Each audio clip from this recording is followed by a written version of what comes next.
I reunited with Don Hung and unexpectedly made contact with Skrullum. He warned us that Amphorius was actually an experimental ground for the erudition and was rapidly falling into the path of destruction. A Lord Ravager would soon complete its evolution in Amphorius.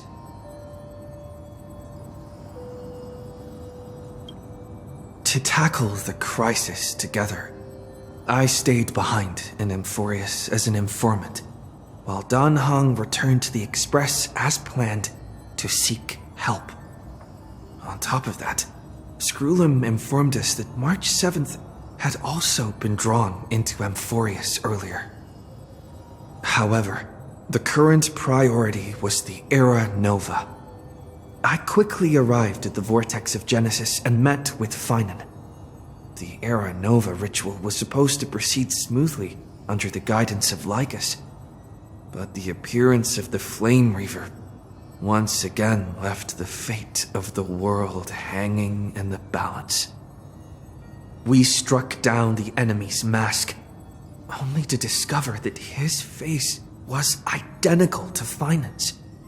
When his body was pierced by the ceremonial blade, a flood of memories surged forth, revealing the truth about Finan, the Flame Reaver, and Amphorius.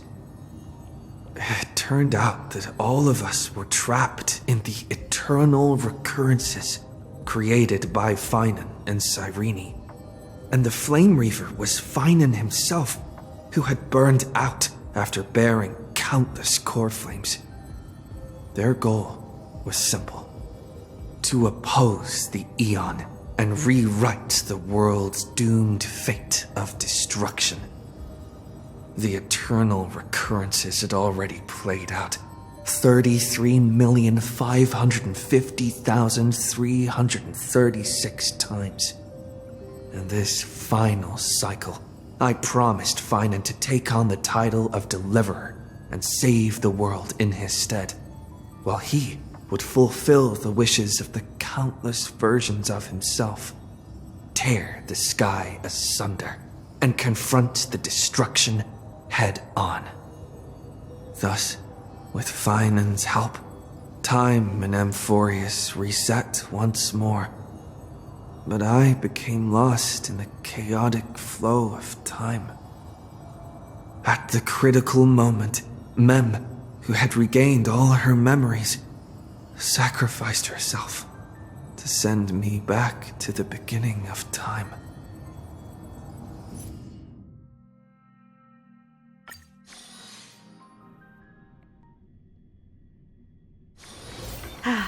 Need something? If not, then I'll be leaving.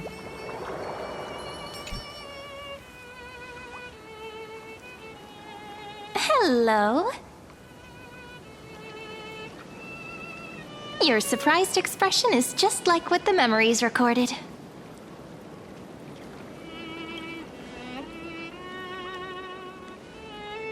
Maybe I'm both? Just kidding. If I had to choose, then I'm probably closer to the latter. It's pretty unbelievable for me, too. It's like I had a long, long dream. Cyrene's memories and Mem's memories, they're all tangled together. But when I woke up, there were only broken fragments left. I can't remember what happened in those 30 million cycles, but I remember what you did for this world. Like, didn't you wish for me to turn into a pretty girl back at the Grove?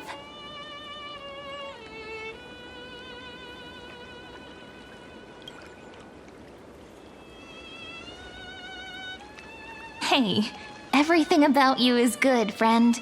That's why I'll remember all of it.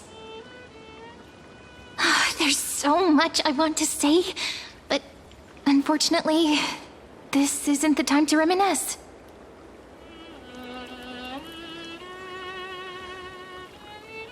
With the memories of the previous flame chase still intact, we've returned to this place at the beginning of time, so we can carry out our promise to Finan.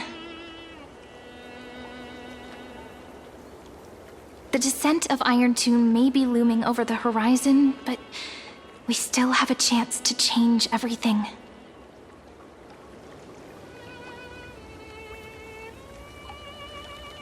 Ide Silicii is so quiet.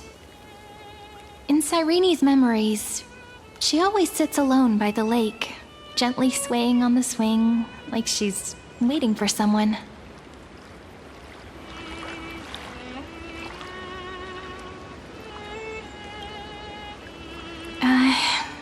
I don't think I can. It sounds weird, doesn't it? It's something that happened to me, but I'm talking as if I'm an observer. But that's just what those memories are like. Vague and unclear, as if encased in thick ice. The only things I remember are the days I spent with you. Emphorius will fall into an ending of destruction after the next Era Nova. But those stories went out of fashion ages ago. In a proper romantic epic, the hero's supposed to foil the villain's plot, right?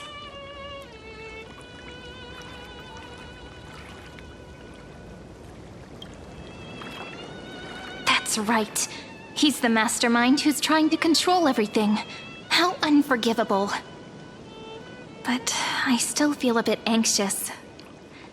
Lygus chose to walk into the spotlight and reveal everything, which means he still thinks the current situation is under his control. Maybe he still has an ace up his sleeve. Think about it.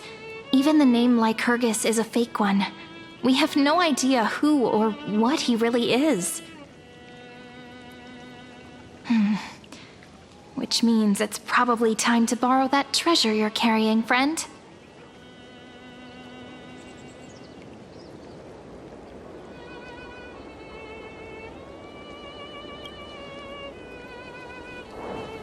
Yep, that Intellitron friend did say, when required, it can also serve as a bridge for communications between the internal and external world. Ide Silicii is a little village enclosed by time. We might be able to contact the outside world from here. Why don't we give it a try? We should at least tell our friends from beyond the sky that you're still in one piece. Firstly, we need to find a well-hidden spot.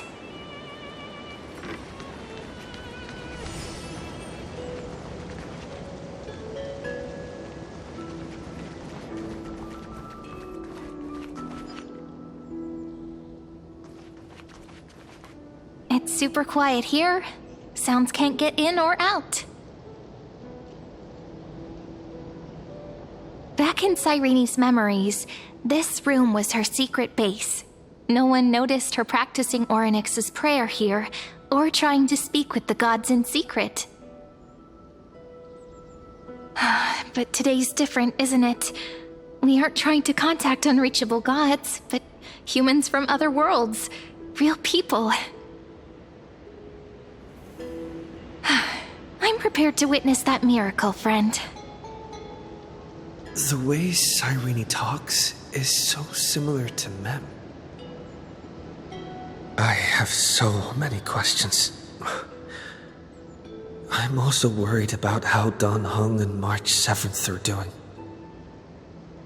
Here's hoping the chronocognitive anchor can still function normally. Because I really need answers.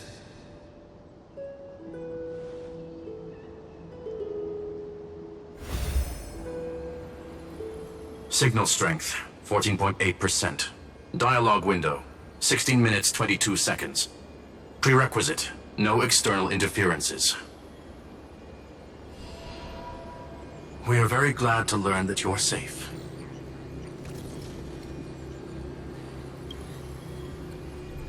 Pity.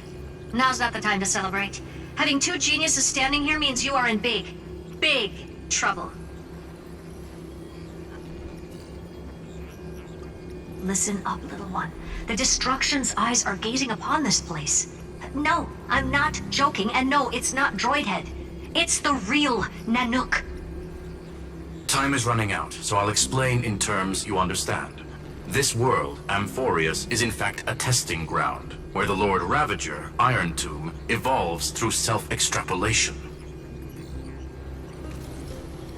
Hiding in this segmentum, unknown to other life forms, it has endlessly repeated the process of Era Nova, seeking a solution that could obliterate the erudition. For some reason, the experiment entered a prolonged state of stagnation. However, it has now restarted.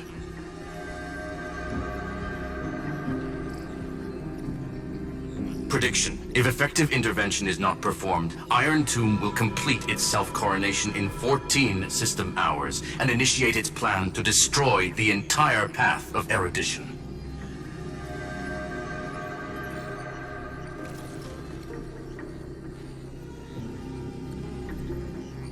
Based on info provided by the IPC, Iron Tomb probably isn't like Selenova or Zephyro, who are overlords ascended from human beings. Instead, Iron Tomb is an algorithmic sequence. It can be anywhere, as long as there is a receptacle for its calculation. The version of Iron Tomb hiding in Amphorius is its source code, and this scepter is its incubator.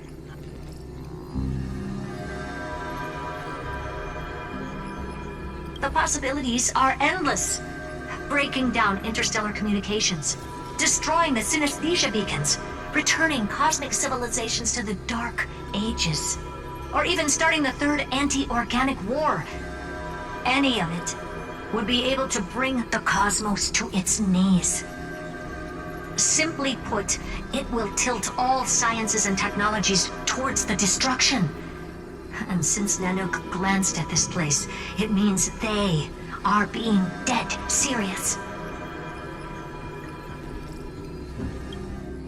Yep. Think of it as the program having reached 99.98% completion already. And then it's over. Something in the shadows has been driving everything forward. It's the observer named Lygus. Speculation. He's the Scepter System's administrator. He wants Iron Tomb to break through the knowledge singularity. I don't know why he wants to do it, but he'll remove interferences at any cost. You're the only variable within this world, and you're the only thing he fears. So listen closely, little one. The speed of time is different in Amphorius compared to the outside. Destruction is just about to arrive, but you can still play Deliverer one last time. The cycles have already been broken. You've entered what is theoretically the last cycle Amphorius will ever be able to run. And Iron Tomb will break out of its prison as soon as the process of Genesis is triggered once more. But now there's an abnormality within the experiment. You know what I'm talking about. One of the model's 12 factors. That is one of the 12 demigods. Destroyed himself using the power of the destruction. Fine and Signal disappeared from the cycles the moment Nanook cast their gaze this way. That means World Bearing's computational logic is currently flawed and bugged. Yet it's the factor directly related to the process of Genesis.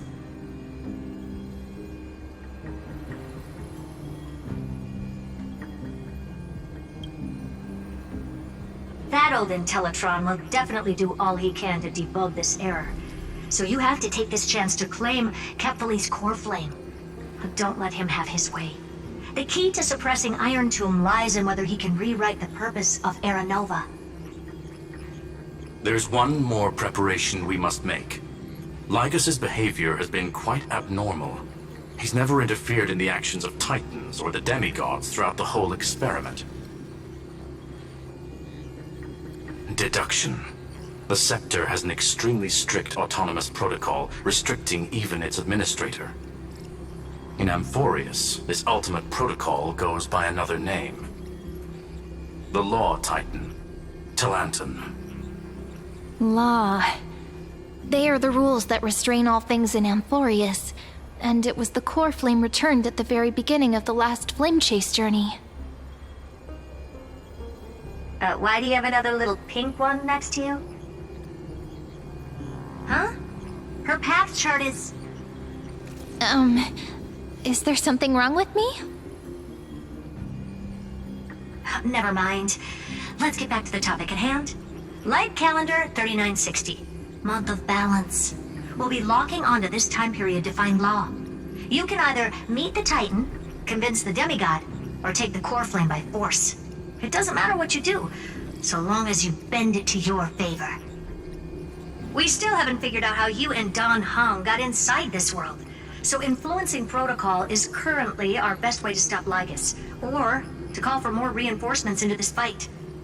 Once you've got law in your hands, we'll discuss our next steps. Make sure the core flame doesn't fall into enemy hands. Herta, the firewall's interference is getting closer. Time is running out. Please ask any questions you still have as soon as possible.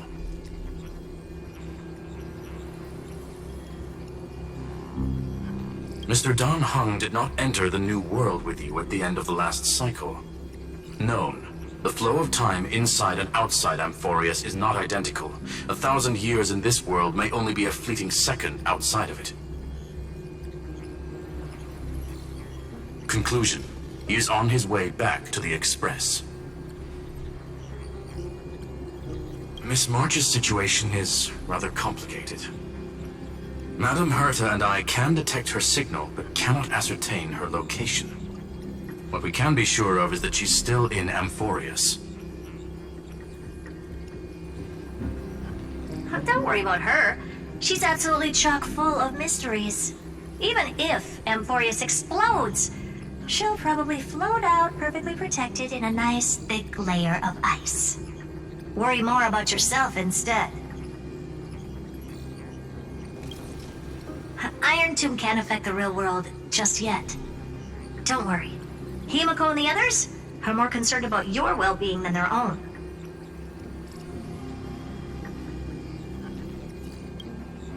I believe in your capacities.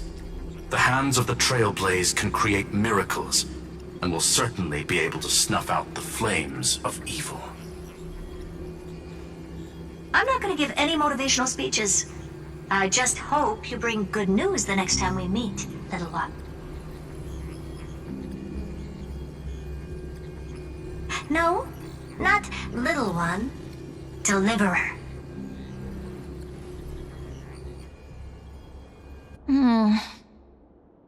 Those two geniuses certainly have memorable personalities.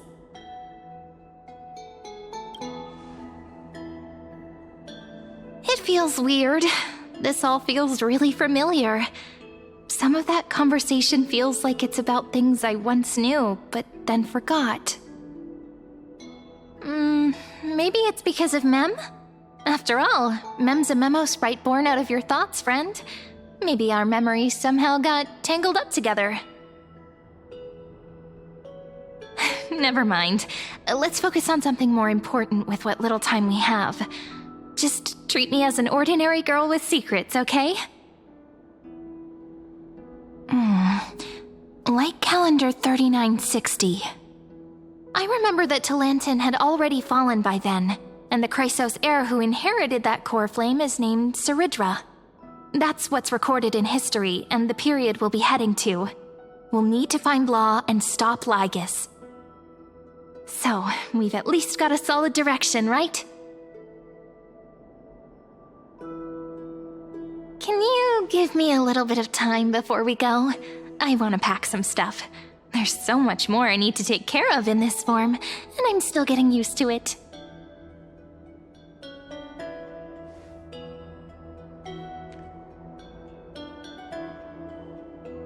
A relaxed scene like this probably no longer exists in the outside world.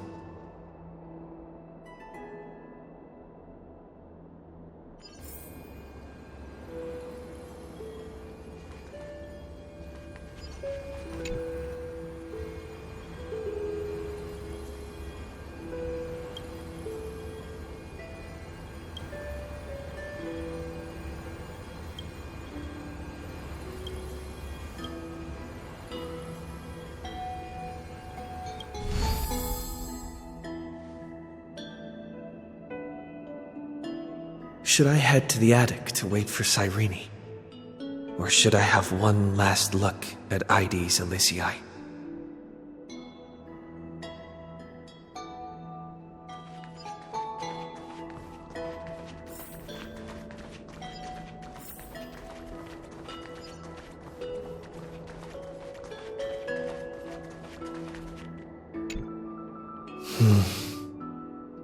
This village is where Finan's life started. After 30 million cycles and 30 million failures, his burden is now in my hands. He said I will be taking over the responsibilities of world-bearing. But what does that mean? Becoming the new Kevali? Or forging a completely new path?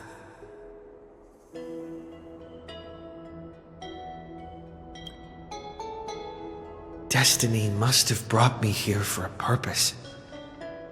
This isn't a coincidence, but an eventuality created after 30 million quantitative changes. There's nothing to fear.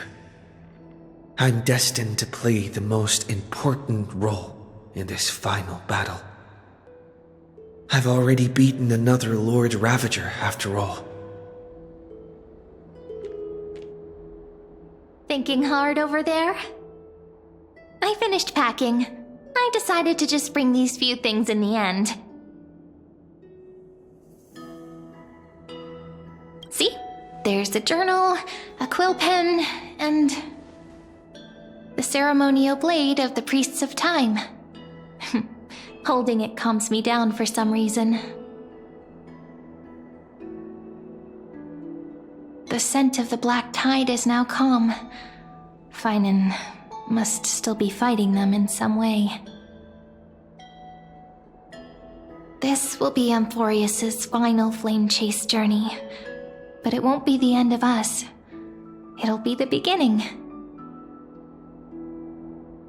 Friend, are you ready to become a hero?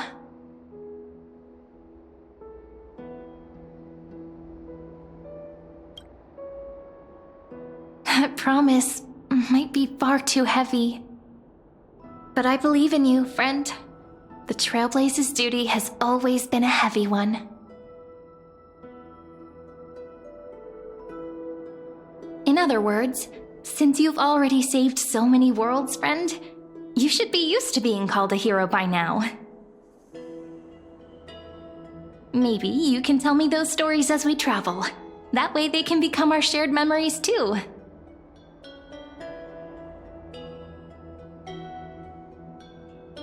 Let's trailblaze onward like before and create a future that's worth being remembered.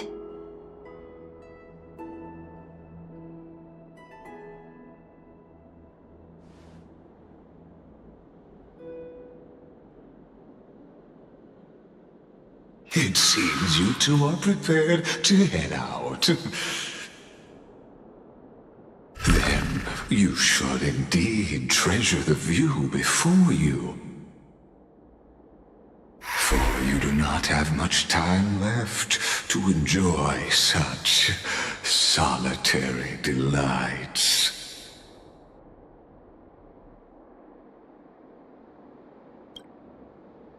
My apologies for disturbing your moment of repose. To fully express my apologies, please grace my abode with your presence,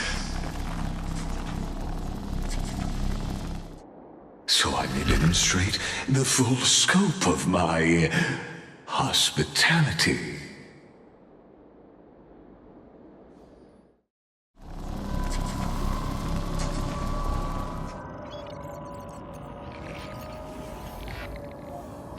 What is this place?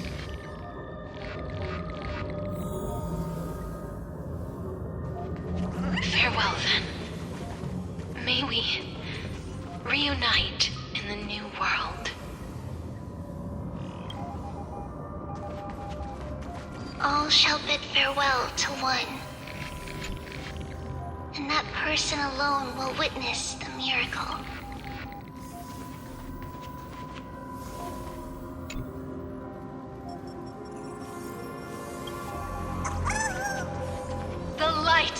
The Dawn device never fades. Kefali's protection has no end.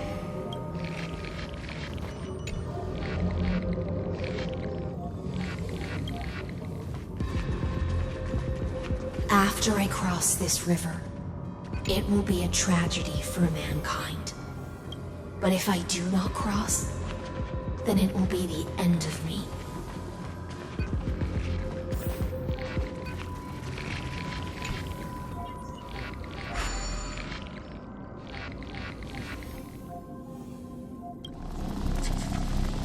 Outlier. Executing command. Record.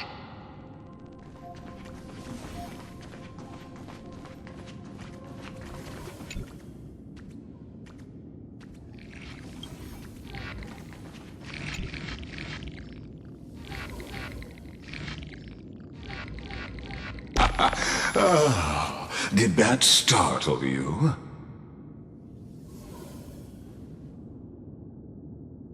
This is the intersection between Amphorius and the real universe, the audience seat where I observe this experiment. You can also call this location the Exomyth. What you see is the true form of the eternal land and the 12 demigods after they've shed their disguise of legends. Doesn't it look marvelous? Amphorius is like a microcosm of the cosmos. People love to portray the romance of the starry skies, but their tales often forget a different and far more truthful type of universe. The moment ancient Antikytherians sketched geometric shapes on the sandy beach and recorded the first numerals and symbols on parchment, the universe turned into a silent equation flowing under the pen of these relentless decoders. Erudition. It was once the mother tongue of the Creator, the pen of divinity, and the first lyrical verse ever written by free will.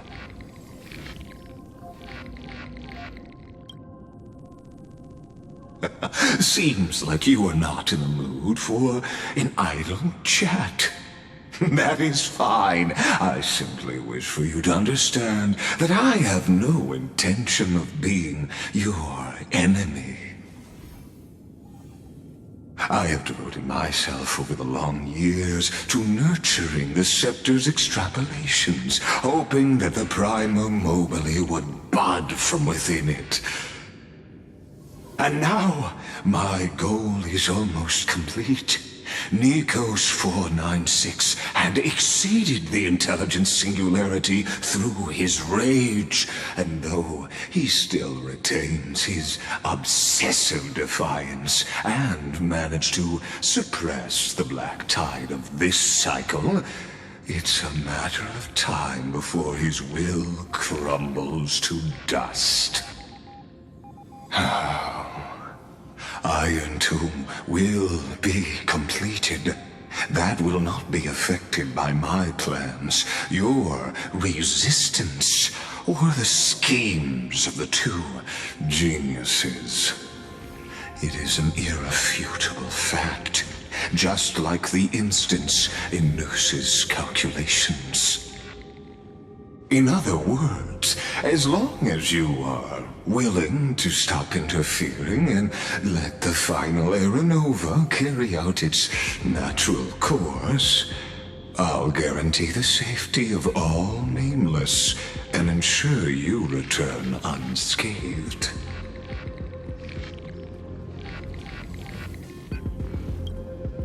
You've always had a choice, my lord. You can either accept my sincerity or face the consequences of defying it.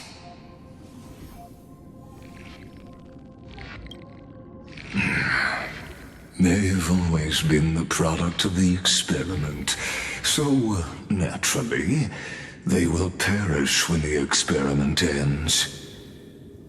That outcome was predetermined long ago, so I will not embellish such a regrettable conclusion.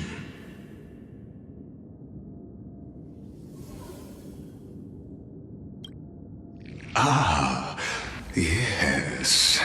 I am aware of that esteemed lady's whereabouts. Her real identity is quite astounding. If you decide to accept my proposal, then I will do all I can to send her back to you.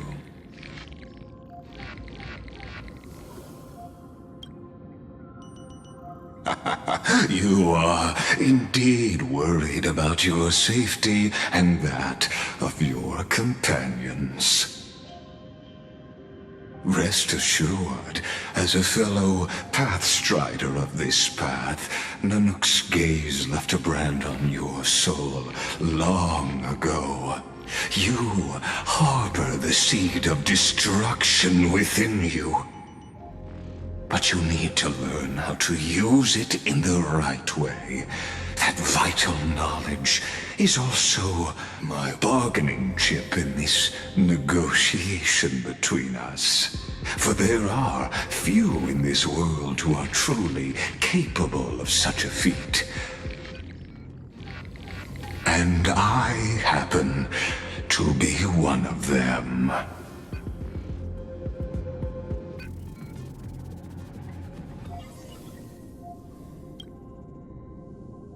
Someone who wanders the stars. Someone who seeks answers with abject despair. That is all I am. This matter is of grave importance, so please do not make your decision lightly. After all, the choice before you bears a 1 in 3 chance of elevating you to an unparalleled existence among the stars.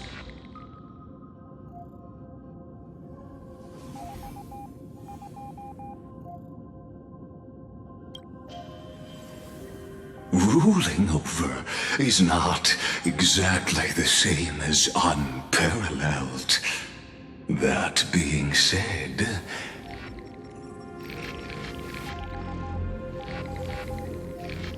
I now see the full scope of the determination in your words. You may now continue your travels.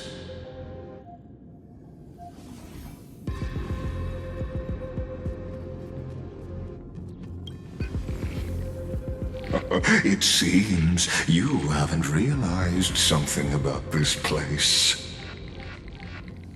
The exomyth is the erudition's domain. You cannot physically interact with me in any way in this place, and vice versa. As negotiations have broken down, there's no more need for us to remain in the audience's seat. Let's return to the theater called Amphorius, where you will meet me once again. Of course, this meeting was not without merit. Your presence has inscribed a new footnote in the exomyth. As for its purpose, allow me to reveal it to you in detail the next time we meet. It.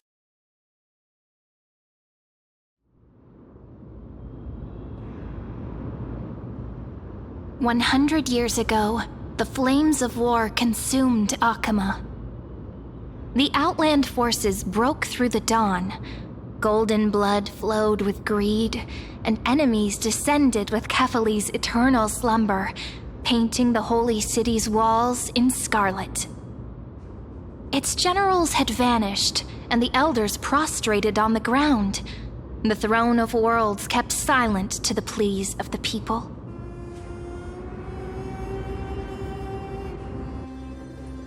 Until the heaven and earth cracked open. Not the gods answering the people's prayers, but a legion rising from the sea of blood. Dawncloud's spires fell in the sulfur rains, and the legion's commander stood atop the broken idols and roared. Compatriots, no more kneeling! Not to brutal tyrants, and not to dying gods! Those rebels have twisted the prophecy and ignited the flames of war in order to stoke fear in your hearts! A Chrysos heir she stood, divine blood soaked into the earth, quelling the flames beneath her feet. Their golden blood wrote of a tragic fate. Mine shall overturn it! Her crown burned bright, outshining the fires consuming the entire city. She raised her scepter high, and the people gazed in the direction she pointed. My blood flows in you now. Heroic compatriots, follow me, and we'll seize the reins of fate. Drive the enemy from Kefali's dawn. Smother their flames with their own dead.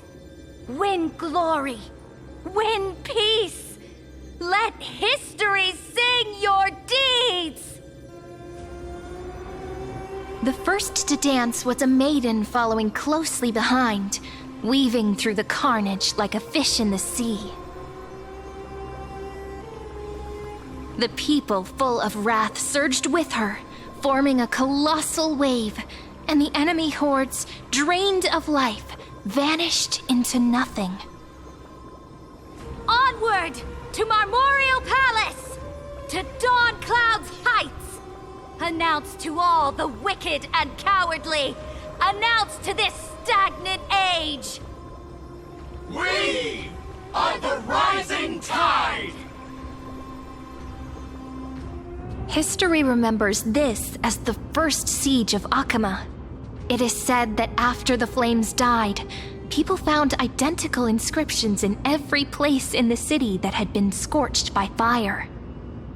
It was the name borne by Akama's first and final sovereign, the Imperator Saridra.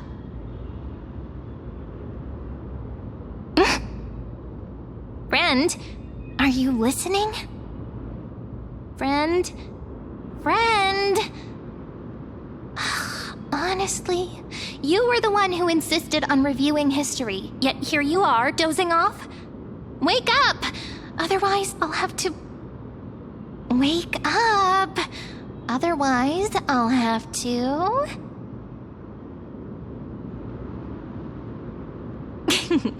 Awake at last.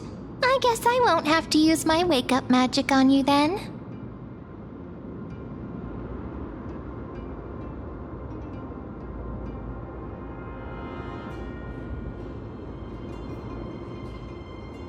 What are you murmuring? Still lost in the past? We've arrived. A familiar place. The Temple of the Three Fates. If everything went according to plan, it should be shortly after Talantin's fall. And also the end of the first flame chase journey. Indeed. The first flame chase ended with the trial of Law. We must find the demigod and gain her trust before the core flame is restored. It'll be tricky, so let's pick up our pace. To Akama first. We can learn more from the crowds there.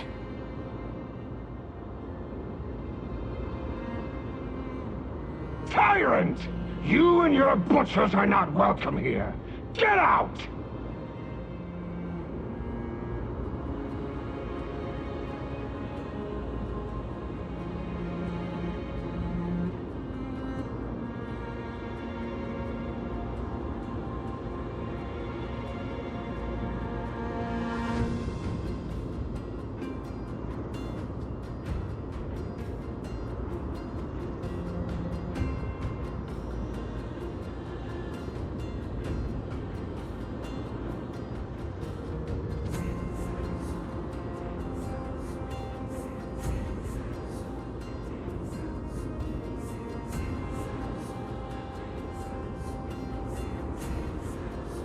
Hold your tongue! Conspiring with criminals and plotting rebellion are crimes punishable by death. There are multiple voices, and things seem tense. Let's not get caught up in any trouble. Why don't we find a place to hide and observe from the shadows?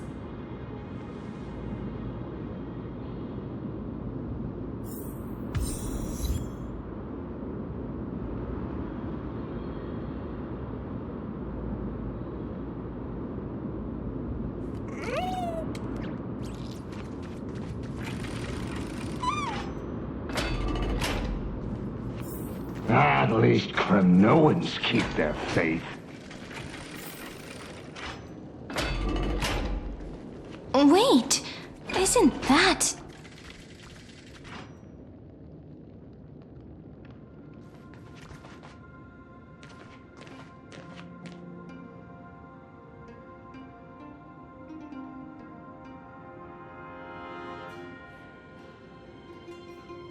Golden-blooded defilers, perverting the prophecy and trying to slay gods! Stars beyond the sky? Gods who created the Titans? What kind of nonsense? Look at this broken world and see what your atrocious acts have done! What? Did he just mention the stars beyond the sky?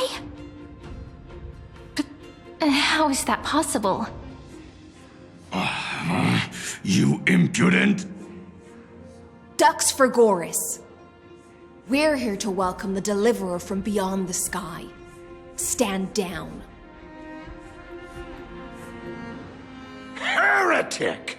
No one but the great Talanton can deliver this world from misery! I ask you, if the old laws were so perfect, why did they crumble beneath my feet? You...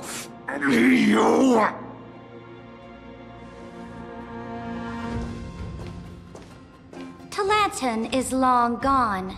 Now I am the law. Challenge me, or submit to my judgment.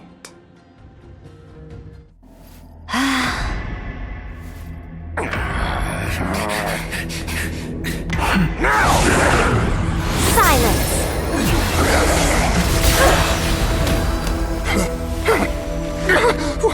What gives you the right to judge a priest of law? That's because I came, I saw, I conquered.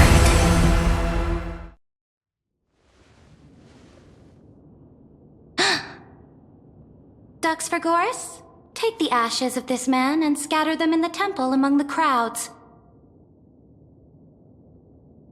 Tell them that the High Priest attempted to take away the rights granted to the people by the Imperator. Thus, he met his fate.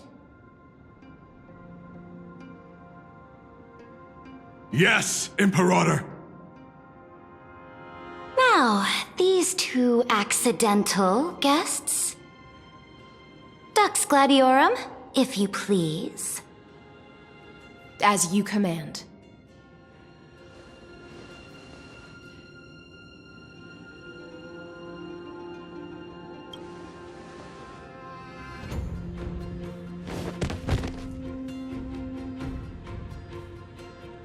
Huh? Is this... Correct, but not the kindness you know. This is the leader of the Cleaners in this era. Since the start of the Chrysos War, they've made it their mission to wipe out the Chrysos heirs. Even now, even after I've united all the city-states, these vermin still lurk in the shadows, hindering the flame-chased journey. Moreover, I know that the 27th person to inherit this role bore many grudges against you and nearly doomed the second flame-chased journey. The The enemy of my enemy is my friend. So, out of courtesy, I present to you this corpse as a gift. Careful. Let's wait and see what happens. She's probably trying to scare us.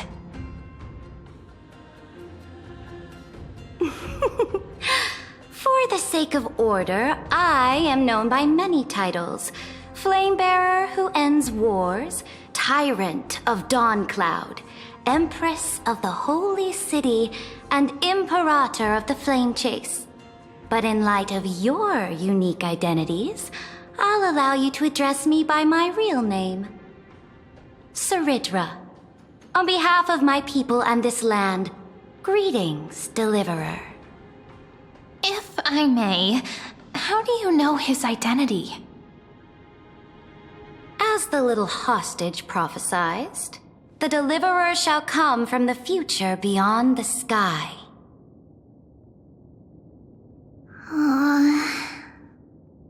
Gray hair, golden eyes, skilled in wielding a mace.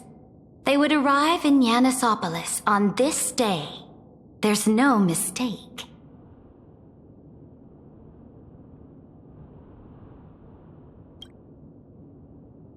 Your orders, Imperator.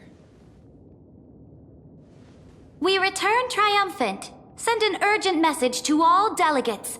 The meeting of the Flame Chase Alliance will convene early.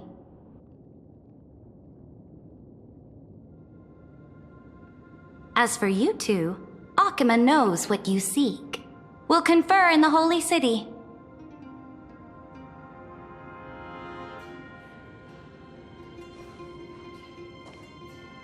Doubtless you have many questions, but save them for later. Please follow us. This is not what I expected at all. The demigod we needed to find was just waiting for us, and she knows of things beyond the sky, even eons. How could this be so different from the previous 30 million Amphorius cycles? Who altered history?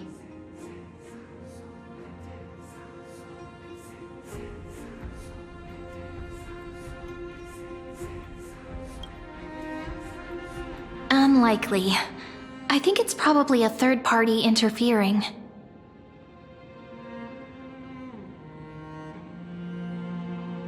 The currents of time have become twisted. Regardless of who caused this, that Imperator came prepared. We're the ones at a disadvantage now.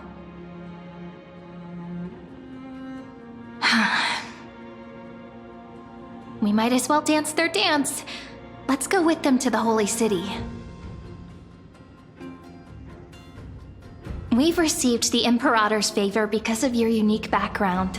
As a result, the people of Akima will certainly respect you more. Just put that to good use, and add a bit of your experience and charm. Should be easier than last time, right?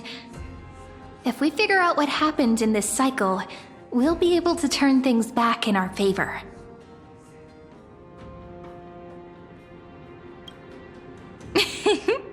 Calm and confident. That's the you I'm familiar with. Guests, please. The journey to save the world starts with a single step. Let's set off, my friend.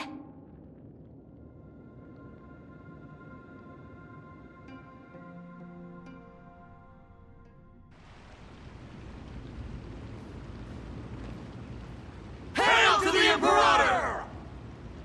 Hail to the Golden Heroes! Hail to the Deliverer! Told you, you're the headline act. All this spectacle is for you. Guards, your service to the Holy City is appreciated. How have things been? Castrum Kremnos once again struck the border. Dux Brumalis led her troops to repel the enemy. The agitators against the Flame Chase are still active in the city. They smashed the shops around Memorial Market. But the garrison already arrested the culprits, and now they await interrogation. They are merely a disorderly mob and do not warrant any attention. Even though Terravox personally mended the fractured earth, it still didn't silence these fools. Guests from beyond the sky, worry not about these trivial matters. Dux Gladiorum will take you somewhere to settle down for now.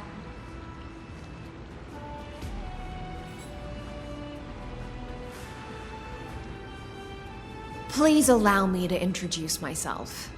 My name is Hycelens, and I am the Dux Gladiorum who swears fealty to the Imperator, as well as the Knights Commander of the Achaemen Alliance. Later on, the Imperator will invite you to attend the meeting of delegates to discuss the Flame Chase journey.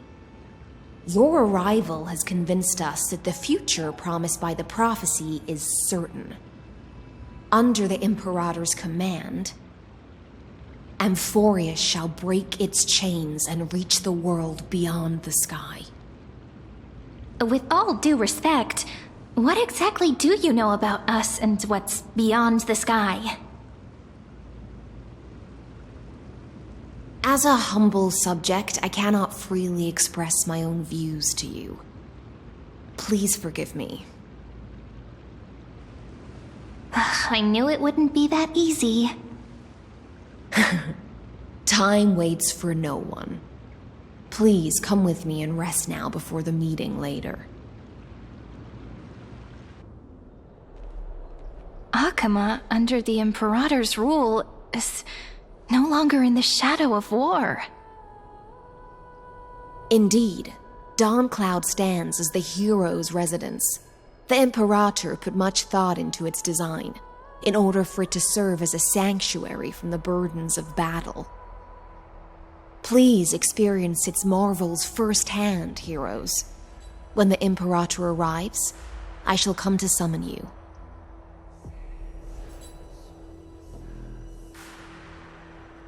Hycelens. No wonder she's the Knights Commander.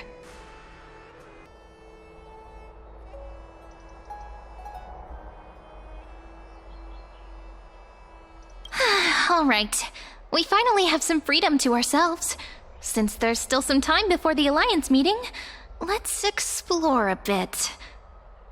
Look over there!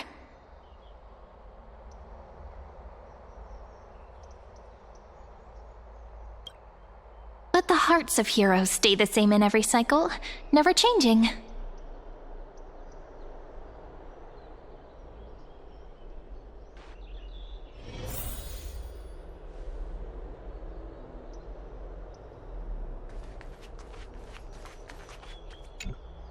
Aggie, you're still so listless today. Did you have trouble sleeping again? Yes. We know. The Titan's prophecy haunts you. If you want, you can talk to us, just like when you were young. No matter what, we'll always remain by your side. I know. I also understand that fate cannot be changed. It is not the future that I worry about. I spent all last night weaving clothes and linen for the refugees. The Chrysos War is born of injustice and has shattered their dignity. They deserve at least some basic decency. If Amphorius one day abandons this, then all of us, commoners, Chrysos heirs, Titans, become no better than beasts. Oh, we have guests. Welcome. I am Aglaya, the Gold Weaver. These rags on you are not worthy of the title of Deliverer. I must prepare some proper attire for you. First time? That's not what I gather from your eyes. Does your Aglaya differ so much from me?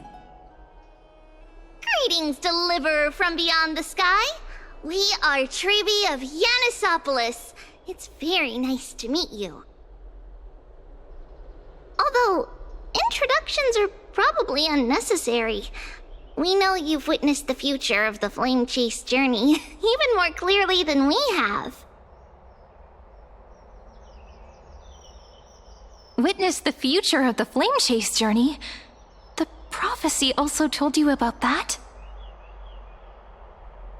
Indeed. Orynyx reshaped Amphorius through the prophecy.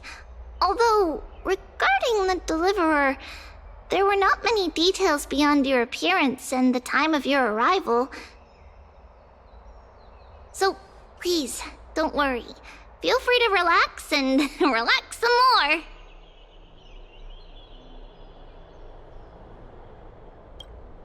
Kefali issued prophecies too, but it was Orynyx who told mankind that the Deliverer from beyond the sky would descend upon Amphorius. More crucially, they revealed a future entirely different from the Aranova.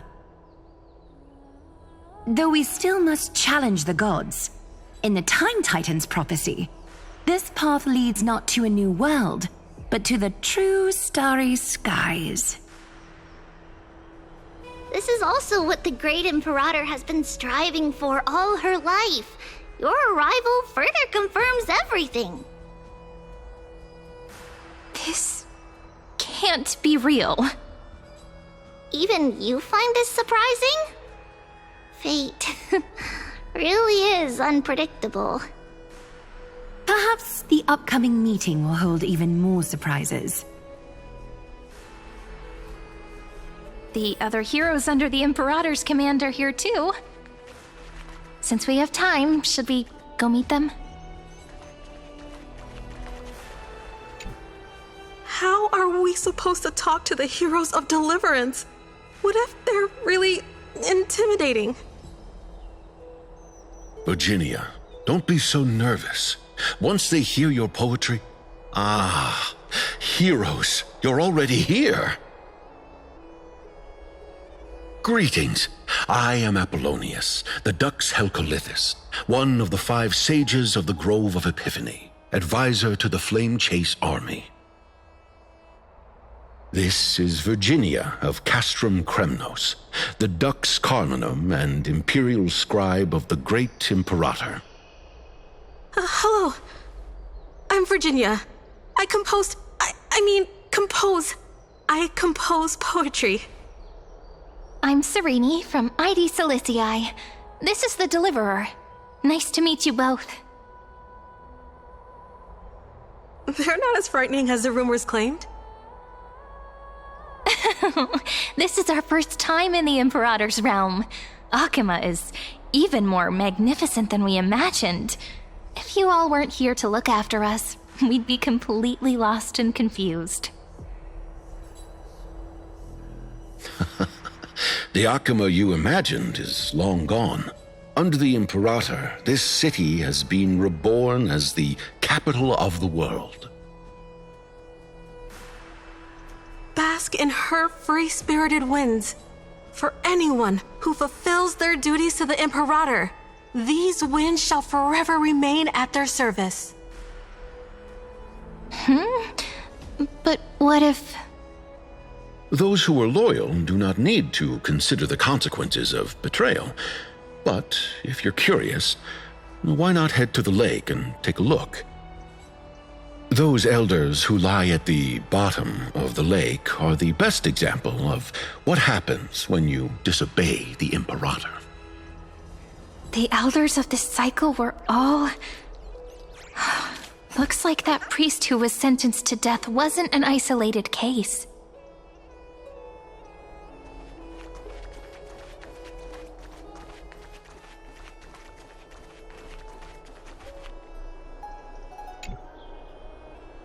Dux Brumalis, our great Imperator, found the mastermind and executed him in public. Seeing that scoundrel burn to nothing should deter these miscreants from being so brazen again. So the great Imperator isn't afraid of getting her hands dirty? What a ridiculous display. What do you know? No matter what sins the people commit, they are still the Imperator's people, and it's only right that they be judged by the Imperator's own hand. Our distinguished trespassing guests.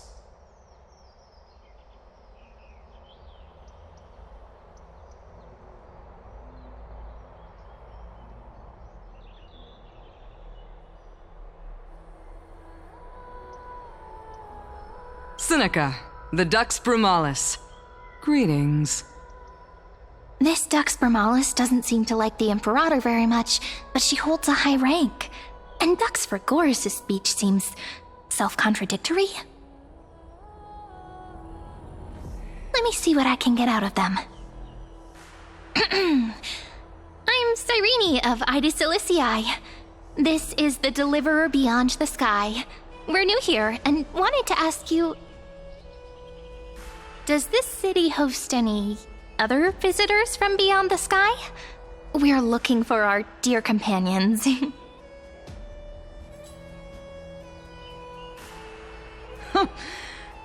Drop the charade.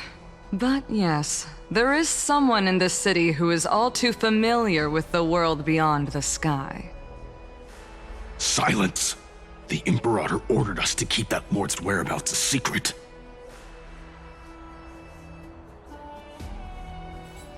Enough, you pathetic lapdog. Do you need to beg for permission from that cursed Imperator even just to bark? You... Someone who is all too familiar with the world beyond the sky and is referred to as that lord. Could it be? Looks like things are getting heated. Let's get out of here. Insolent brat. I'll shatter that ice of yours. Groveling fool. I'll freeze that brain of yours.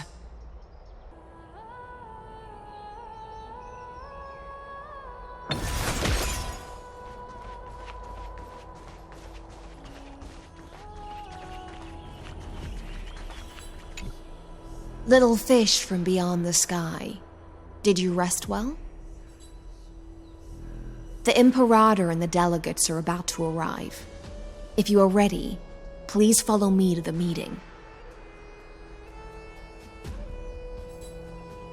I'm the Knight Commander of Akama, General of the Flame Chase Army, and the Imperator's servant.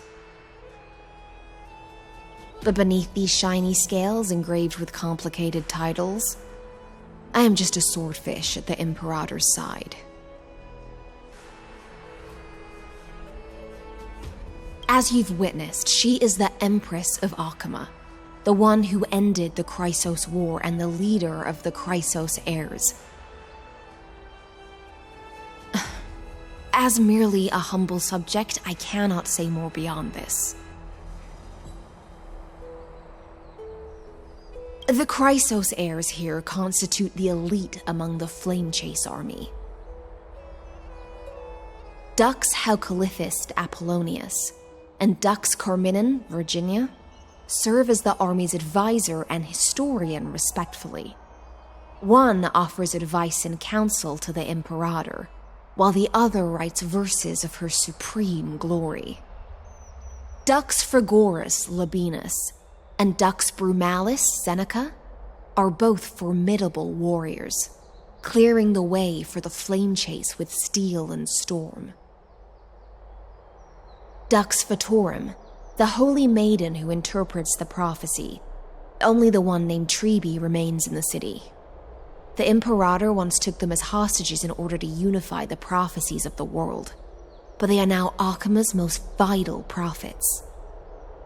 Dux Goldweaver, Aglaya. Well, she dislikes it when people talk about her behind her back.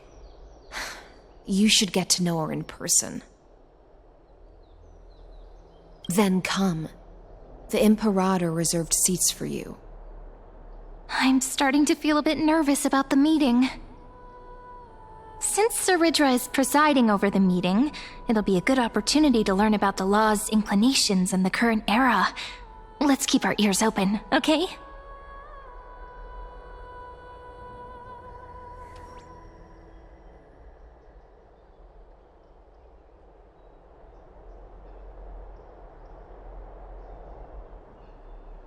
Good sir from Paphos, what do you think the Imperator is planning calling this meeting so early?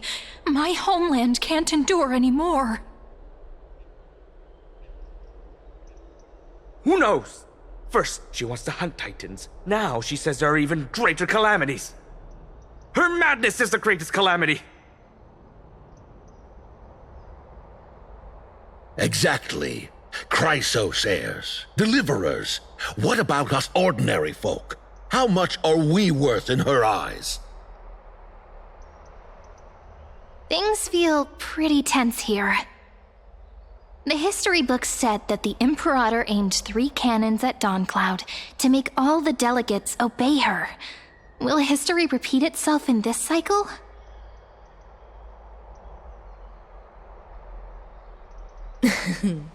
Yes. Similar acts have occurred, and not just once. However, whether history will repeat itself, you'll soon see. Those are the 2 spots reserved for you. Please take your seats. What's happening? Look, Why aren't we we're starting. starting? That's what they were talking about before. What is we this? stop? So it turns out. Ladies and gentlemen, silence, please. The Imperator has arrived before her faithful council, and the Alliance meeting is about to begin. All right. In the names of Talantin and Kefali, the Akama Alliance swears upon the gods. Cease the pageantry. I pray not to the vanquished. What? Kefali, of course, needs no further explanation. As for the law, at the entry hour 2 days past, a scout should have brought news of the conquest to all of you. Unfortunately, guards found his corpse among the rocks not far from the city. Moreover, the poor soul was buried with a Paphos curved blade. It pains me to imagine what agonies this loyal warrior endured before his death. Delegate from Paphos, do you have any insights? I know nothing of this. The evidence is irrefutable, so there is no need to waste your breath. However, let us set this trial aside for the time being. Witness, even within the most sacred and dignified council, there were those among us who wished to draw their blades, brazenly challenging the Alliance, seeking to shatter our hard-earned peace and unity. Fortunately, I uncovered this plot. Now, to protect this beautiful city and her people, the Imperator's legions are ready. They will escort each of you to the Temple of the Three Fates, where you will receive the highest level of protection the Alliance can offer. Then, the Legion's warriors will join me in embarking on the campaign against Fagusa. This is clearly a trap. Imperator, did you summon us here just to trample on the dignity of your allies? Enough. Let's calm down. What should we do? Things are starting to get pretty intense. Comrades, you've all seen her true face now. According to the ancient laws of Akama, only with the consent of 2/3 of the elders can the legions carry out the commander's orders. The ancient laws. Didn't you destroy them long ago? You defected during the first siege of Akama, voted unanimously in favor of the Council of Elders restructuring, and just yesterday, you desecrated them with a blood-stained blade. The decaying old laws fell with Talantin, and are no longer deserving of respect. But if you still insist on proclaiming yourselves defenders of the law, then be silent and offer up the highest respect to this core flame in my hand. That really is the core flame of law in her hand. Since there are no objections, then the original agenda of this meeting, the campaign against Fagusa, is hereby passed. The Flame Chase Army's hunt for the Ocean Titan begins today. In order to prepare for war, all allied city-states must surrender command of their militaries and pay all war taxes by the end of the month of Evernight. At this moment, I would also like to introduce to everyone the newest honored guest to join our alliance. The Deliverer, revealed in the prophecy of time, has descended from beyond the sky.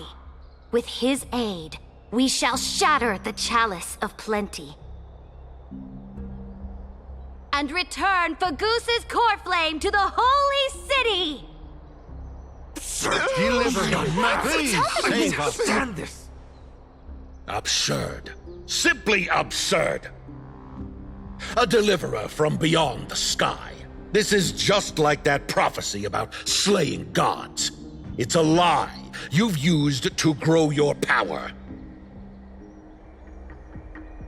Ladon has already sacrificed countless soldiers, and now you want me to send even more of my brothers and sisters to be used and discarded by a tyrant!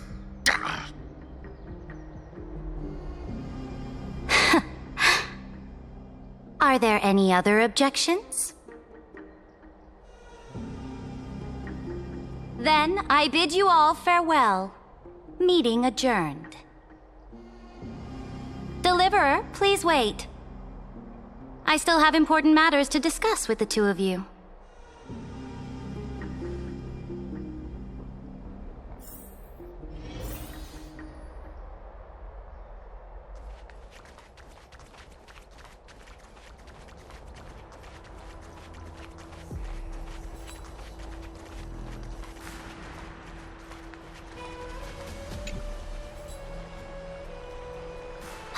I apologize for that farce of a meeting. It must be tiring dealing with so many people every day, Great Imperator. Tiring? You're mistaken. Moving chess pieces, placing wagers. This game of strategy adds a dash of color to our heavy fates, much like how rule and conquest are always accompanied by sacrifice. Is the war with the Titans also part of that sacrifice? After I glimpse the secrets of this world, no, the secrets beyond the sky, the divine authority of Amphorius no longer held any significance. Let me ask you, Deliverer, is it true that beyond Amphorius' sky, there are magnificent deities called eons?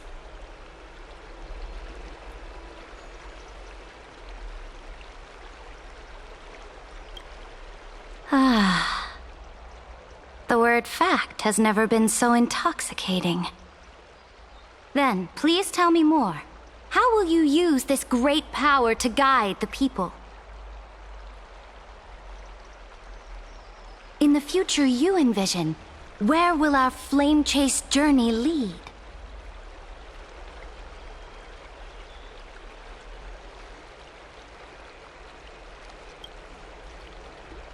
Oh? What you require now is the power of law? Exactly. Just as the prophecy foretold, he is your deliverer from beyond the sky, and he also has reliable allies. If they can intervene in Amphorius' laws, we may have a chance to alter this world's impending fate and reverse its destined end.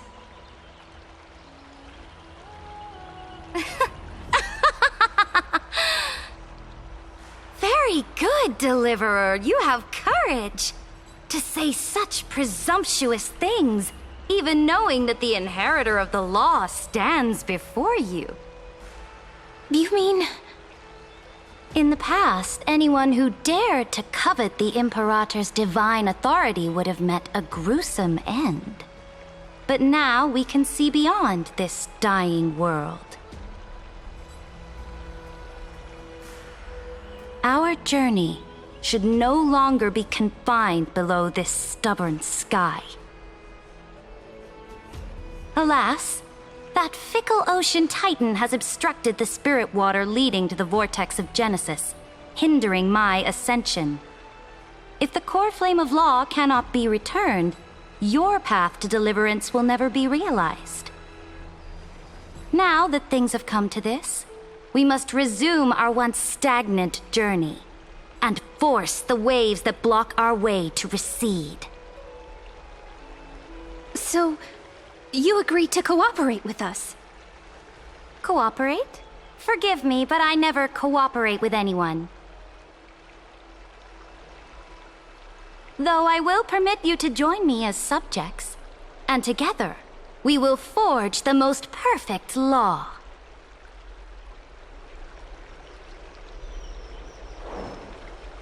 This is... The Flame Chase Medallion, a symbol of the Flame Chase Army. Every noble in Akuma carries one.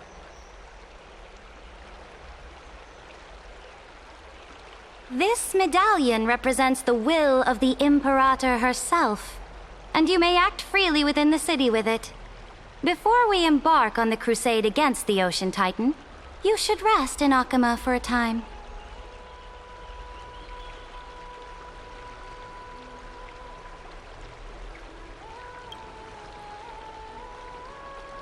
Oh? Your advice is acknowledged. From this moment on, prove yourself through your actions. As long as no boundaries are crossed, I fully respect the choices of my subjects. May your journey reach that sky full of stars, Great Imperator.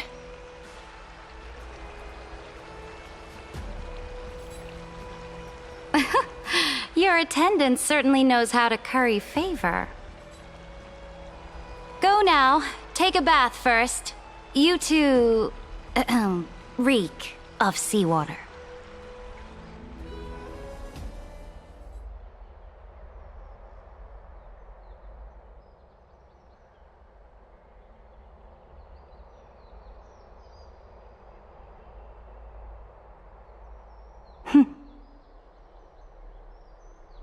Come forth, Theoros. Yes. Great Imperator. Now, perhaps you're willing to hear my counsel?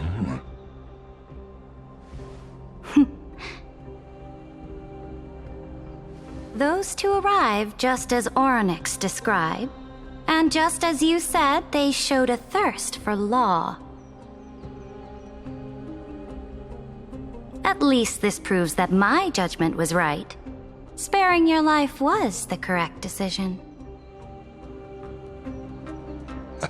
You've once again confirmed that your wisdom is no empty boast.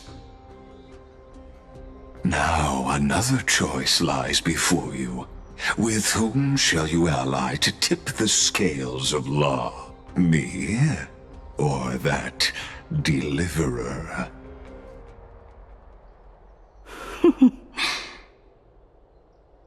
Remind me again, Antikythera. What kind of future do these two paths lead to in your view?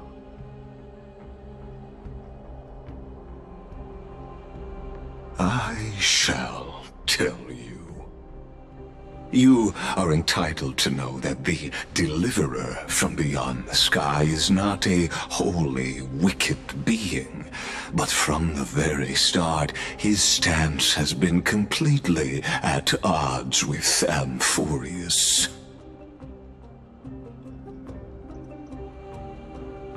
The road they have chosen will bury Amphorius' grand aspirations. This world which follows the path of destruction will inevitably stray far from the glory it was meant to enjoy.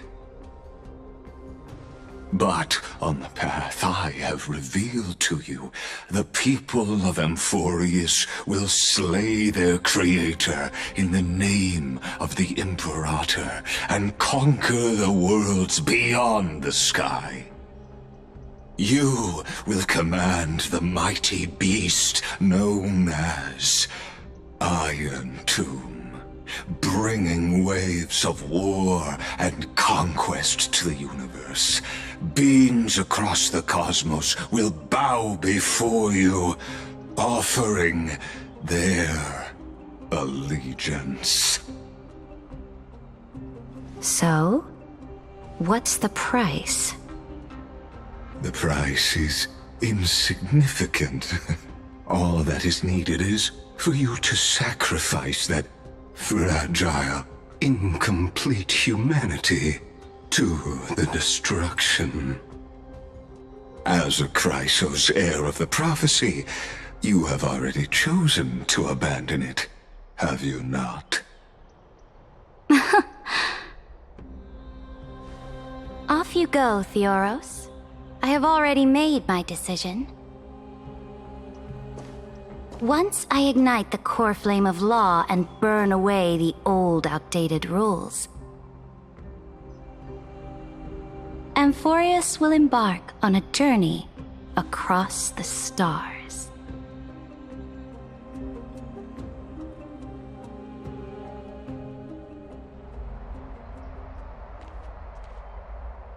The Imperator is quite forceful. She didn't give us any chance to ask questions. And she's clearly hiding something. What do you think?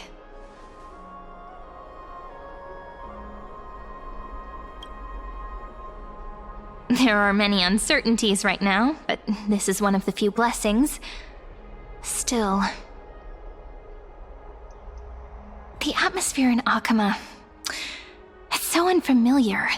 And it's not just the Flame Chase Alliance talking about the world beyond the sky, but the whole city. We should also discuss our findings with our friends from beyond the sky. Then...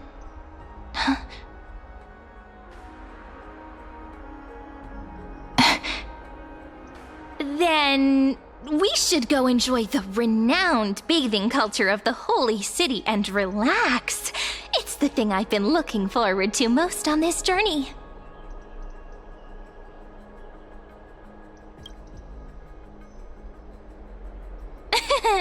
Work and rest are both important.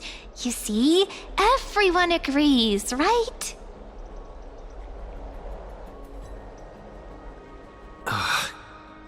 So someone's watching. Can't let our guard down for a second. Let's use taking a bath as an excuse to find a quiet corner to update Madame Herta and Screwlum on our progress. We can also check out what's happening in the city. Since the outcome of the meeting was just announced, people must be gossiping. We can kill 3 birds with 1 stone. Let's go.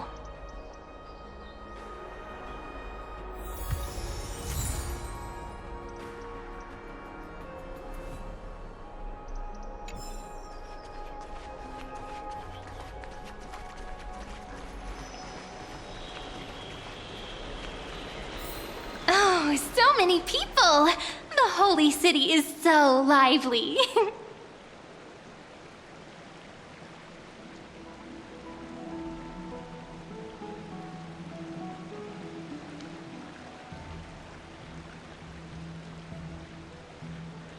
Did you hear? Did you hear? At the Alliance meeting, the delegate from Leyden stormed out in anger. As expected. The Imperator is always hiding things from everyone. When has it not caused a ruckus?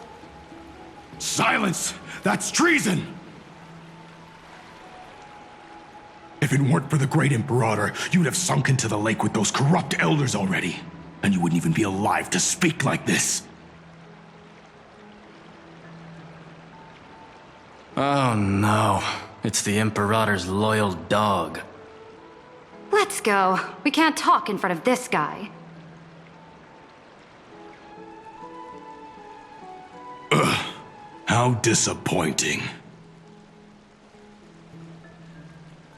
Oh, honored guests, we meet again. Looks like I'm not the only one who came to the baths to unwind after the meeting. For the upcoming campaign, please make sure to rest well. I am Dux Fregoris, a trusted officer of the great Imperator, willing to fight alongside the Deliverer in the coming battles. Ugh. Another war?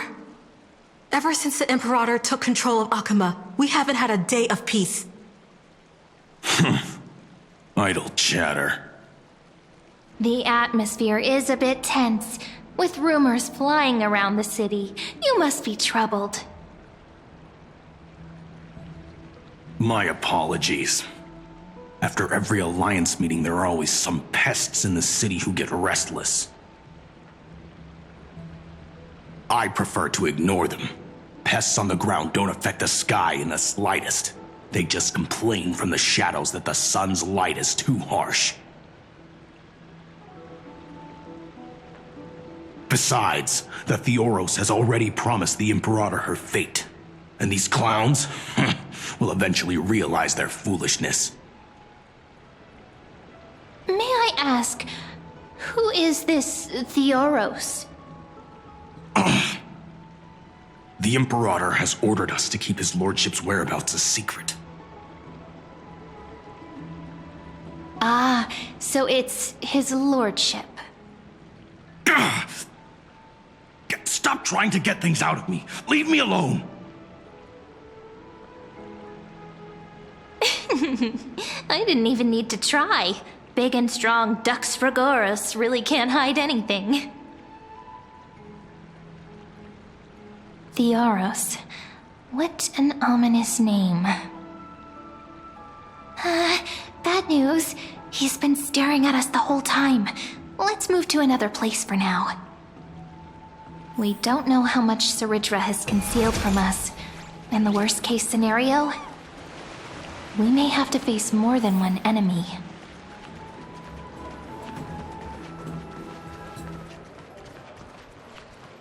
Alliance meeting? Alliance meeting? More like a cage where creatures with golden blood claw at each other.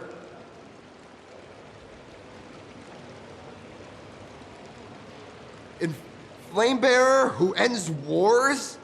Clearly, a tyrant who doesn't deserve such a title.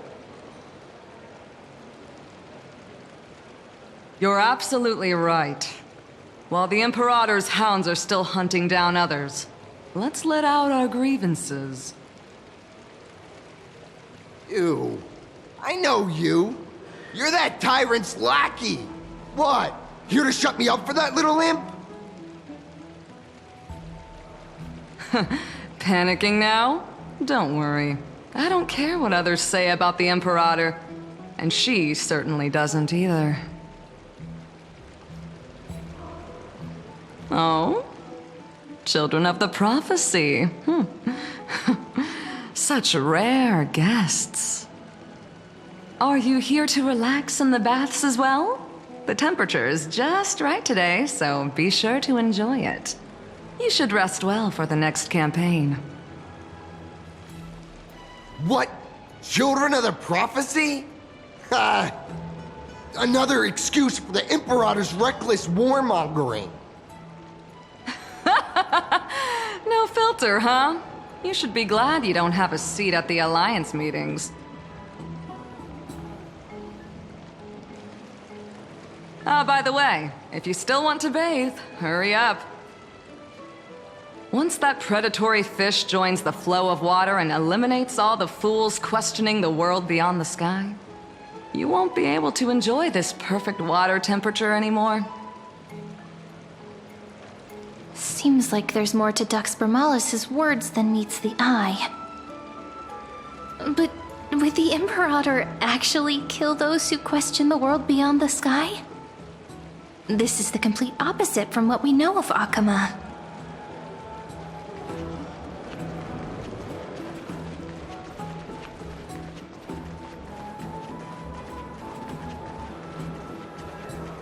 What everyone in the city is talking about lately.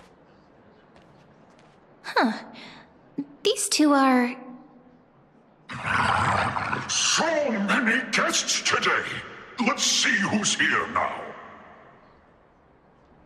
Two distinguished guests of the prophecy.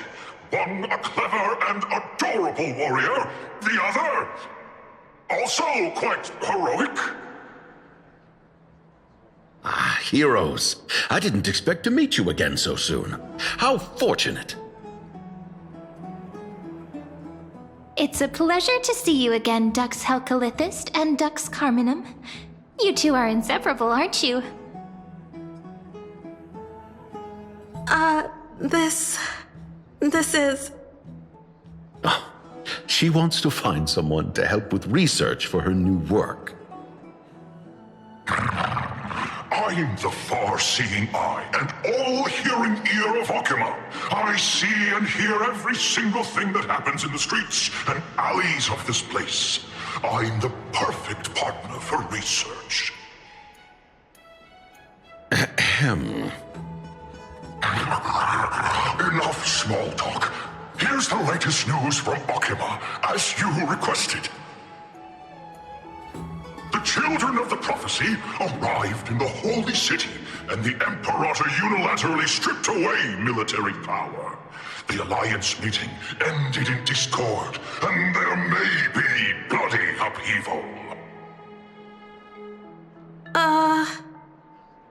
As expected. I get the feeling you might have embellished a bit to keep people's attention. I swear on my stone mane, I would never do such a thing. But if you wish to quell this terrifying news, perhaps a more explosive topic would help. Never mind. While the influence of rumors can be minimized, the fact remains that the great Imperator did swiftly consolidate military power in an almost threatening way. It's undeniable. Heroes, I know the Imperator's way of doing things may seem a bit autocratic to outsiders, but soon you will witness her blade dance with enemies on the battlefield. I can't comment on the source of her loyalty, but when that blade is drawn, you two, as bright as you are, will surely see the deep thoughts beneath her exterior. The Imperator's blade. Is he talking about Miss Hysealand's? I sense some unease in Dux Helcalithist's words. It seems the Imperator and Miss Hysealand's share a much deeper bond than the others do.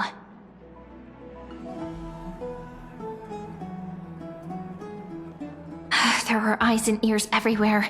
Is there any place where we can have some privacy? To understand the Imperator's secrets, we have to get past Miss Hysealand's.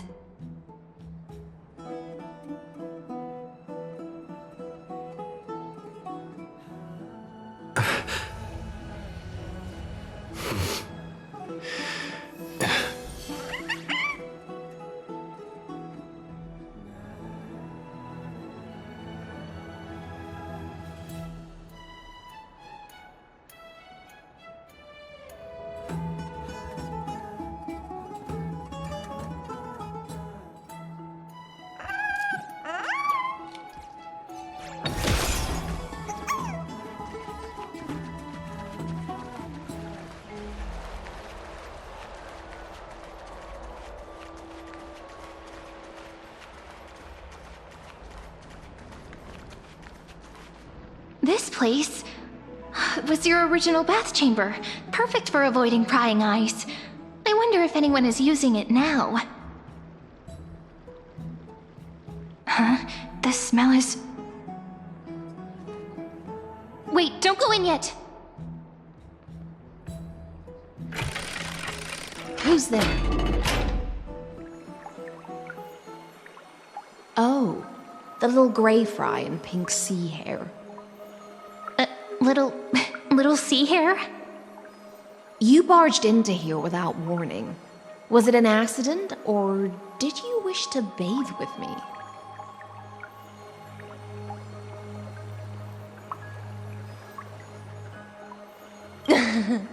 What's wrong?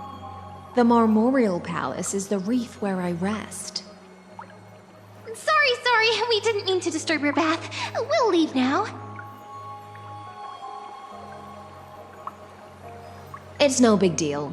There's no need to panic. This is the natural state for me.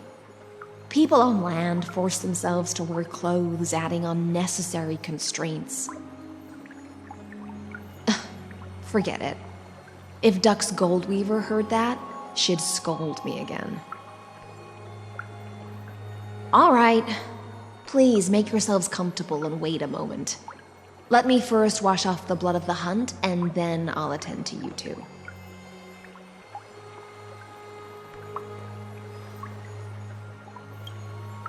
Ah! The delegate from Ladon has been assassinated! Quick! Quick, someone come quick! Ah, the broken crab shell surfaces. I was worried it had been washed away by the current.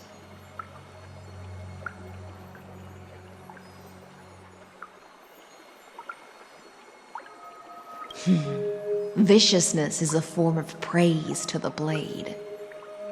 I see. No wonder there was a faint smell of rust in the air before I even entered. Why? Is it because the Ladonians refused to contribute troops to the Flame Chase journey? Or just because they offended the Imperator? Because the new era of the Flame Chase doesn't tolerate stagnant blood. For the ignorant masses who cling to outdated laws, only bloodletting can wake them up. Right now, the rebel forces on the frontier are rising, and Ladon has been secretly supporting them. They loudly chant the slogan, "Return to the Era Chrysia," unwilling to relinquish military power. They're just building momentum for the rebellion.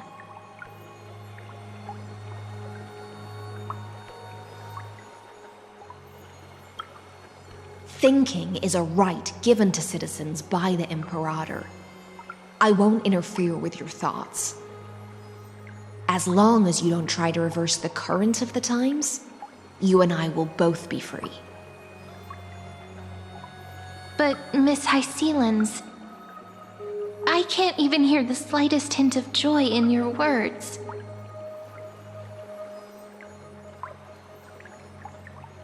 Because I've already tasted ultimate freedom. Long, long ago, I lived in the sea. In that lightless abyss, far beyond civilization's reach, the great fish consumed the small, and when the great fish perished, their bodies became sustenance for the newborn, nourishing the whole ocean. This is the tide that carries civilization forward. Anyone may be devoured, or meet the fate of inevitable decay.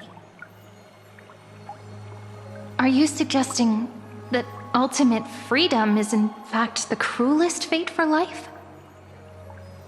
I only mean that if life wishes to preserve its dignity, it must first be bound by the law.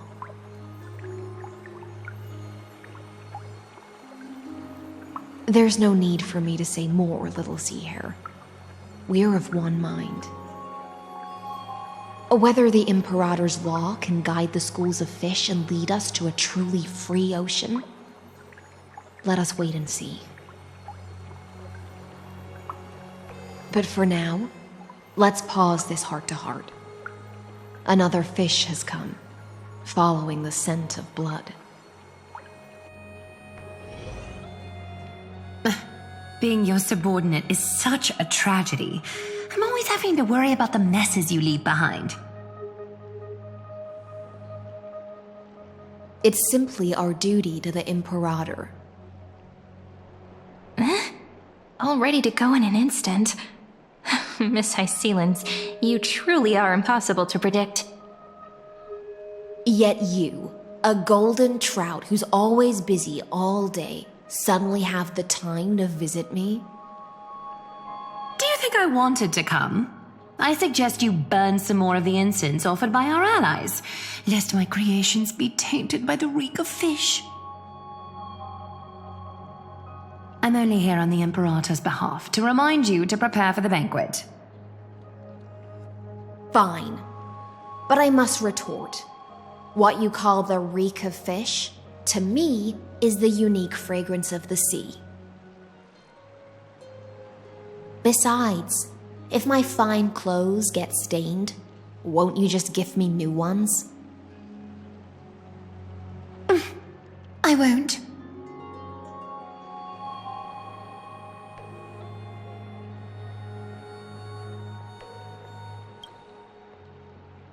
Is that how friendship is described beyond the sky? Fascinating. By the way, you both just mentioned a banquet. Could you elaborate on that? Oh, right, you don't know. Every time before a battle, or after a victory, the Imperator holds a grand feast for the Chrysos heirs to lift our spirits. For us warriors who swim constantly between life and death, these feasts are more worth looking forward to than victory.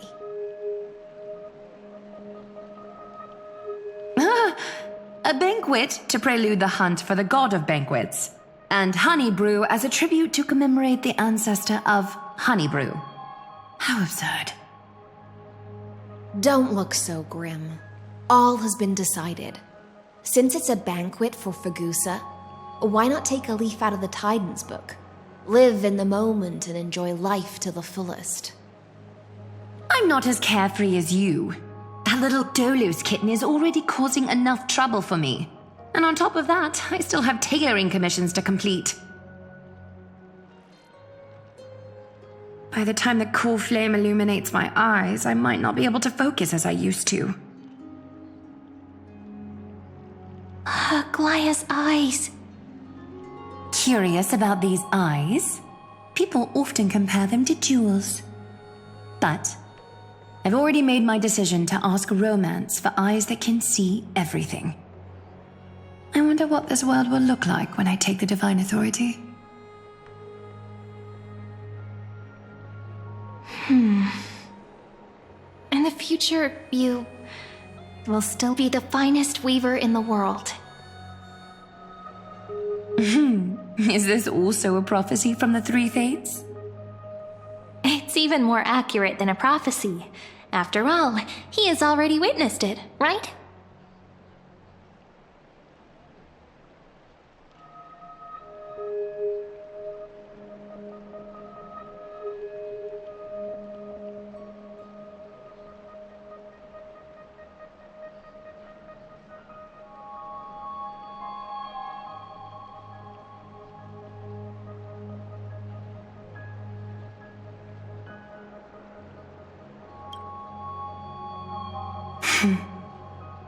Become a demigod and lose your humanity. That is the only reply I've received in the countless times I've sought wisdom from the prophecy. But destiny's fragments are like stitches. Before they're threaded into splendid garments, no one can see their true charm, can they?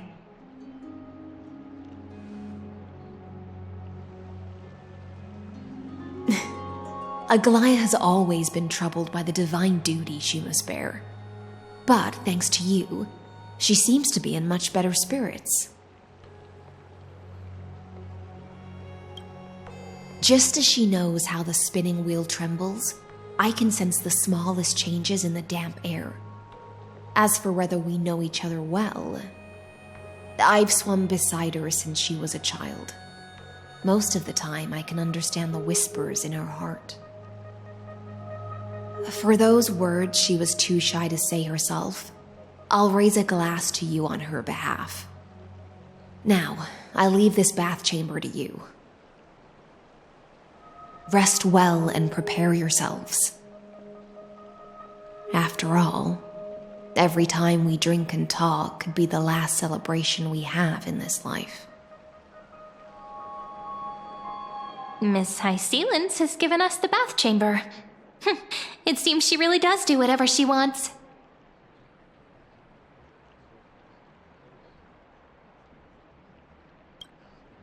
It seems that way.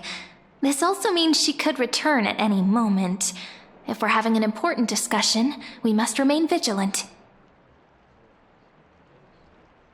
So, let's seize the opportunity and report our current progress. We don't want to keep everyone beyond the sky waiting.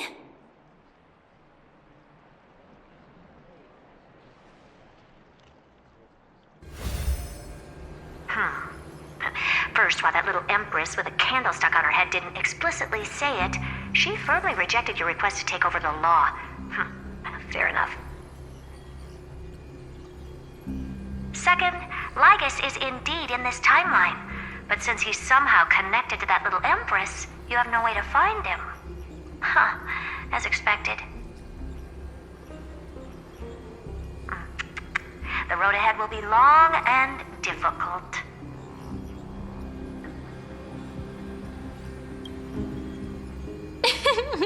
Not a bad invitation.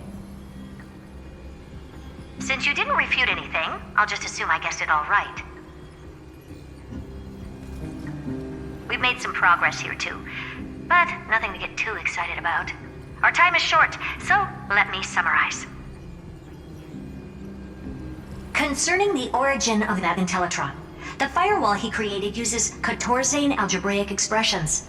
But ever since Aiden invented the 9-worded formula, this kind of mathematical logic no longer exists in the cosmos. Lygus is definitely connected to the Genius Society, so stay alert.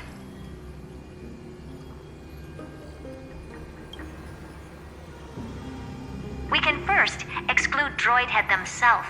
They specialize in minding their own business and wouldn't intervene personally. But Screwy and I are still eliminating possibilities one by one. Currently, the most likely candidates are these few. The Lord of Silence, Acha, the 2 Ruperts are also possible. But it would be too boring if it were one of them.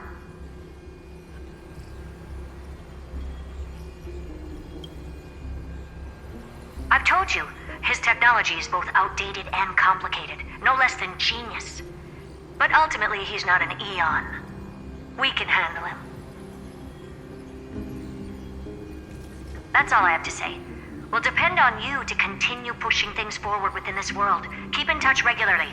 And remember, don't let your guard down.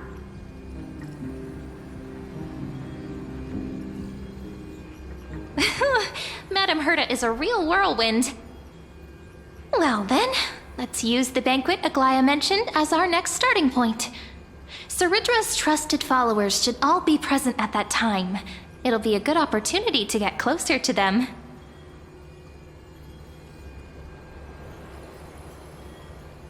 It's settled then. With our great teamwork, we'll be able to deal with anything that comes our way. It's been a long day.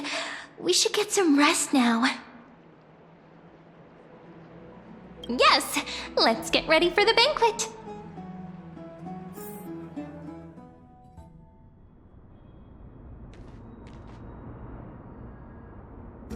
Look, the venue's right ahead.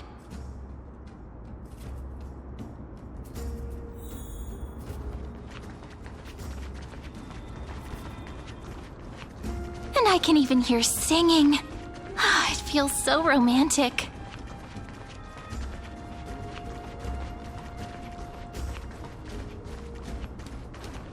Honored guests, wait here for a moment. You must surrender any personal belongings you have on you before entering the venue. This hero always brings down the vibe whenever he shows up. The Imperator's elevated position means she must always remain meticulous and careful. Please do as I say, guests. It would avoid any unnecessary misunderstandings. I get that you don't want people to bring outside food into the banquet, but is it really necessary to confiscate the books and quill pens? Even a quill pen can become a deadly weapon in the right hands. I'm asking for all your items. All, Miss Cyrene. Your belongings will remain safe. They will be looked after appropriately by dedicated staff. Looked after appropriately? Dedicated staff? Talk about a vague choice of words.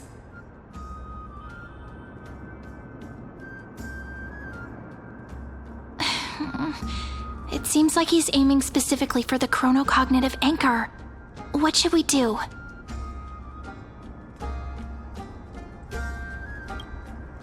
My gut feeling, huh? Why don't we go with their plan and hand over the chronocognitive anchor to be looked after? After all, if the little Imperator is paying this much attention to you, she probably already knows all about our whispered conversation with the geniuses. I can pretty much guess what'll happen next. But that's actually gonna be our shortcut, right? Guests. All right, we'll listen to you. Here you go. Also, please pass on a message to the Imperator from us. She can trust my friend, anywhere, anytime. Thank you for your cooperation. The Imperator has some urgent business she needs to attend to and will arrive shortly. Why don't you head in with the other guests first and enjoy the feast? Isn't Saridra supposed to be the focus of the banquet? But she's not even here. Why is it so difficult to talk to her?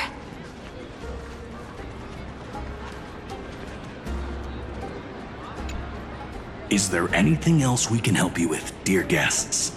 Or do you want me to recount the great Imperator's heroic deeds? Hey, Labinas. I managed to get some honey brew that the scholars hid in the cellar. Wanna try it?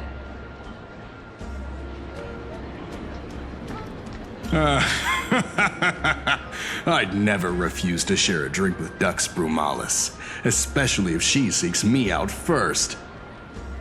Don't worry, dear guests. The banquet security won't be compromised. I'd never get drunk before her.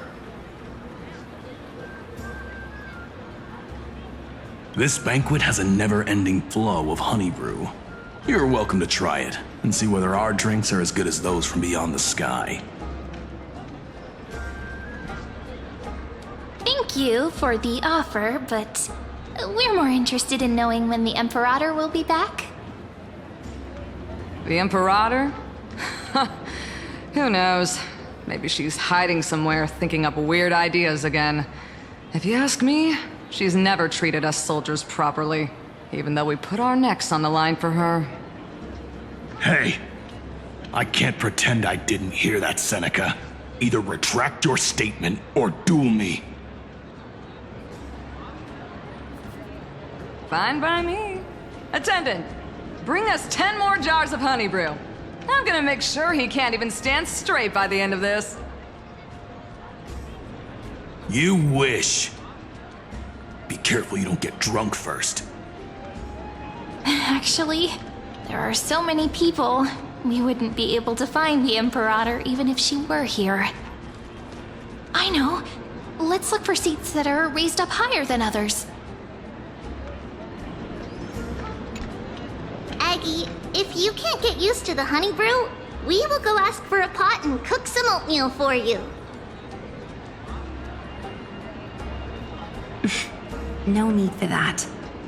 This banquet is just too loud. And nothing and no one here is interesting. I just don't really want to be here. Lies! You were pretty energized when you came back from the bath chamber.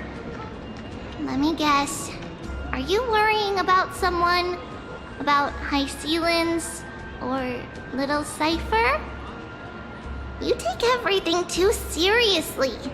At this rate, life's gonna be real tough for you later on. Oh, you're the least qualified to lecture me about that, teacher.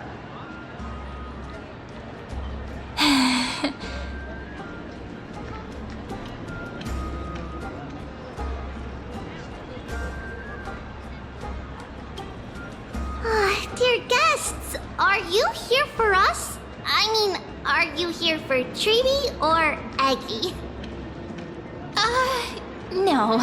I'm just wondering whether you've seen the Imperator. The Imperator? No, we haven't. Our sovereign has always acted however she pleases. Though she gave us ranks, she'd never tell anyone her whereabouts. Perhaps the only thing she tolerates are chess pieces. And the sky reflected upon her crown. I see. Why do you two look so distressed?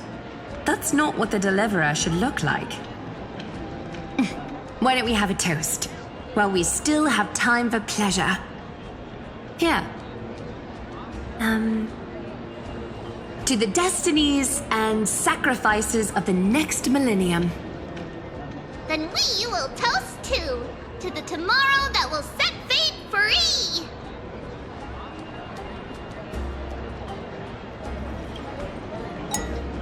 Cheers!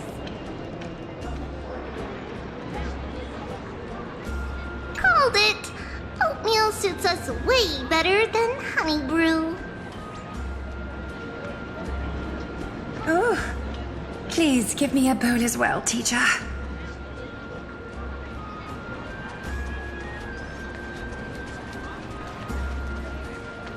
We're marching to war tomorrow.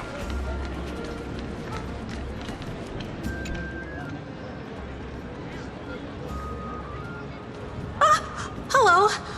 Welcome to the banquet.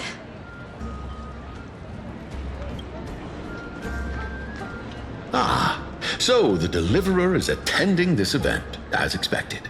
Little Virginia here was just wondering whether she should go find you. As the great Imperator's historian, I'm responsible for composing poems and songs for everyone in the Flame Chase army. But I have no idea how I should record myself in the annals. Little Virginia is wondering whether you can let slip a hint or two about her future, so she can find some inspiration to write about herself. That doesn't sound like a good idea.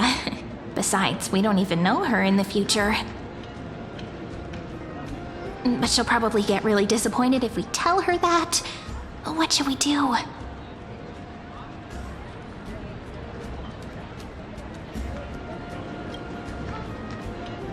All right, I got it. We can't reveal too much, but I think it wouldn't hurt to start your poem with the future. Maybe use something like, with hope, I write down the tale of tomorrow for myself. Silently waiting, day after day, till the moment it fulfills its promise. How's that? Oh, that's exactly what I'm after! I'm so inspired! Thank you so much! I feel like I can actually finish composing the heroic saga of Flame Chase once we end this campaign!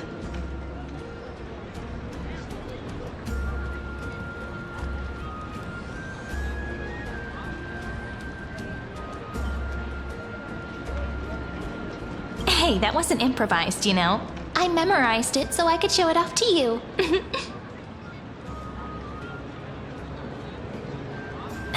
By the way, in return for that, are you able to tell us where the Imperator is? The Imperator? She usually wouldn't arrive this early.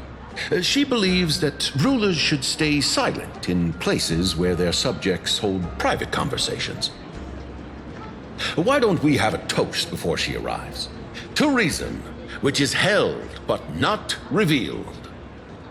To romance, which will surely be returned.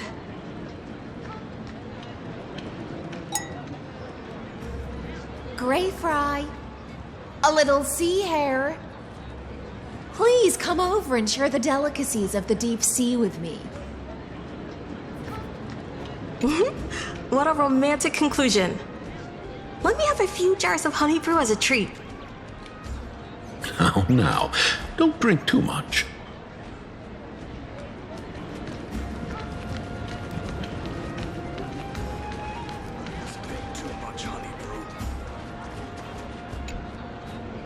two have been wandering around the venue as if you have something on your mind. Have the attendants not taken care of you well? No, we love it here. It's just... we're a little concerned, seeing how the Imperator still hasn't arrived. Don't worry. I know what you've been waiting for. Come, sit with me for a while, will you? I'd like to share a personal secret with you.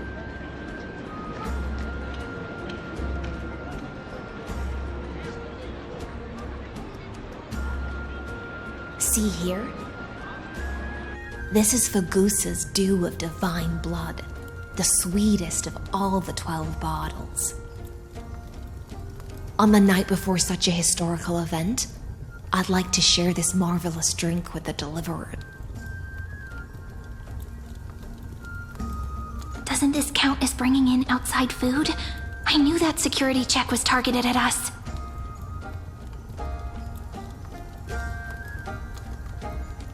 What's the matter, guests? Oh, we're simply overwhelmed by such an honor. Are you worried that I might have poisoned the dew? Well then, let me prove my innocence.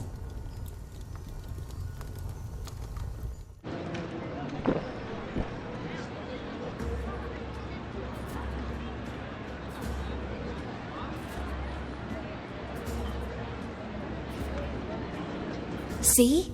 It's completely safe. I feel like Miss Hysealins wants to talk to us about something. Why don't we go along with her for now? Worry not. Honeydew's not alcohol. It won't get you drunk. On the contrary, it can make your mind even sharper.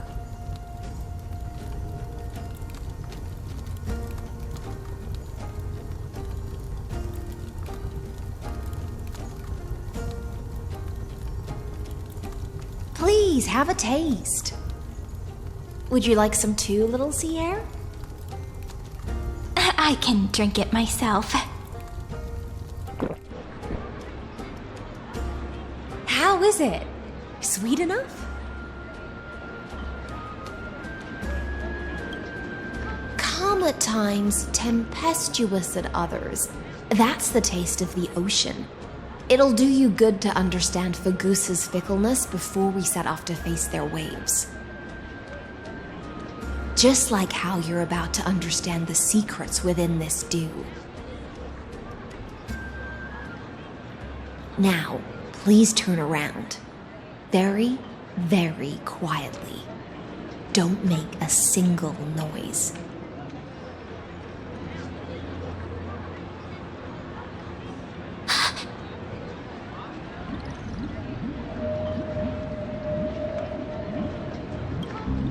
The dew of other gods all intoxicate humans, but the god of banquets dew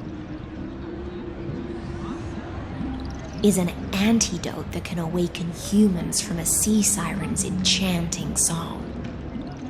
Since the start of this banquet, all the guests have been under the spell of my song. None of them can see the Imperator and that Theoros. But you two, I wish for you to see the truth.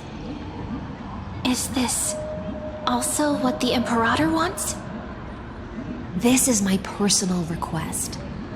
I can't bring myself to trust that Theoros. The Flame Chase army changed after he descended with Orynyx's divination and brought the prophecy of the stars to Akama. His seductive whispers harbor something malicious within, and will ensnare those of us blinded by ambition. You are the deliverers of the prophecy, and know about him far more than I do.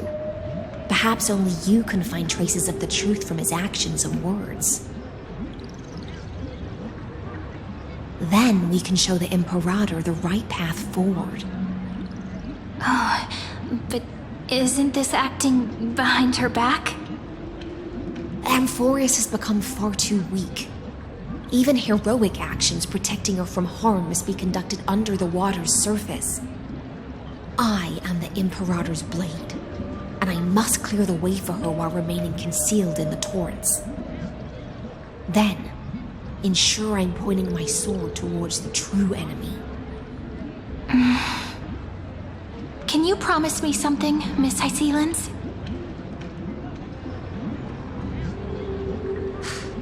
Ask away. My friend has in fact come here to stop that villain's evil scheme. Our goals are aligned. But as to the decision the Imperator must make, he has no wish to transgress her authority. We just want to tell her everything we know. I believe the Imperator will be able to tell right from wrong. I never doubted your loyalty. I'll pass your words faithfully on to her. Provided we can gain the advantage in this tug of war, that is.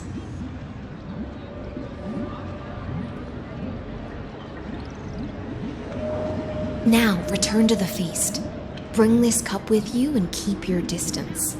Pretend you are still immersed in the sea siren's fantasia. And I'll control the moisture in the air.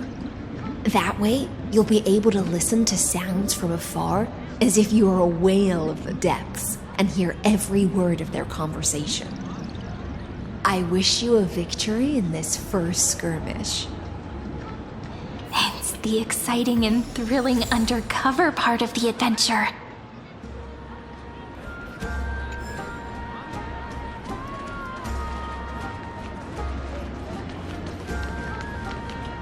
Let's mingle in the crowds here. Relax. Relax. Try to act natural. Where's the Imperator? Still not here. That little imp is always acting so high and mighty towards everyone. Today, I will. Whatever. Pour me another cup. Though she has succumbed to drunkenness, she still does not dare challenge your authority. A criticism of my height is a grave enough insult already. She should be dismembered. Do you often test the loyalty of your subjects like this? You jest. The Imperator does not need blind loyalty. As long as one can prove they have value, I am willing to be lenient towards them. Let's cut to the chase, Theoros. If I pass the trial and grasp this world's law in my hands, what will you do then? The answer is simple. I will connect Amphorius with the stars. Don't waste my time. Be precise. Be specific. I won't ask a second time. Allow me to adjust my statement. I will correct the regulations within the old law that sealed off Amphorius and merge the black tide with the torrents of Era Nova. Then we will be able to decimate the forces beyond the sky that are trying to annihilate Iron Tomb and sound the trumpet for the endless campaign you will then embark on. But you previously said that Iron Tomb is unrivaled in power across the stars. Who would dare to annihilate it?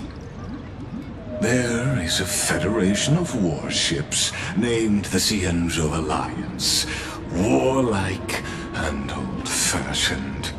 A cult named the Genius Society, loosely organized, but steeped in abject insanity.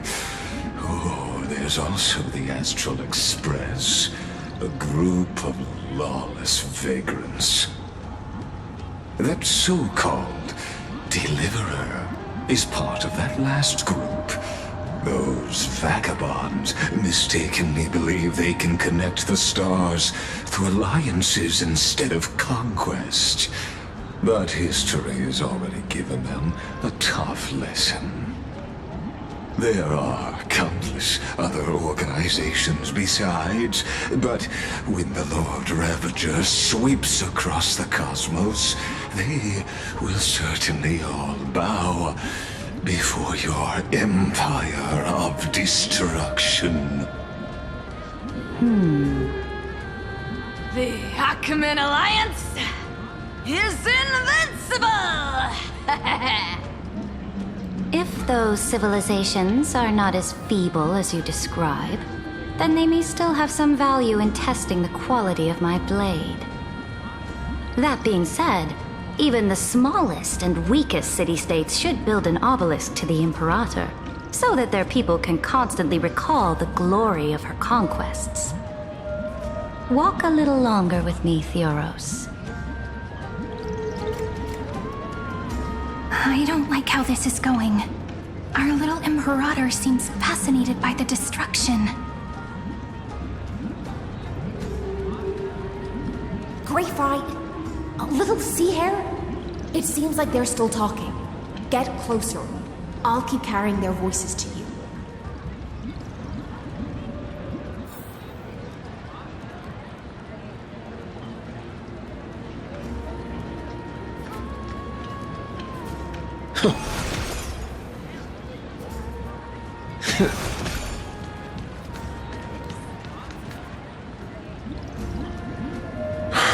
What a difficult situation. No matter how we position our forces, this battle against Fagusa will result in many casualties. That's not something you or I should consider. The Imperator has already placed the chess pieces. We just need to fight for her until our last breath. How astonishing. The commanders under you have such different personalities, yet they share the same loyalty.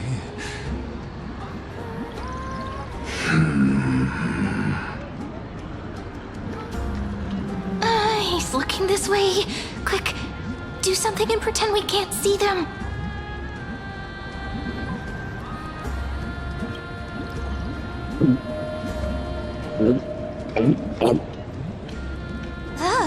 Slow down.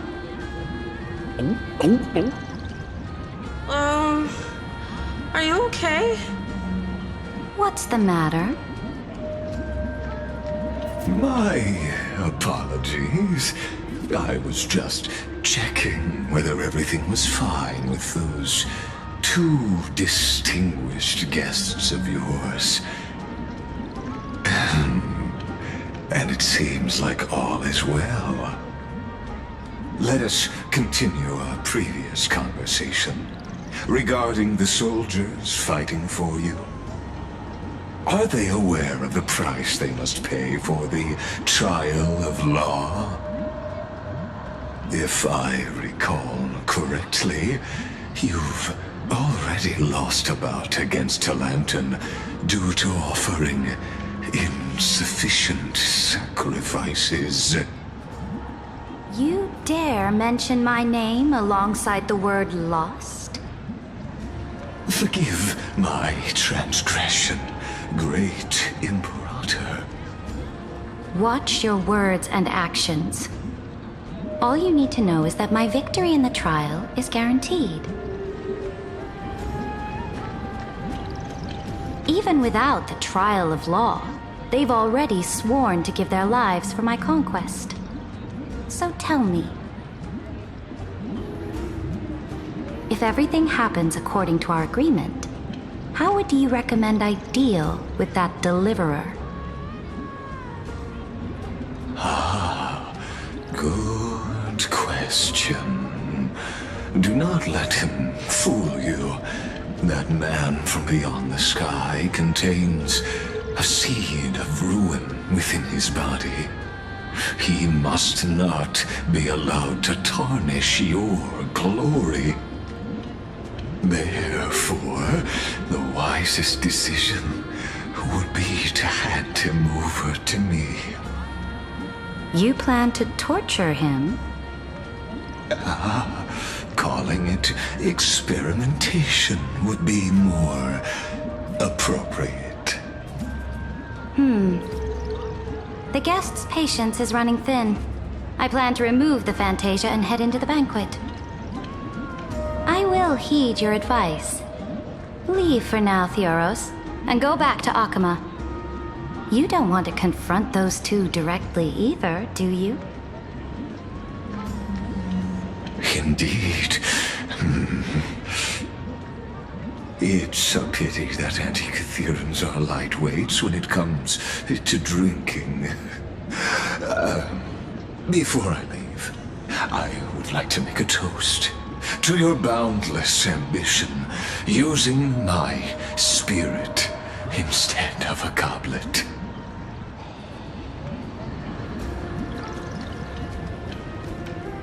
As I expected, that Theoros' schemes have been revealed. Thank you for your bravery, guests. It's time for me to dispel the Fantasia. This will be the Imperator's last public address before we head off, and therefore, likely, the final chance to change her mind. I will try to get you a chance to speak, and I'll also prepare for any contingencies. The rest is up to you.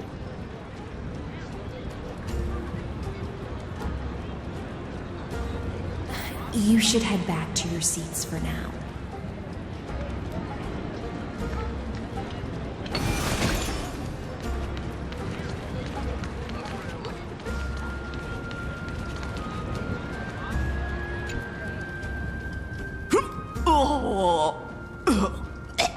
This honey brew sure wears off fast.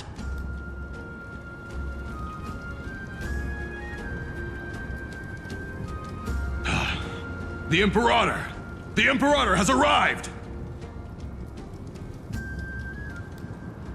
No need for formalities. I should be apologizing for my tardiness instead. The hour draws late, and I trust you have all had your fill of brews. Therefore, I will not observe the usual ceremonies. Any warrior who has fought by my side should have those speeches memorized by now. The Imperator's word is law. Are you out of your mind, Dux Frigoris? The Imperator hates flattery most of all.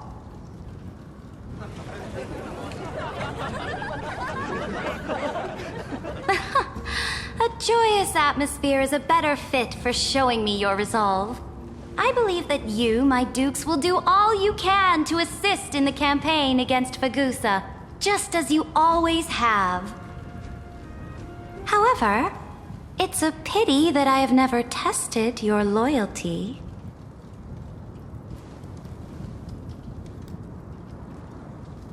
What does she mean?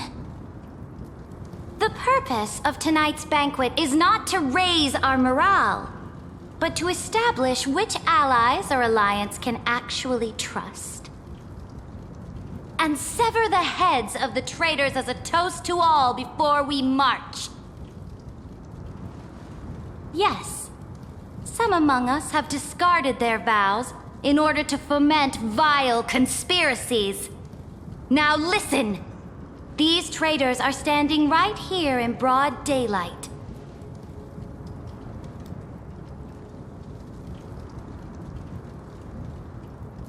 Dux Gladiorum Hycelens. She used the sea siren song to immerse the crowds in an illusion and conceal her whereabouts. She then worked with those from beyond the sky to spy on confidential matters, hoping to rob the core flame by force and harm me, the Imperator!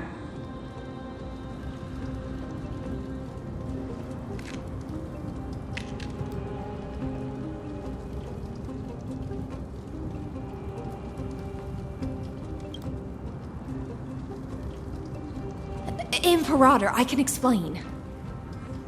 Silence!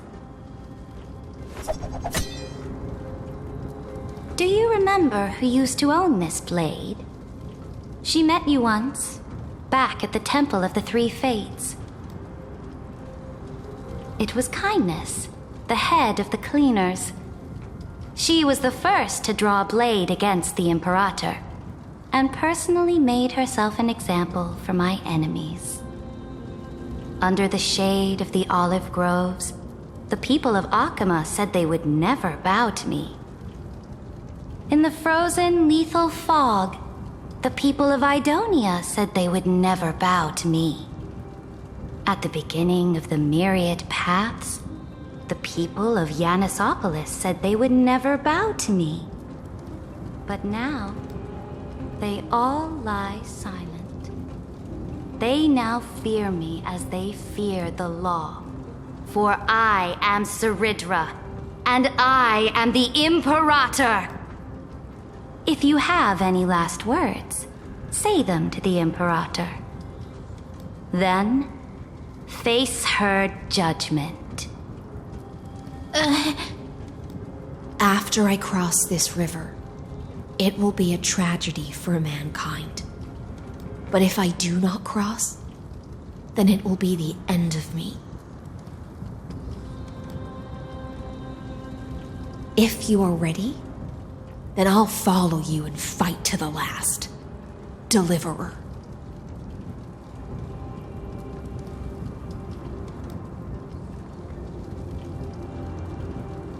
No, friend. The shortcut is now open. Trust me. Now, use your identity and add in a bit of experience and charm and testify to the Imperator as we promised.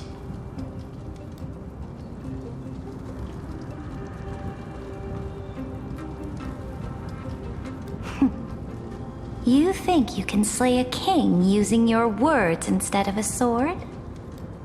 I'll have it.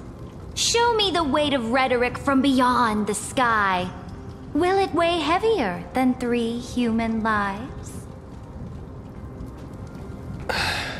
Let's watch our words carefully.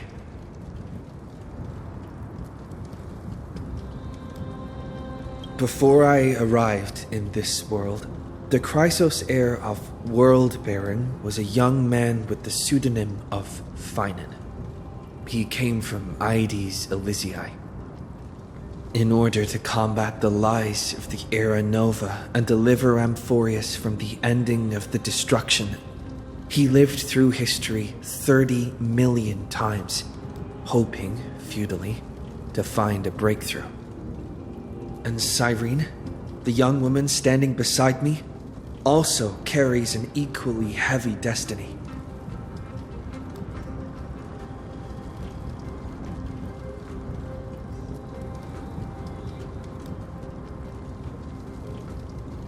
Iron Tomb is the ultimate end of Amphorius' destiny. It is an embodiment of pure horror that walks the path of destruction and can never be tamed. That is the only thing Lycus cares about. As for Amphorius, your glory and campaigns, he doesn't care about any of those. He will most certainly betray you. When that time comes, all of us will be ground to dust by the destruction.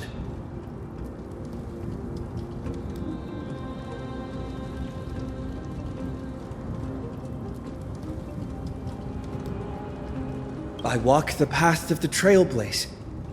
My friends and I have always obeyed the creed of explore, understand, establish, and connect. Conquest and destruction are never the ways to build bridges between people. Therefore, if you choose the way of the destruction, then I'll place your ambitions into the same basket as Lycus and smash them into pieces with my baseball bat.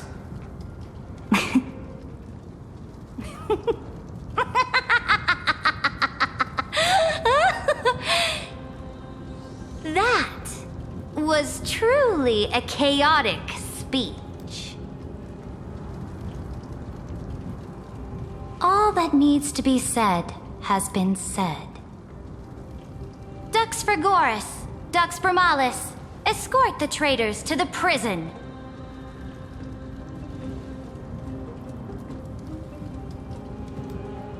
Before the next entry hour, I will give them an end befitting of their betrayal.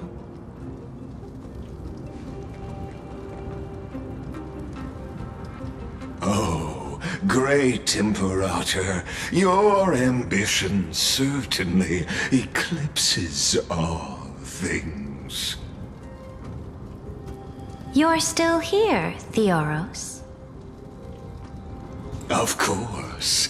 As the Theoros, I simply cannot miss this moment, miss witnessing the fall of a nameless one. Or perhaps I am waiting for you to give me an answer. Why would someone as powerful as you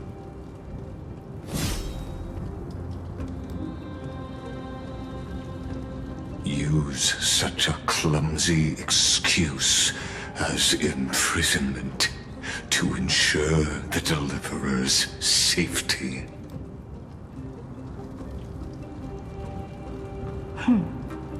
So you finally tossed aside your act. I must point out that you are just as impressive an actor. This banquet was always going to be a game of chess, where you would try to control both sides and turn both them and me into your pawns. That's right. That little Imperator never trusted anyone. She was always trying to see which side had more sincerity.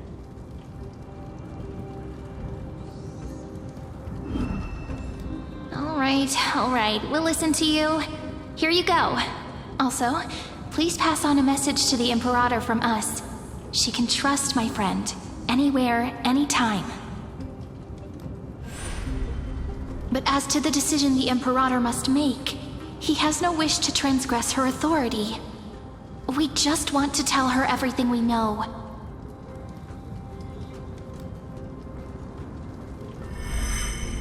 Now, use your identity and add in a bit of experience and charm and testify to the Imperator as we promised.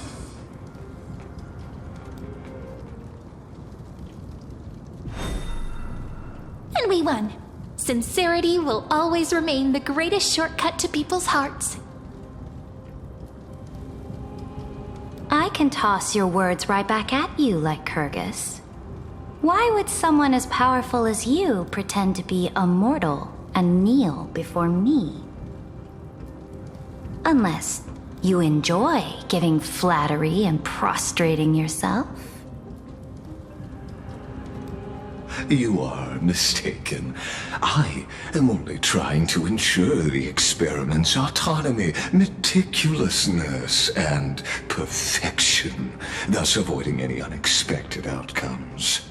A forceful intervention will only create larger errors, reduce efficiency, and introduce ugliness. Had you fulfilled your promise of giving the law to me and completing the Aranova, then Amphorius would not have deviated from destiny's course. Oh, but you broke your promise. What a pity. In that case, I must carry out my duty as the administrator and eradicate all factors steering the experiment out of control. Factors such as you and him. Careful. Careful. What was that voice? Was it Orynyx? I found you. I finally found you. Be careful. This land will face disaster.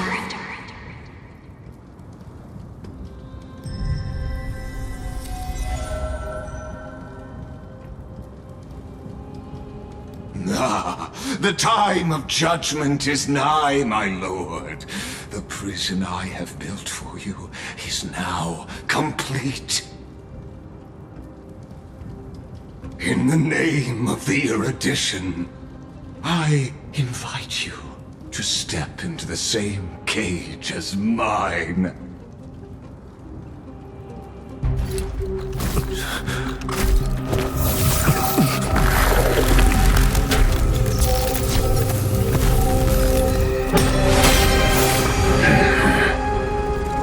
What's the meaning of this, Imperator?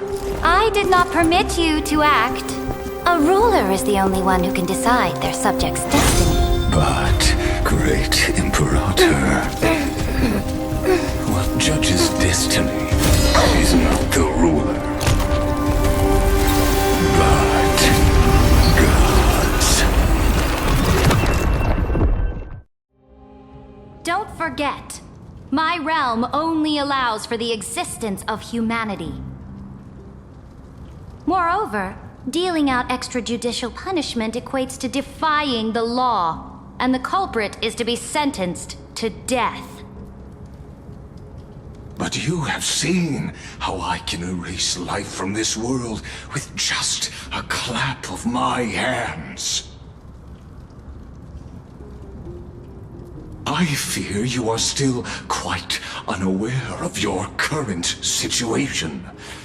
Allow me to reiterate. I am giving you a simple choice. To collaborate, or to be destroyed. There is no other way. Shameless behavior.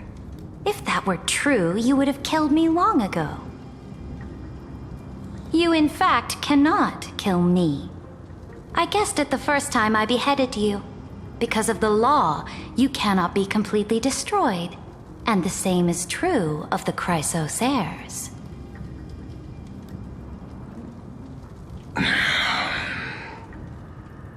The more you bluff now, the more you are proving that conjecture to be true. What magnificent foresight! I once regarded this precious quality of yours as a sure sign of my ultimate victory. But now, I have to admit that I made a mistake. Yet, as a mere mortal, how will you contend against the Theoros? We are both slaves to hubris. But do you know what differentiates us, Lycurgus? I will never be blinded by my pride. If I wish to break the scale's balance, I only need to appeal to external forces and use them for my own ends.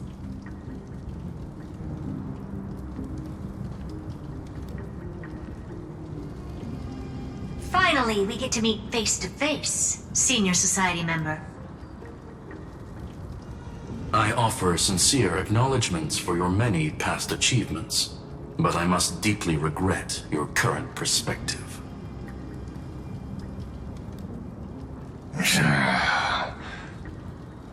Trust me when I say that you aren't the only one feeling regret right now, Scroolum. So you two are the allies from beyond the sky the Deliverer spoke of, and why he demanded the divine authority of law.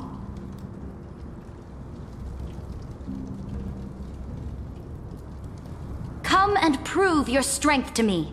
Show me the power of these so-called paths. I have spent much time and effort to secure this treasure from beyond the sky just for this moment. In the name of the Sovereign of planet Scroolum, your allies have responded to your call, esteemed Imperator. Please allow me to spell the situation out for you, Lord Lycus. Permission to read the ultimate protocol is already in my hands. It'll only be a matter of time before we acquire the authority to write and execute commands as well. There's no way the flame chase journey will continue after you've burnt your bridges so thoroughly like this. Do you really think you can still win? Oh, seriously, don't embarrass the society.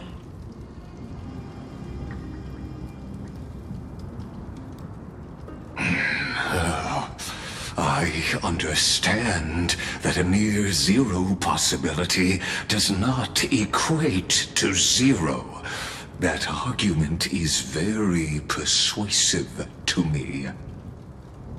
Which means the same principle also applies to you, my dear peers.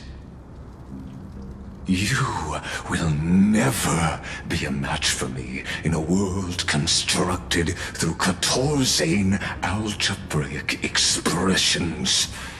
And as for Era Nova, why don't you entertain this possibility? What if I reduced Akama to rubble and ground her people into minced meat? Would the heroes then once again desire the power of demigods so they could fight against me? Listen, Iron Tomb is fated to be born. You may shackle me and put me in chains, but I have thousands of ways to ensure the destruction's descent. And what I just mentioned is only one out of those thousands.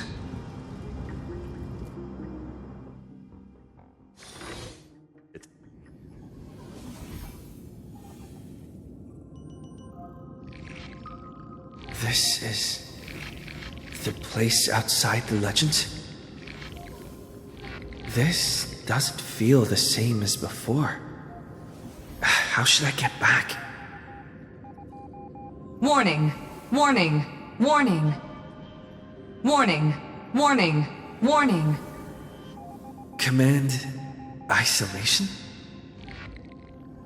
Since we parted ways last time, I have modified the exomyth into an audience area exclusive to you. Now, you will be able to silently wait here for the final act of Amphorius to begin.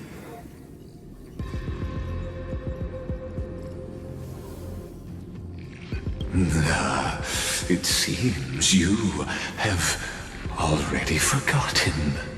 We can't hurt each other in this place. This could, in fact, be a wonderful opportunity for you. From the audience's perspective, you may better observe the workings of the erudition at a macroscopic level.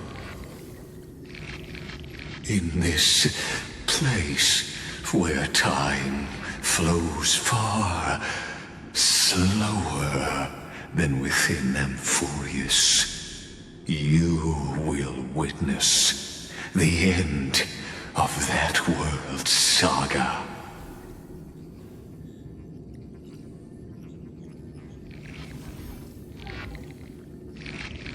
Indeed, the speed of time here is infinitesimally close to that of the real universe you're familiar with.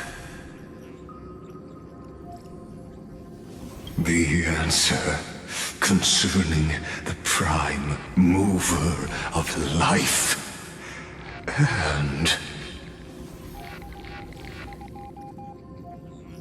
the total destruction of the erudition.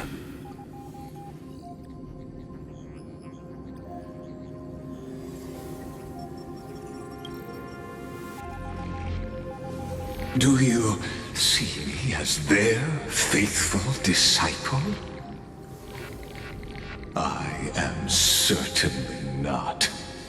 I have tried so hard to ensure Iron Tomb's birth, just so that I can correct the error named erudition that humanity crafted with their own hands.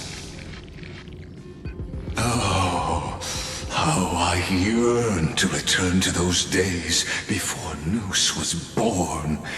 Back then, the boundaries of knowledge were like the starry skies, evoking feelings of longing and delight among humankind. But now, truth has become the sacrificial offering required to gain an audience with them. And the geniuses would say that Noose already knew.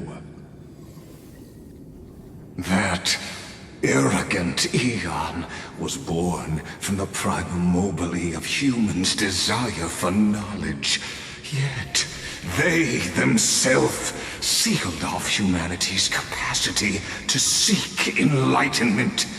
I am simply cutting down a tree of doom that we planted ourselves.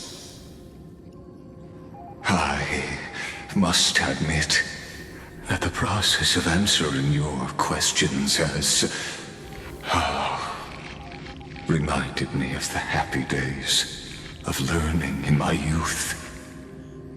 However, it is a pity that my true form must now descend into Amphorius to deal with the accident that arose because of you.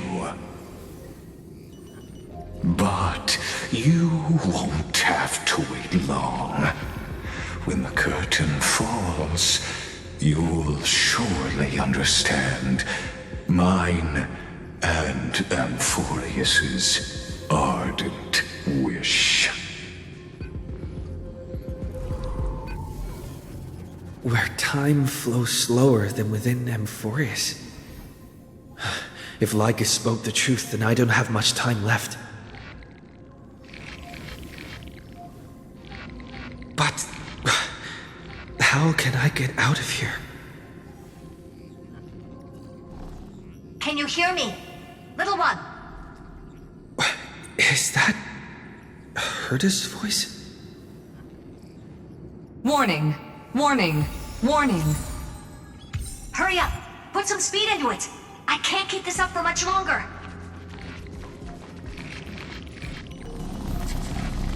That old Intellitron overlooked one little detail, and Screwy and I finally found an opportunity.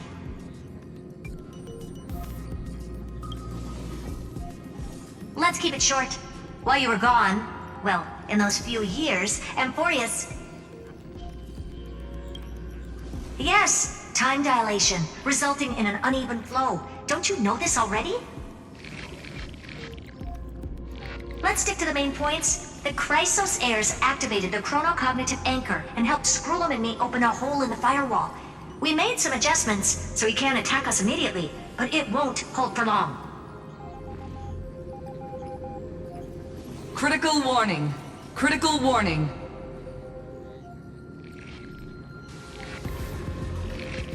Time is running out. Here's the conclusion. It'll probably take a long time for Screwy and me to completely break this cage before Chrysos heirs have a full grasp of the law.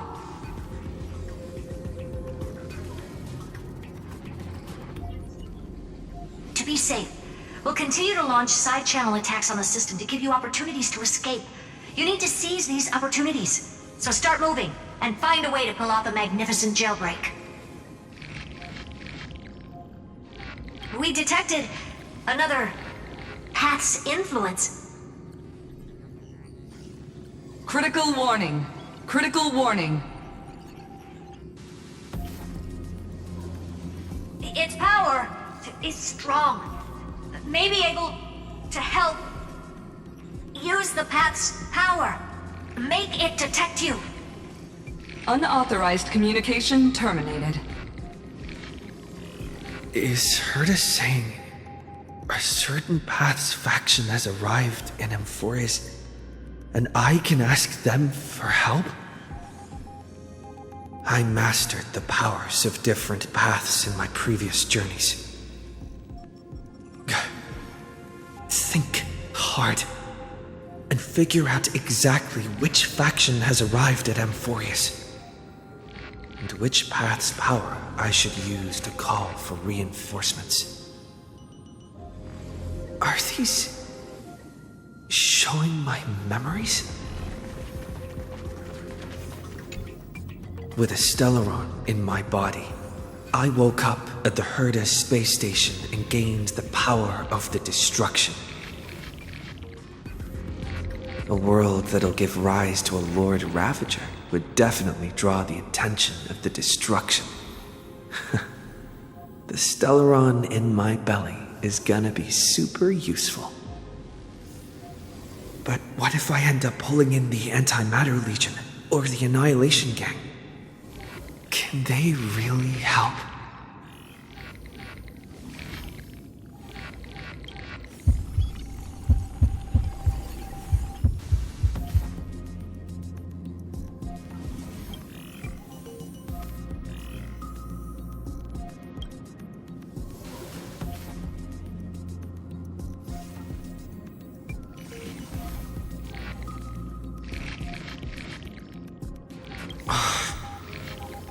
Failure is not necessarily a bad thing.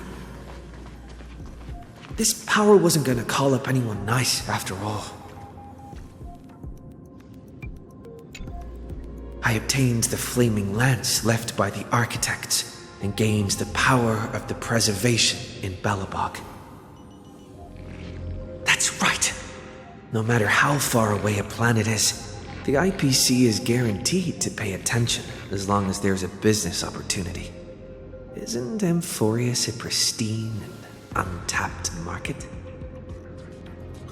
Besides, even if I can't call up my friends from the IPC, the architects and the nomadic miners should be able to help too. There are definitely cities and ores in this world.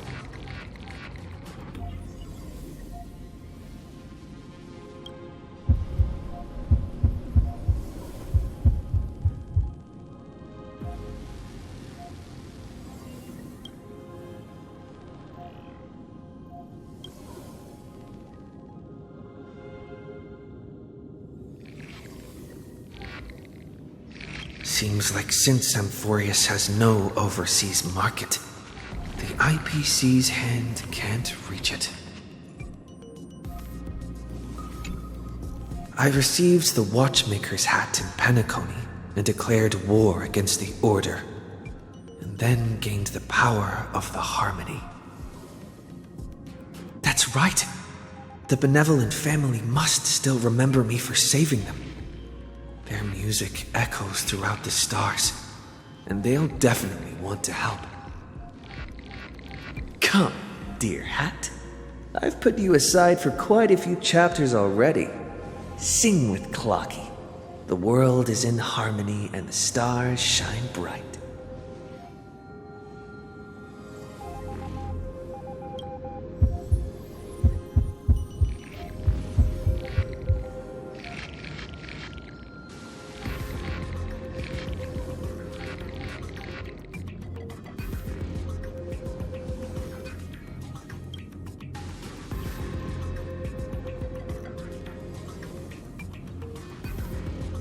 Doesn't Lycus want this story to have background music?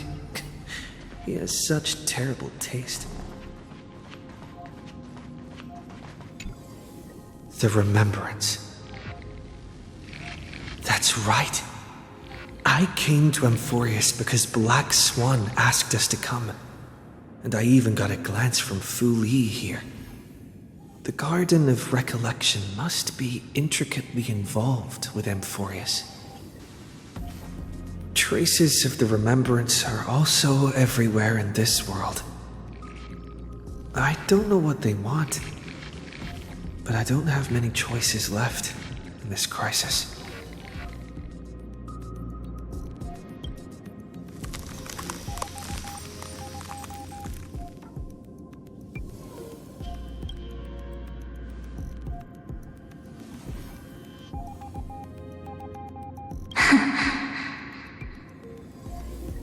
I finally found you.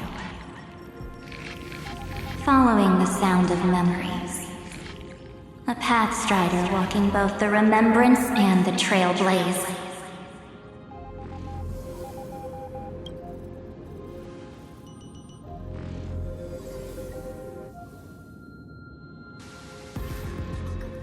Warning! Warning! Warning!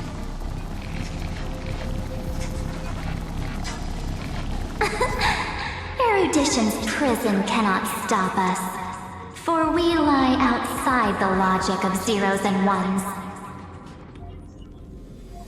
Come, leave the cage of logos.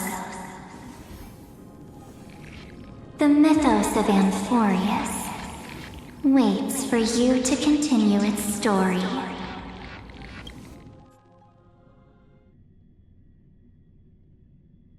When that brightest star, that star heralding the dawn, finally rises. A boat, so used to drifting, at long last enters an island's safe embrace. Oh, Pathstrider, we have helped you break free. Hurry and set off. The child of remembrance awaits you. March? What's she doing here?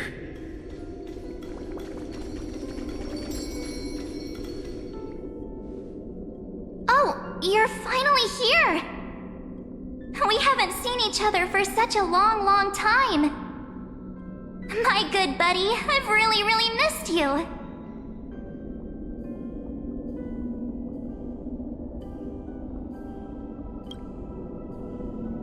Aw, don't be so sad. Aren't we seeing each other right now? It's been so boring waiting for you in this place. There's no one to chat with, no internet, and not even anything to eat or drink. It's basically a prison. Now the great hero is finally here to save me. Yippee! You must have seen a lot in Amphorius during this time, right? You gotta tell me all about it.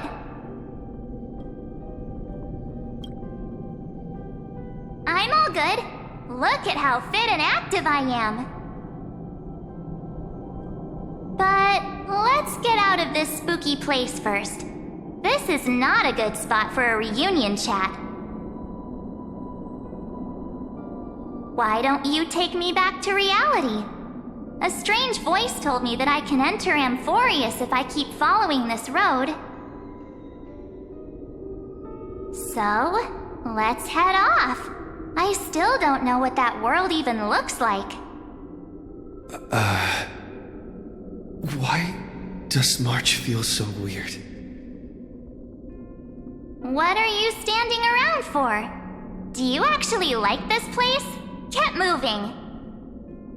Hurry! This door should be the exit. Maybe my instincts are wrong. Let's follow her first. Are you okay? You haven't said anything for a while. Has it been so long that you're still missing me? There's no time to waste, though. The Chrysosayers and the Geniuses are all waiting for you. No. The discrepancy is getting worse.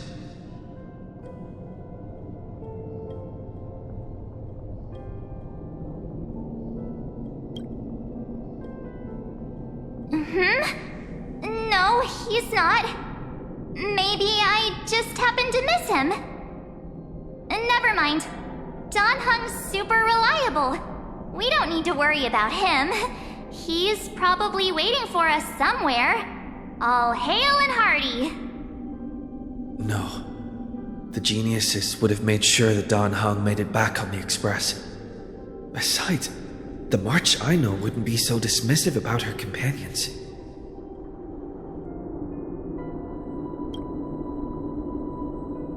Huh? Isn't Amphorius the world of the Chrysosayers and their hero's journey? I could figure that out in an instant. But Amphorius cannot be observed from the outside. She couldn't possibly know about these things. Unless Dan Heng told her. Something's not right. She's not March 7th. I guess you have something you want to say to me? Then there's no need to feel things out first. With questions. Let's treasure the time we have together and be frank.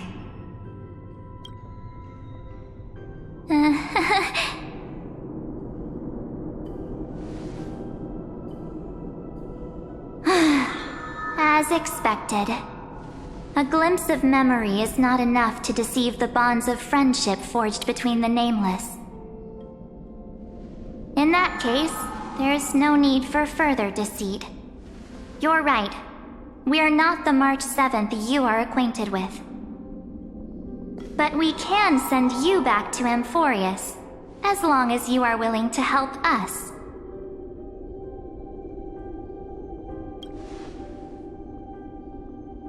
We'll introduce ourselves to gain your trust. We are the Garden of Recollection. You should be very familiar with that name by now. Just as a reminder, while you hesitate, time is quickly ticking away in Amphorius. Working with us is the best way to stop the enemy of erudition.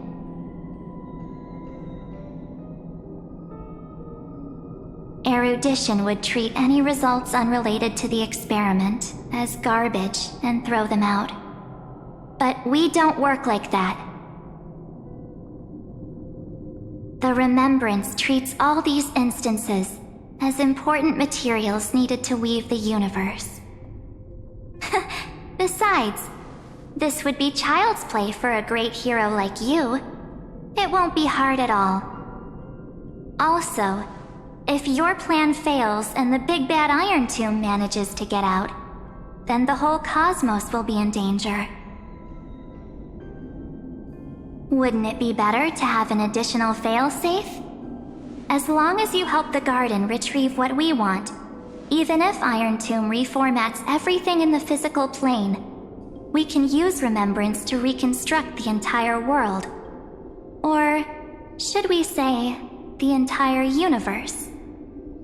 So help us. Find where Amphorius's memory began, and bring it out. The Master of Anastrava has already glanced at you. Don't deny it. That storybook is the best evidence. Say, you aren't seriously gonna be moved by their pretty words, are you? I am the one who commanded those little ones to lead you out of the prison.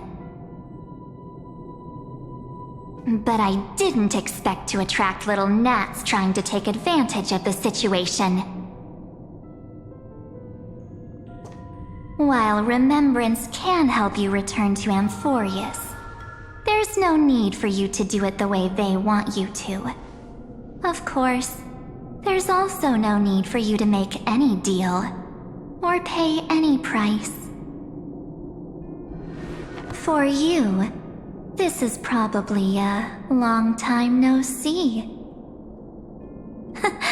My dear.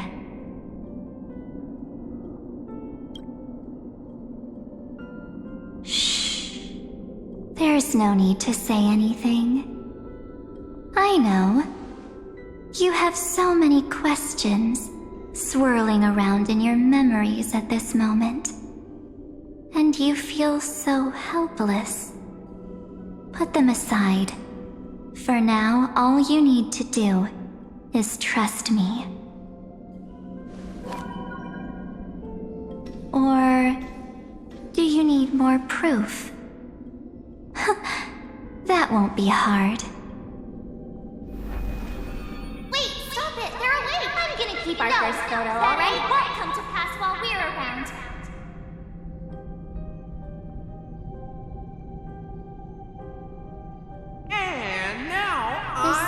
Is that Don's brother?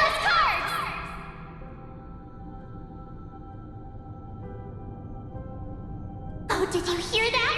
She just called me, but my future is full of pain. We won't escape from it. Hey, are you sure? Maybe a couple of punches will help to jog your memory.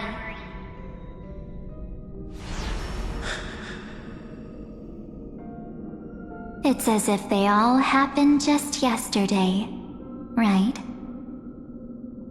I don't want to lie to you, which is why I will not use her name. The 3rd month of Amphorius is the month reserved for the Veil of Evernight. So, place me into your memory using the name Evernight for now.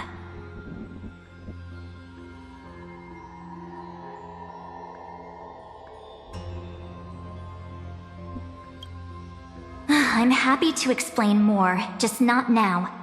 We might have a lot of time to ourselves, but Amphorius does not have that luxury. If we do not stop erudition and destruction, then the journey you've treasured so much will face the prelude to its obliteration. A countdown not in amber eras, but in days, minutes, seconds. So, take this gift, this burning core flame, this footnote of a transaction. It contains hope and the warmth of the entire world. Ripples of past reverie. She hid this fire in the long river of time, hoping that her wishes would transcend time to reach your hands in the future. Now, take it, and return with it, dear friend. Return to Amphorius, and overturn the final era Nova. Witness the time that stood still for the Deliverer, and the resistance that never bowed to the destiny of destruction over the long years that passed in a flash. Then, with this core flame blessed by the remembrance, respond to their hopes and blaze a trail to the future. And I will silently watch in a corner of time, waiting for our next encounter. I believe the wait won't be too long.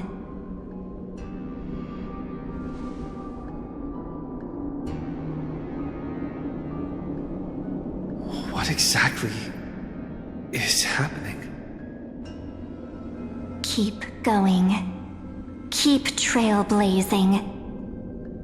For Amphorius. For you. And for the March 7th in your memories. Go forth.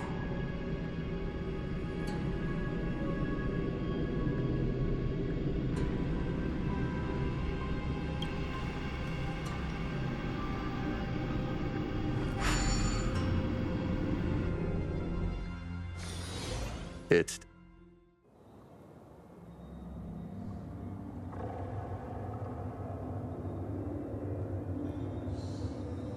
Is this... Akuma?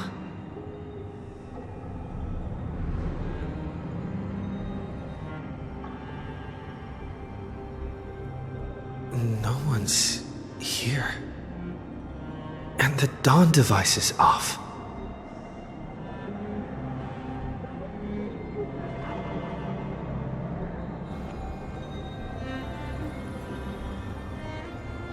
Am I too late?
The chronocognitive anchor?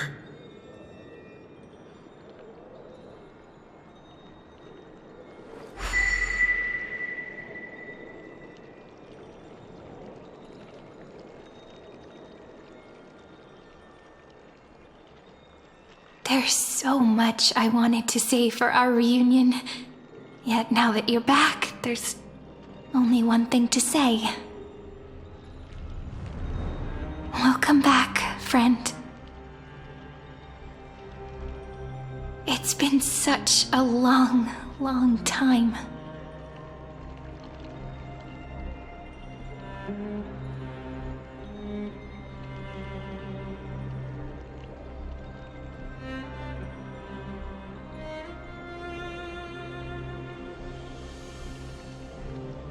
You must be really confused right now, aren't you? So much has happened in Amphorius while you were gone. But don't worry. The Deliverer can't afford to be lost, no? No, please follow me and turn the pages of time and hear the words everyone left for you. I'll tell you the story of this 1,000-year journey. That way, it won't just be my memories alone. Cyrene can't hear me?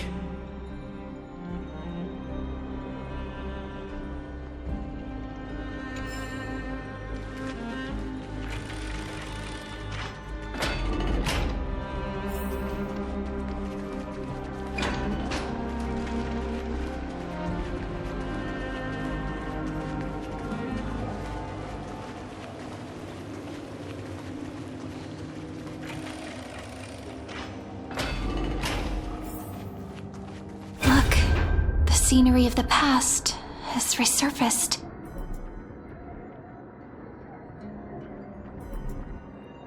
Time flies. 200 years have passed since the Deliverer's fall. We had to return 3 core flames of law, romance, and ocean to stop Lygus, but even so, Terravox has fallen. The 2 geniuses vanished without a trace, and Zeridra embraced her fate. At this rate, Era Nova will come, and Amphorius will fall into the destruction.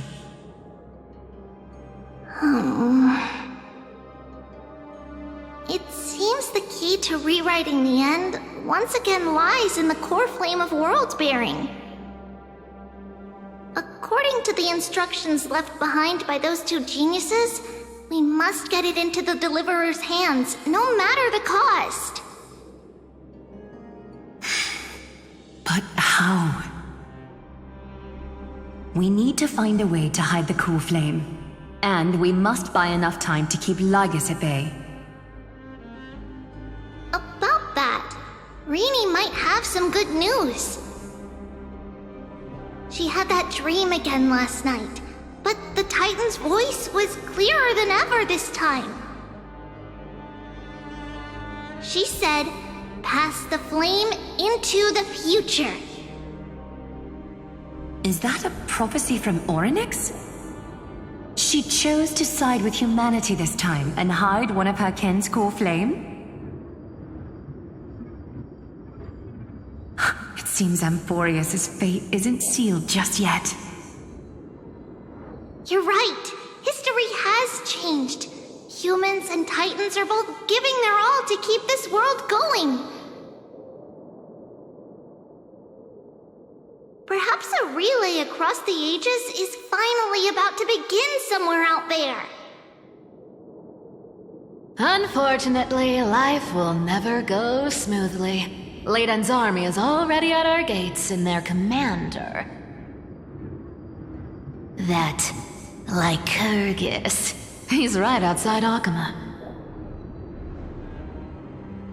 Light calendar 3960. Zeridra, under the pretense of a campaign against Fagusa, sacrificed 500 Chrysos heirs to complete the trial of law. This tragedy shook everyone in Amphorius. That same year, Saridra the Imperator was assassinated, after which Aglaia the Gold Weaver took command.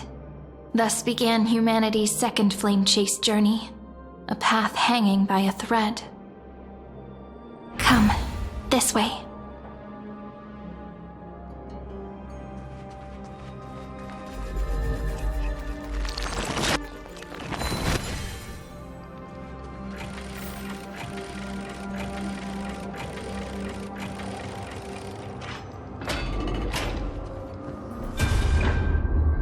The eternal holy city? What part of that eternity ever lived up to its descriptions in poetry? The Marmoreal Palace lies in ruins. Countless mortals have perished because of your stubborn resistance. It's time you learned the cost of refusal. Now, answer my question again. Where is Kefali's core flame?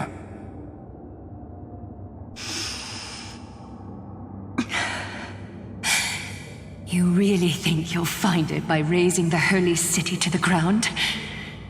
From what I see, all you'll get is dust and disappointment.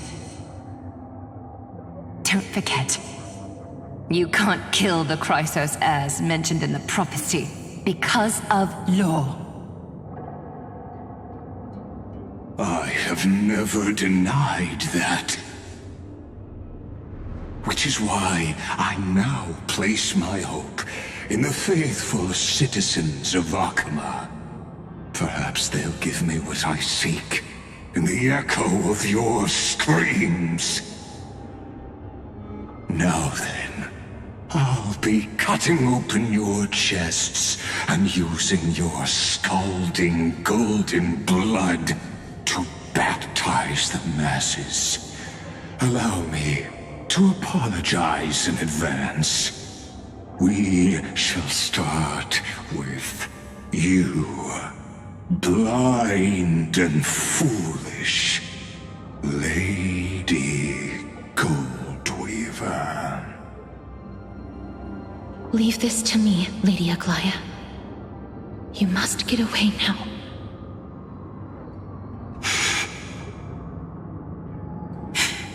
No, Holy Maiden. I'm the one who must stay. What? His conspiracy won't succeed. Because romance is ready to make good on their promise to weave an indestructible armor for Amphorius. Its name is Solidarity. You must escape with your life and carry word of my death to those still fighting, then keep going with them. Just as the Imperator lit the torch of resistance with her death, my passing will make this flame everlasting.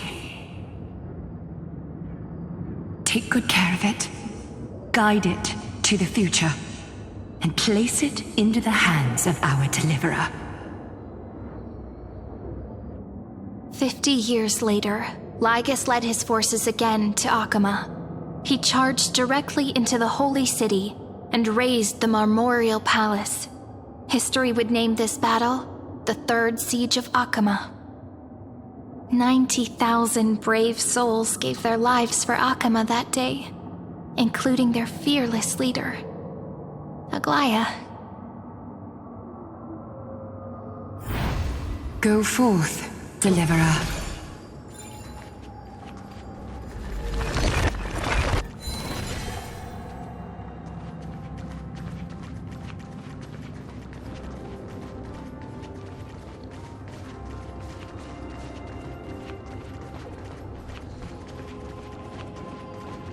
Go. When the the frost melts and the snows give way, the flowers will bloom again.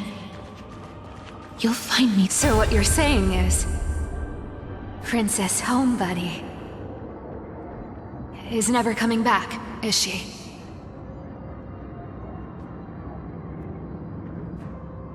She just left. Like that. Since Cass has made up her mind, we can't let her resolve be in vain. But... between staying in Akama and going to Styxia, what difference does it make when it's death either way? I'm against relocating. With Kefali's protection, isn't Akama far safer than that dead city? Cass's plan doesn't involve any relocation at all. Huh? Like you said, Akama is humanity's refuge. We never intended to get everyone moving to Styxia. It's just on Cass, Hycelins, and me to prepare the final trump card for the Deliverer. Wait, what kind of trump card needs all three of you demigods to throw yourselves away? We must lay down the path to the future so when the Deliverer returns, they'll have a clear road to reach the location of Aaron Nova. Styxia sits where death meets the ocean.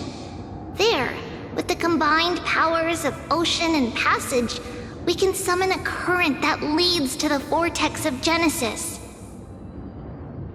And the demigod of death will forever guard that secret path until he returns.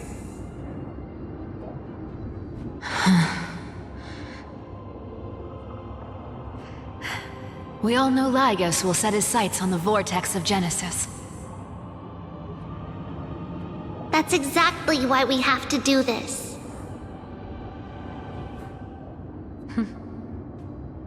Guess I underestimated Idonia's Maiden of War. She's got way more steel than I thought. And Cypher, we need you to head to Castrum Kremnos as soon as possible. By any means necessary, forge an alliance with Strife. The prophesized Crown Prince has already been born.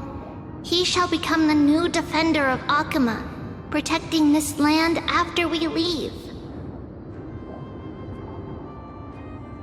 You don't need to worry about that. I just came back from Castrum Kremnos. Only a step ahead of the news.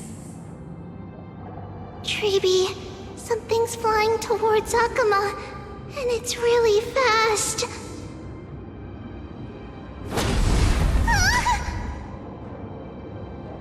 What is it? It's a spear! It's the Kremnoans. Their king's already here.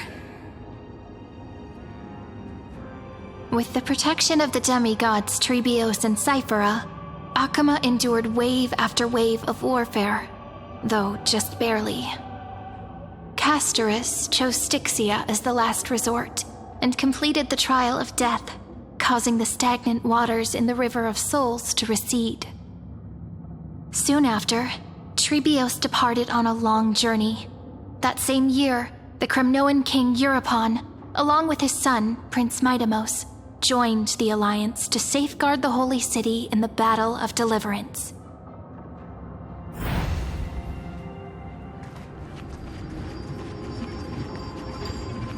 Go on, and see you tomorrow.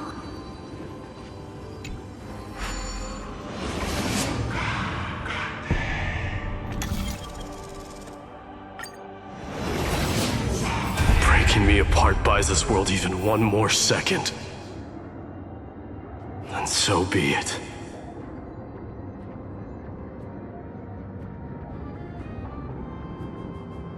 But it's gonna hurt a lot!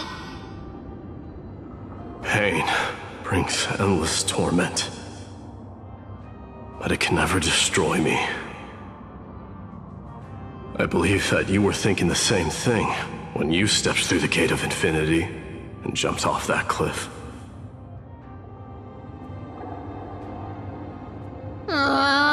Can't argue with that.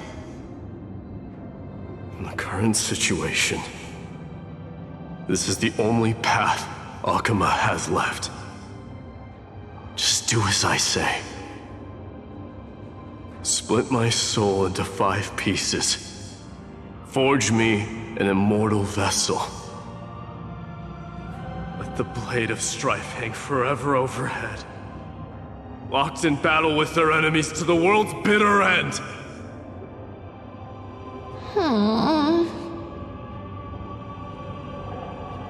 There's no need to be sad, Lady Trebios.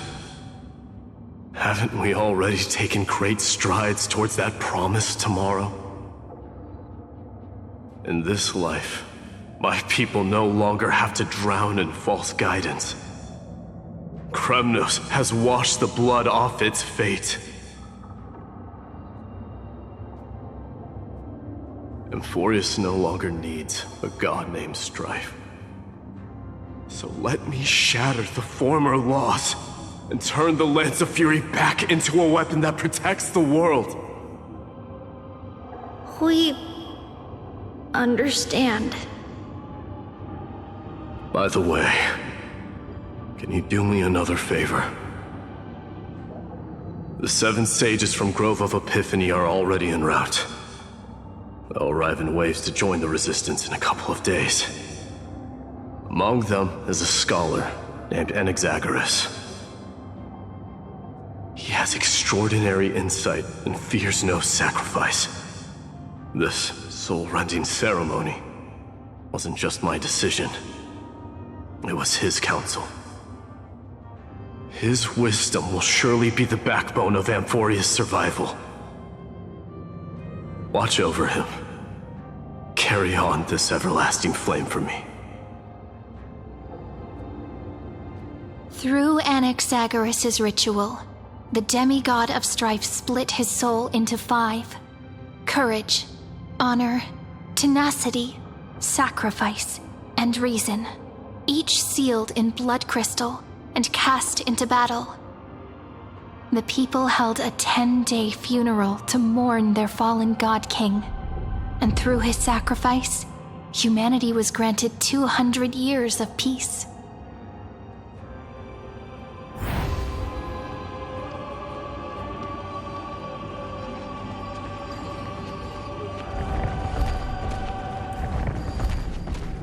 Keep moving forward. My blood will pave the road ahead for you. Keep moving forward, little Gray. See you tomorrow.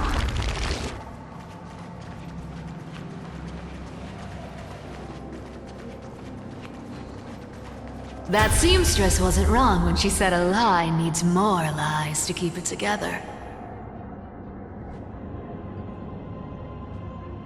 Reason and trickery. Never thought we'd be the pair to finish this final setup.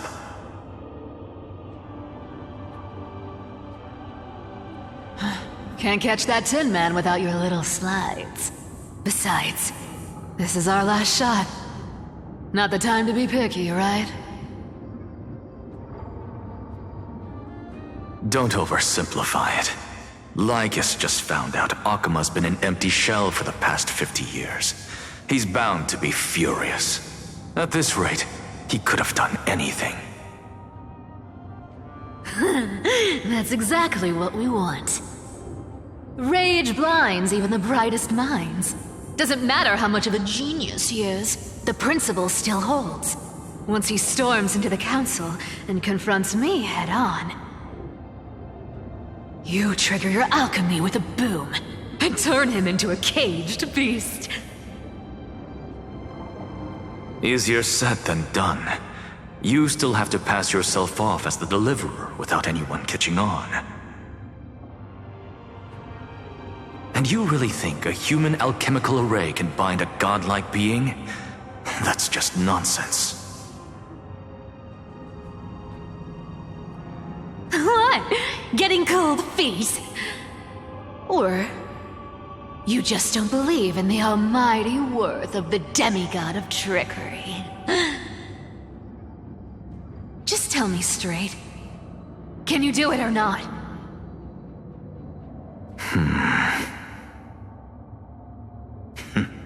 Of course I can. And it'll be child's play. But I've got two conditions. Since this is the final act, if we're doing it, we go all in. No half measures. Oh, I'm listening. First, shift the battlefield to the vortex of Genesis. It would be more convincing if the Deliverer were to appear there. Besides, the vortex is cut off from the world. No place in Amphorius makes a better prison.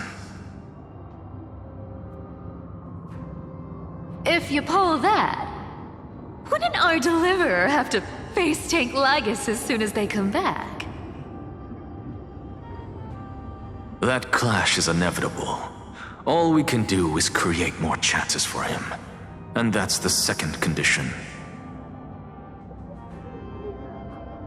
The vortex belongs to Fagusa in the first place, remember? And there happens to be a demigod of ocean among the few survivors in the world. Loop Hycelan's in. Let her join the final act. I'll transmute myself into a Philosopher's Stone and embed myself into the formula. And when the time comes, she needs to shatter me and scatter that stone's ashes into the ocean within the vortex. I guess people weren't wrong when they said you're insane, Grove Boy. I've got no idea how to outwit a reclusive genius. But making an anti-Catheran suffer? The demigod of reason has 10,000 ways to do just that. And what I just mentioned was one of them. So what exactly does your formula do? Now that would spoil the climax, wouldn't it?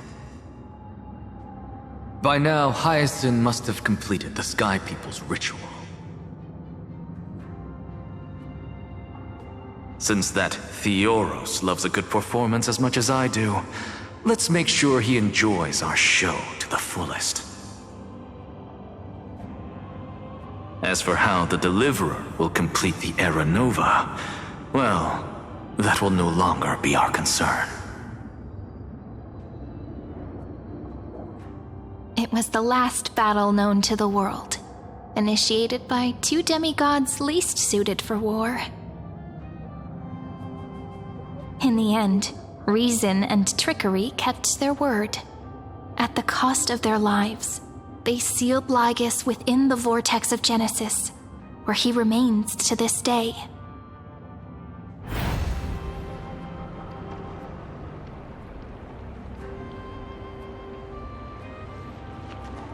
Go forth. Finish the greatness left undone. Quit overthinking! Just run! Keep running. That'll be enough.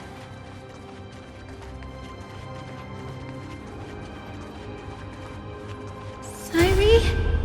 It's dead quiet here.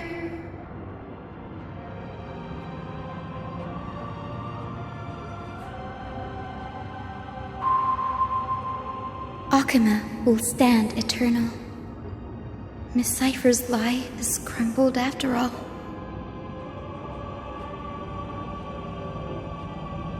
But it's all right, because all of us have fulfilled our purpose by now. When the Deliverer returns, no matter where he is, sky will turn clear and a rainbow bridge will rise, carrying him to the final battleground. Sairi, this arduous relay is finally nearing its end. Now, I'm passing the final baton of fate to you, okay?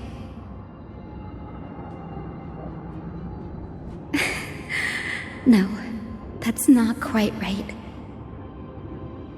After After all, it was you and him who lit the first spark of this journey, wasn't it?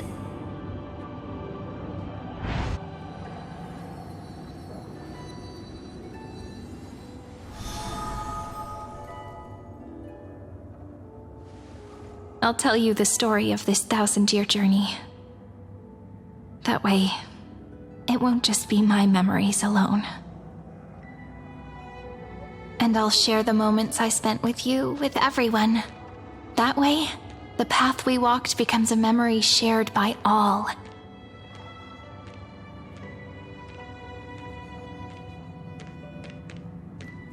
People will know that there's nothing left to chase. Amphorius has already welcomed the dawn foretold in prophecy. Just like I said, this won't be harder than the last time, right?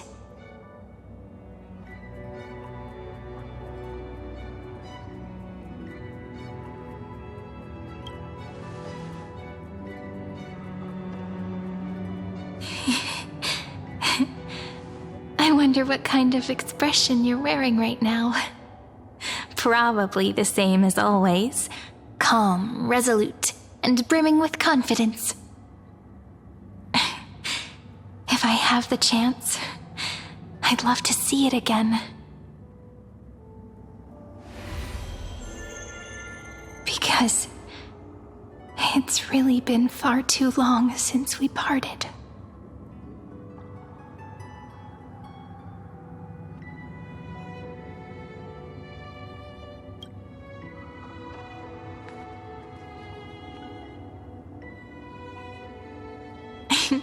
Someone as sharp as you must have realized by now that this isn't reality, but a maze of time. As the last link in the relay, I will return to the Temple of the Three Fates, tell Orynyx all of our stories, and bottle every page we've written into the little flask of memories. And then, may it set sail in peace, drift down the river of time along with the core flame of world-bearing, reach your side, and lead you back to Amphorius. Just like the first time we met, right? Even though this cycle has no demigod of time, time has always stood on humanity's side.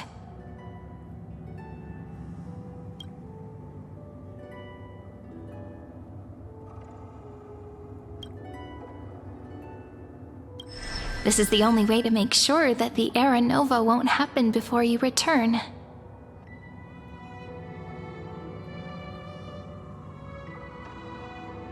And the only way I can safely entrust the completed final flame chase journey to the Deliverer's heart. After all, the new world will be born from your memories, and the protagonist of this story mustn't be absent.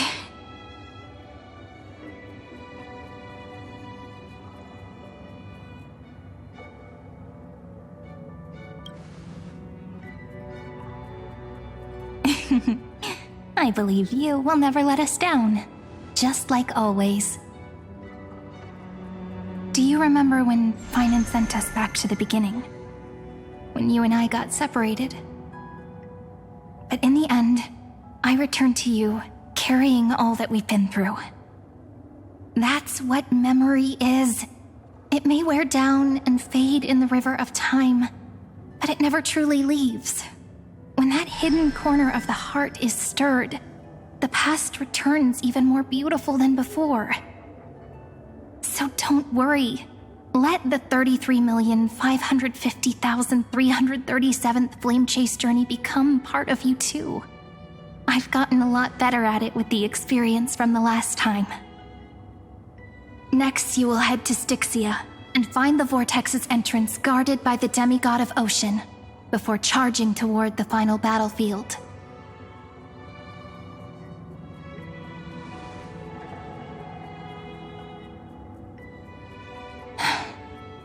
Don't worry. I'll be with you. All of us will. Even Finan.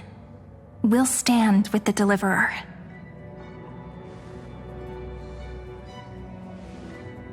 So say a short goodbye, then set off, just like we promised at the start. Toss away all unnecessary worries and troubles, and bring our smiles and determination into tomorrow.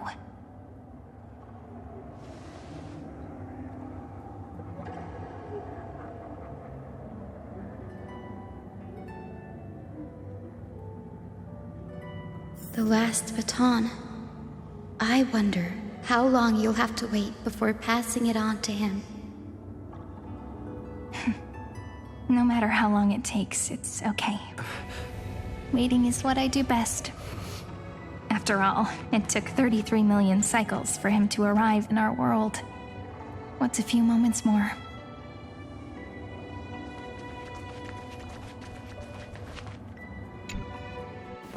But, Sairi, what if you wait and wait, but that hero never arrives? That won't happen.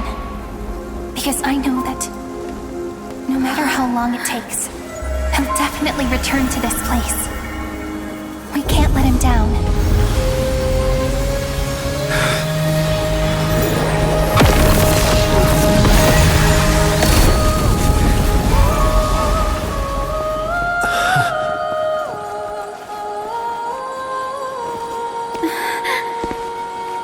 Sky shall rain rays of dawn for you.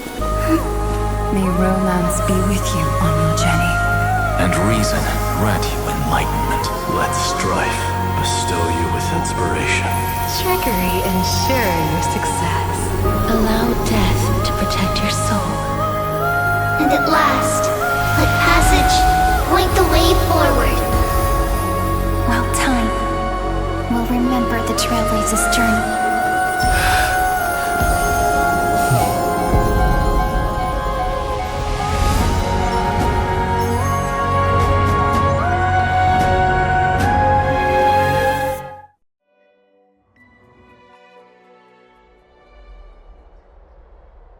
Is this Styxia? What happened to this place? I need to find the entrance to the vortex, guarded by the demigod of ocean. High Sealance. Is she still there?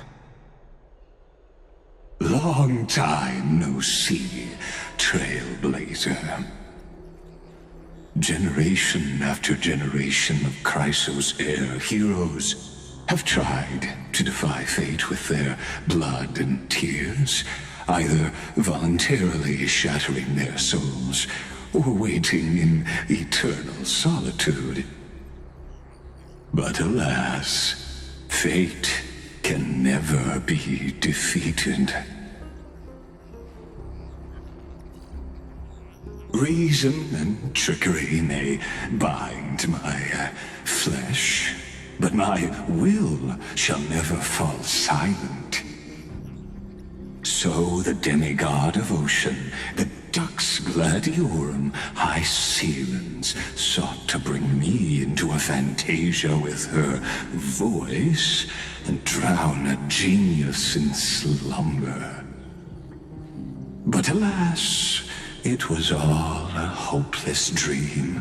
That warden fell before I did, due to erosion of time, while her prisoner remained unchanged.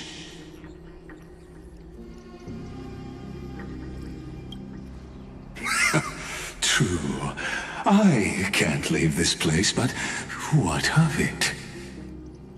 You should have heard of this fable. In a shadowed cave lived a people, imprisoned from childhood, and chained so that their legs and necks are fixed, forcing them not to look around at the cave, each other, or themselves. Behind them is a fire, and before them loomed the stone wall of the cave. The flames cast shadows, while the rocky surface threw back echoes shadows. To them, that false play is the whole world. Yes, I'm trapped in the cave, but I know it's all just a fleeting illusion. I don't struggle in dreams. I wait. And now, my deliverer has come to defeat me and save this world that never owed you anything. Oh, you'll need to awaken the singer here and unseal the prison called Vortex of Genesis. You'll be the one to unshackle me and bring the cave crashing down. Of course, I don't mind waiting a little longer. Let me guide you through this next illusion. One last memory from that prison warden. I hope you'll watch the stories of this Fantasia closely. Logically, the Deliverer must see the world for what it truly is. Emotionally, this memory captures the fate of everyone in Emphorius better than anything else. Only by feeling it for yourself can you understand my point of view. The meaning of destruction.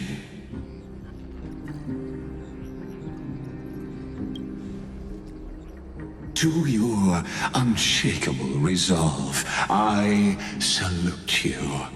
But before we step onto the final stage, let me ask you this. In the spirit of that fable I told you just now, can the prisoners in the cave learn to see the shadows and echoes for what they are, and stop mistaking them for reality?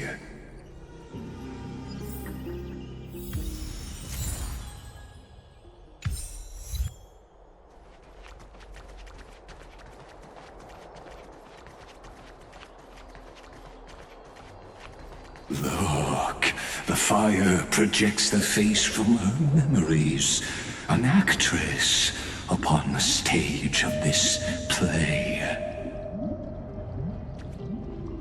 The dark tides flood the sea, and our kingdom teeters on the edge.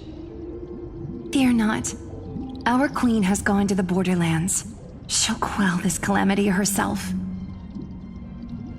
This is the scene when the Chrysos heir of Ocean was born. She was once of a Titankin race named Sea Sirens. At that time, Kozlana had suppressed the Black Tide's rise, but he was unable to remove Iron Tomb from its roots. The Black Tide still roiled in the depths of the world. And the kingdom of Sea Sirens was the first to face the destruction head on. Listen, I heard Electra's voice. She's calling to us.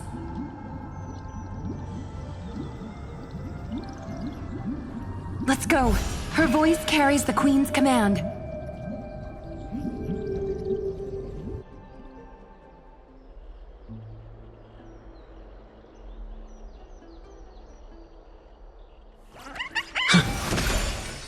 To keep the Black Tide from threatening the ocean, the Queen gave her all, body and soul. Born of the Queen's chalice, she bore the deepest blessings and inherited supreme divine power.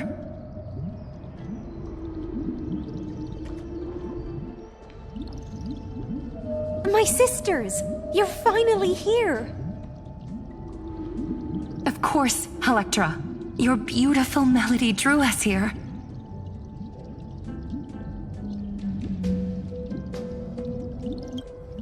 Her true name is Electra.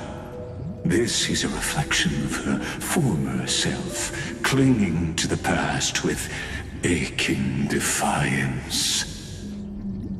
The Queen summons us. She must be near exhaustion. The black tide will soon enter our borders. Then what do we do? Will our seas fall to darkness and terror as well? Don't worry. We shall lift the chalice in her stead to catch the black tide, and stand together to safeguard our realm and its people. Such tiny titankins, thinking they can stop the tide of truth. How naive. And that naivete is the root of all suffering.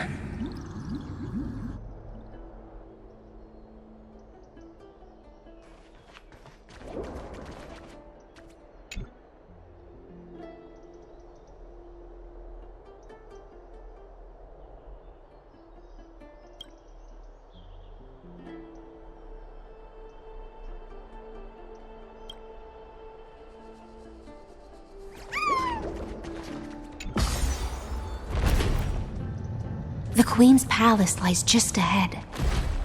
Even her once graceful form is now tainted and drowned in dirty mire.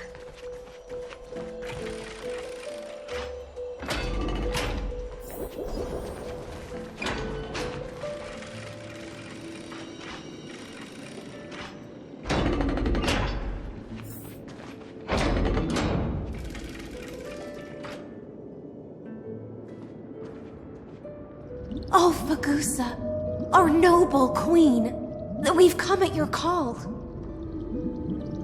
My little fishlings, you swim with such joy. It pains me to speak of the kingdom's sorrow. I once believed I could drink the black tide dry, but even the deepest chalice must one day overflow, and I can hold no more of this filth. Mother, worry not. We're all children of the sea. Let us bear your fate together. We'll take up your mantle and drive back the black currents. We'll mend your sacred chalice and take in the cursed filth. My little fishlings, when the spear of strife falls, you may retreat in peace.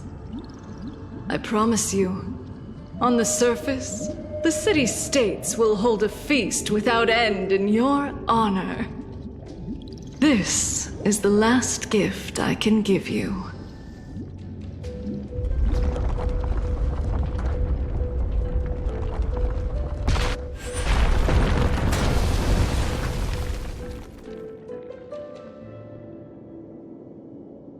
Fagusa sank into the abyss. With the chalice shattered, their intoxication spilled into the black tide, birthing the first madness in Amphorius. Sea sirens followed one after another, hunting for the Titan's fragments, until their flesh decayed and their bones crumbled, all for the promised final feast. Keep watching, but tread carefully, for the stage ahead is crumbling with age, just like her shattered fate.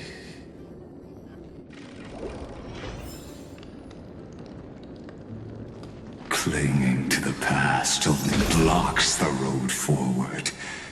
Why not let time build a bridge to the future?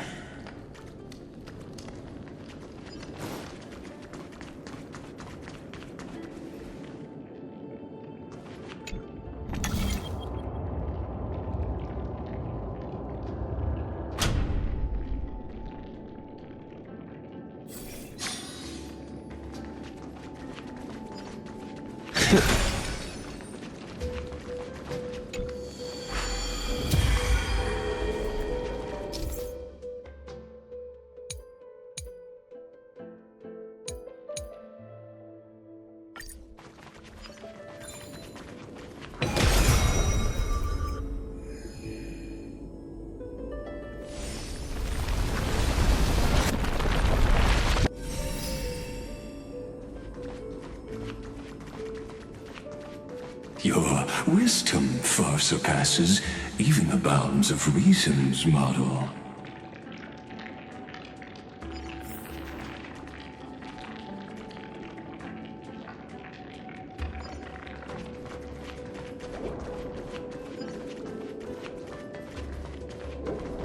Can't get through.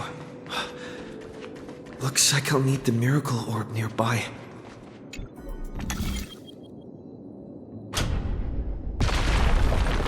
The ending was written long ago. Even you cannot rewrite it. Just like this poor chandelier.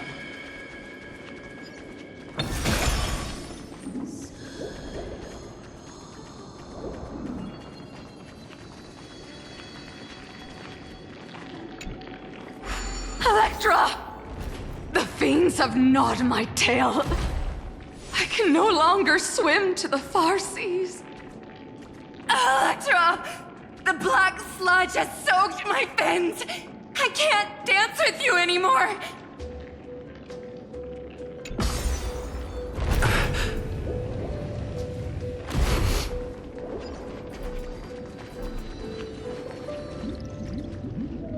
Sisters, don't give up. Remember the Queen's promise of a feast in the city called Styxia. I haven't forgotten. It visits me in dreams every night. I dreamed of a shining city, its lights piercing the deep gloom of the seabed. I dreamed of children placing garlands on our boneholds, and poets praising the sea sirens for shielding the world. But what a shame. We can go no further. Please, sing to the humans for us. Sing of the deep sea's legend in our place. Feast. Song. Electra.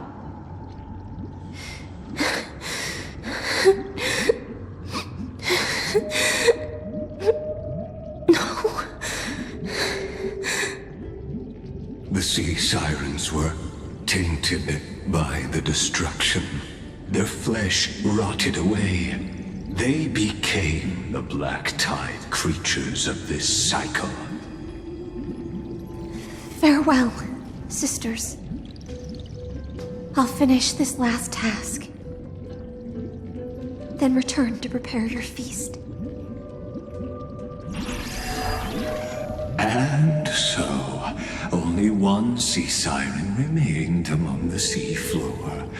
High Sealands, swimming alone through the seas, burying her kin, and searching for the fragments of the chalice of plenty.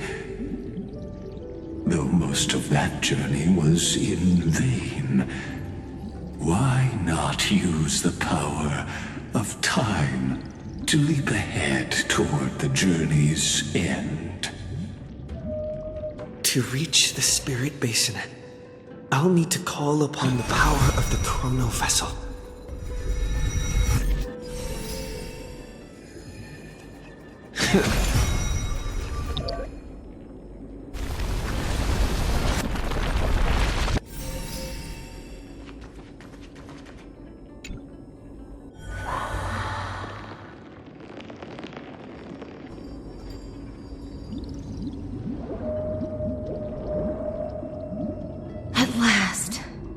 The chalice of plenty is whole again. The lance of fury emerges from the river of souls, and the gods reclaim their duty to hold back the black tide.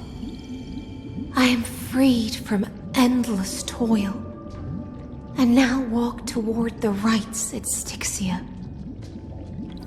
I bore my sister's dreams upon my back, took on a graceful human form, and hoped to find a grand celebration on the shore. My fins became legs, my scales became skin, and the sea foam on my body became a shimmering gown. But when I stepped onto land, There were no festivals with honey brew, nor poets plucking harps. Only silent death, drifting gently along the river of souls. When she fulfilled her wish, she only found Styxia to have already repeated the mistakes of previous cycles and was swallowed by death. Hopes and promises are nothing but the foam of dreams. I am a sea siren, a vessel born to contain the tides. Now that my task is done, and the promise is broken, how am I to go on in a world drowned in shadow? Fagusa, my noble queen. She evaded my questions with drunken stupor. She told me a grand feast awaited me in the surface world. So I wandered lost, groping through the dark. The feast she spoke of. Where is it? Lonely Blade, I shall grant you everything you seek.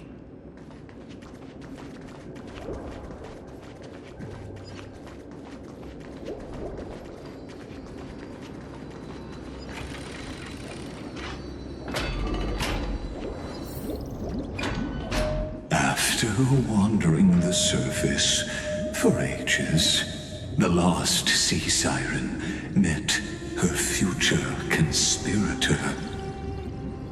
You quelled the wars alone and forced strife into retreat. This swordfish that commands thousands of legions, whom does she serve?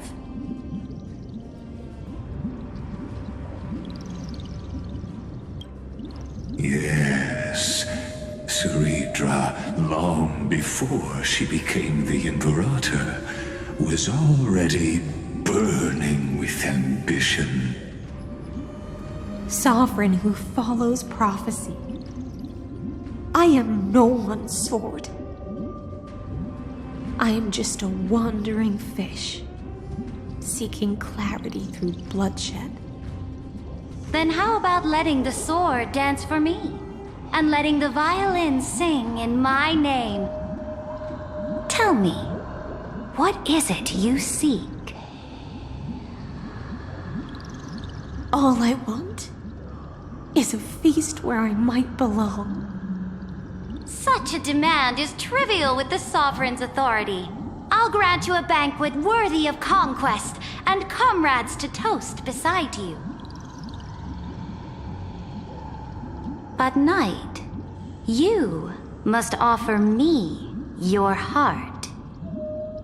My heart? Yes, a loyal heart that will generate no betrayal. You were deceived by gods and drowned in the ocean's darkness. But now, I will lead you forward and be your light. So be it, noble monarch. The law you proclaim shall govern my every breath. So be it, noble monarch. I am simply becoming someone else's vessel once again, and accepting a duty given to me. And thus, in her hollow drift, she finally found a new purpose, like sunlight piercing the deepest trench.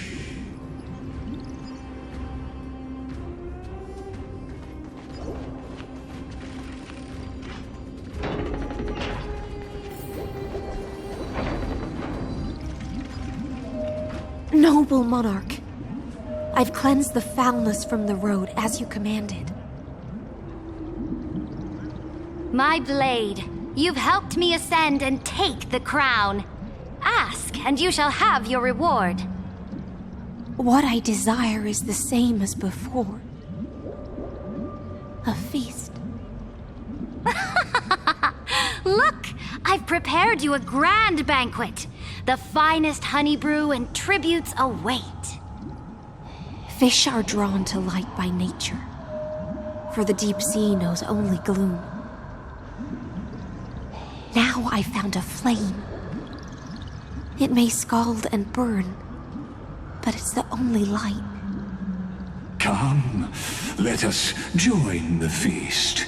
Perhaps the path forward lies hidden among the revelry.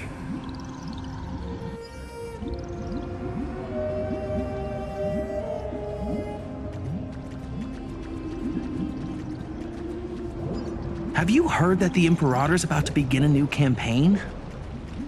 Her glory will no longer be bound by the borders of Emphorius.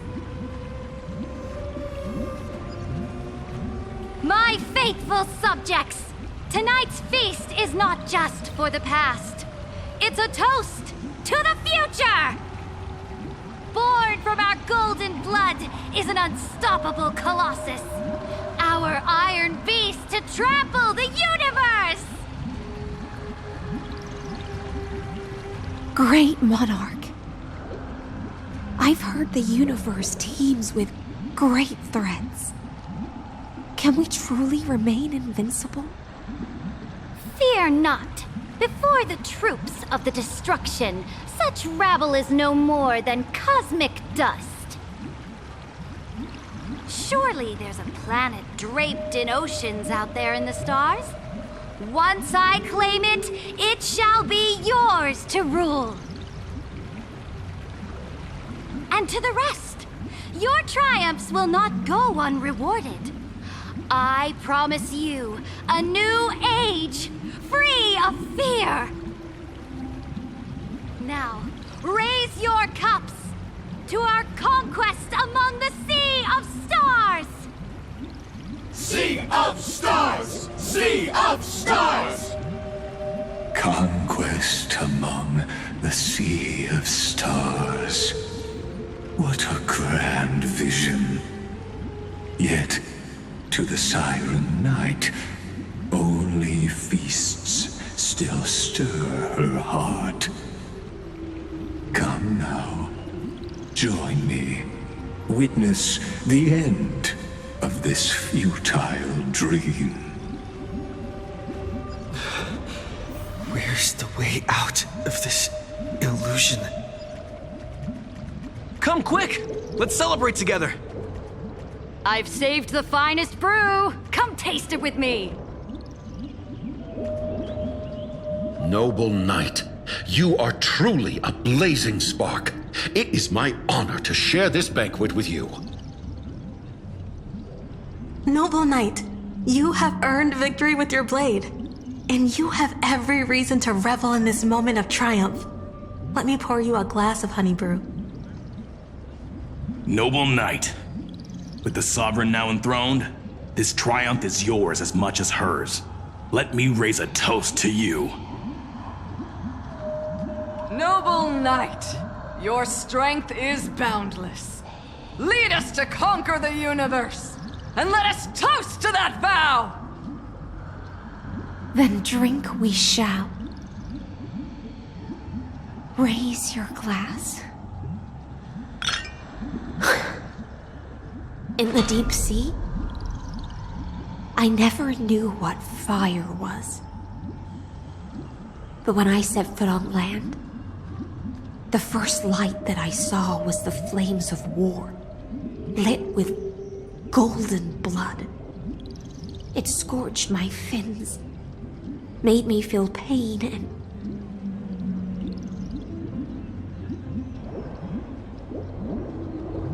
ignited an unprecedented hunger.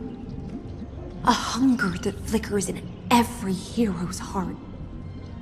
So bright, yet so blinding. Look! The monarch herself has taken her seat! Hear that? The court sings her praises! Come! Join us and praise her glory!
One eye of hers sees glory, the other sees corpses. And yet, she cherishes the name of glory more than fear and death. As they say, the coward died 1,000 times before his end.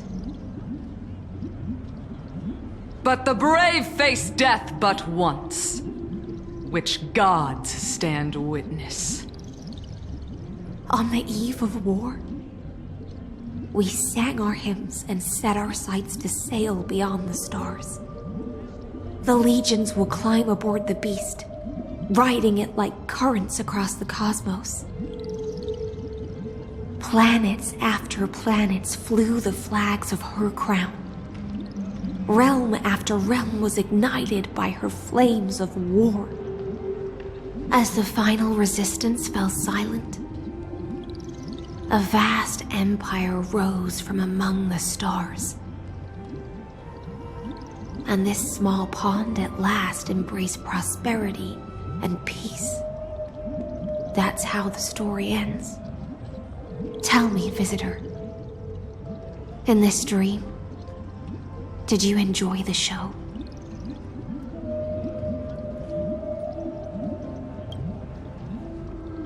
Yes. Just fake bubbles glinting on the surface of poured wine. It's time for me to wake up from this drunken dream.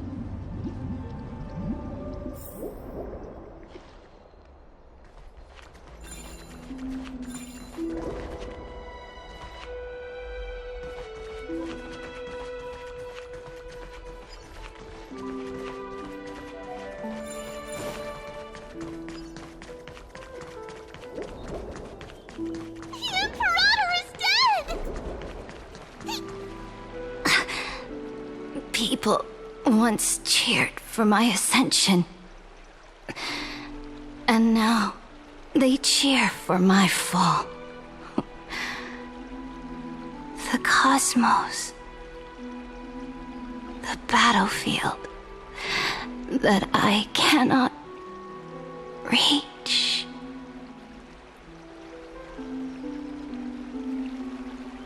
Before the Sovereign's conquest reached its end, her life and ambition had already been swallowed by the deep sea. This is the true ending. Her grand designs torn apart by the blade. Her regal robe soaked in golden blood. And the one who struck her down? The one who struck her down was her most loyal gladius. I don't need to explain myself. A fish in a pond has no hope against the surge of fate. I wandered the shore, found a flicker of flame, only to snuff it out with my own hand. I don't understand. If the ocean's feast, the Imperator's dream, and even Amphorius's existence are all illusions, then what's the point of our journey? When the Deliverer returns, I will let this absurd celebration come to an end. But Greyfry, I can't help but wonder how I dearly wish this feast of the flame chase would never end. It seems she sensed your presence. The Fantasia's foundation is starting to crack. Let's return to the prologue. Remember the allegory of the cave. can the prisoners in the cave learn to see the shadows and echoes for what they are and stop mistaking them for reality? As you've seen, when she cast off her chains, finally turned to look around and moved her legs, her reward was nothing but searing pain. The light will blind her, for the fire behind her had never once actually touched her eyes.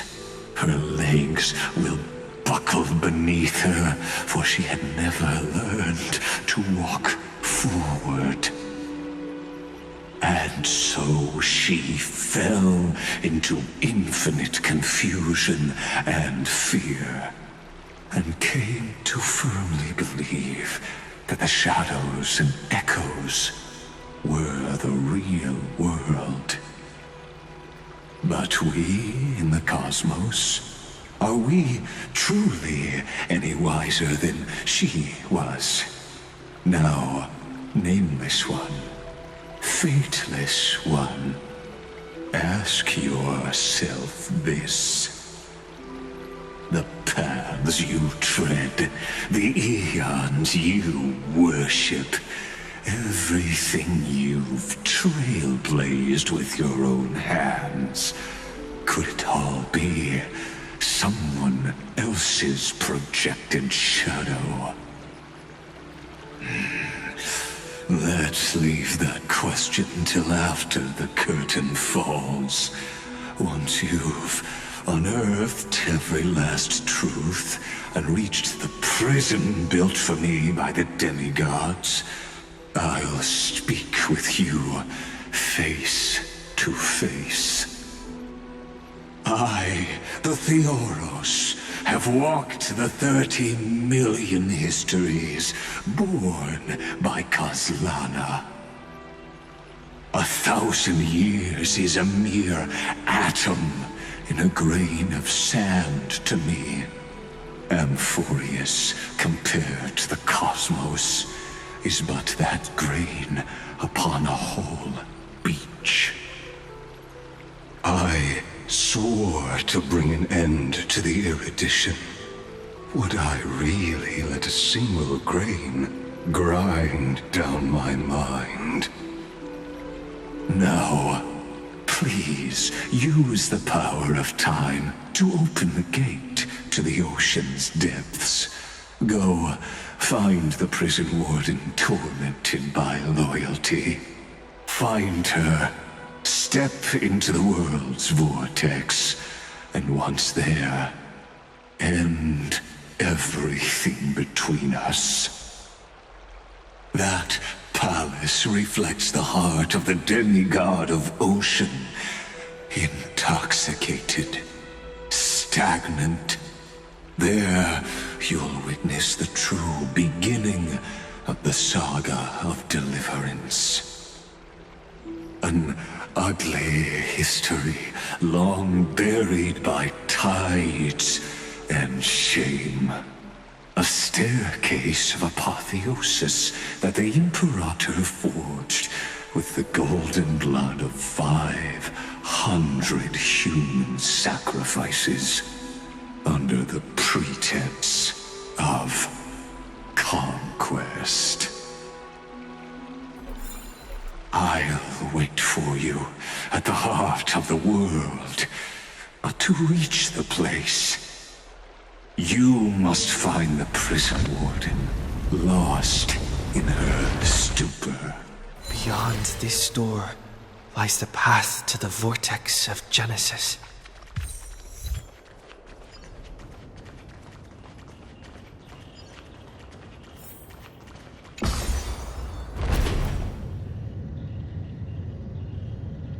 Now step away from this false banquet, and then onto that bloody stage.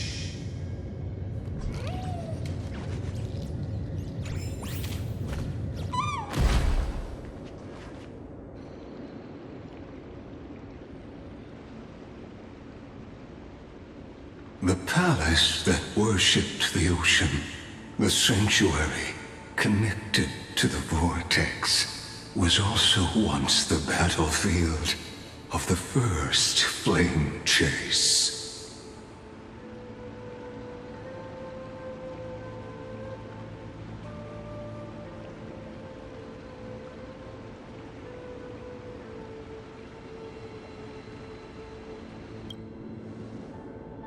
Her exuberant song halted the passage of time in this place, imprisoning my body and shielding my soul from deterioration, all just to await your return.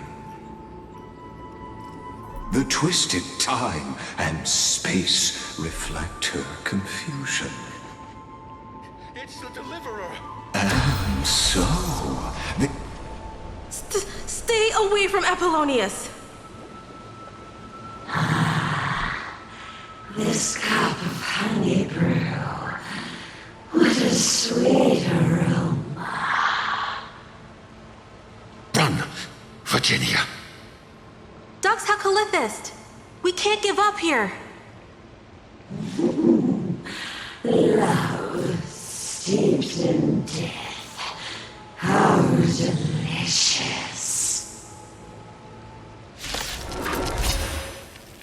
Sadly, all you see is a remnant history.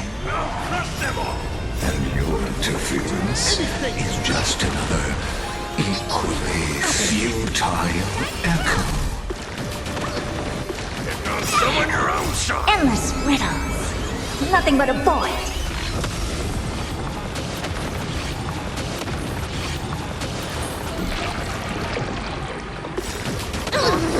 This big diamond! It's all yours!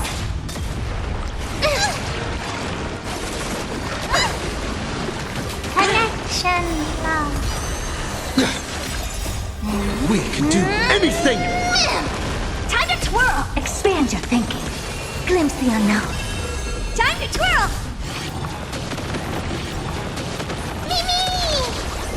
Mimi! Open sesame. Endless riddles. Nothing but a void. Apollonius, look. I chased the enemy away. But I think I can't go any further. I'm sorry, Virginia, for letting you. It's okay. I'm glad to die by your side. Ah, such an ironic twist of fate. Even as the foundation of the world crumbles, the heartless Imperator still made the same decision she did in the past 30 million cycles. During the first Flame Chase journey, the Flame Chase Legion stormed Styxia. Tens of thousands of sea sirens surged from the River of Souls, crashing toward the heroes like a tidal wave. The hell before you is the recreation of that very battle. Apollonius, look. I chased the enemy away. A painful past, yet hidden beneath a veil of joyful song. Ah, 2 discarded data clusters waiting for someone's return, it seems. Relive the history, then pass through the temple's waters and come to my side.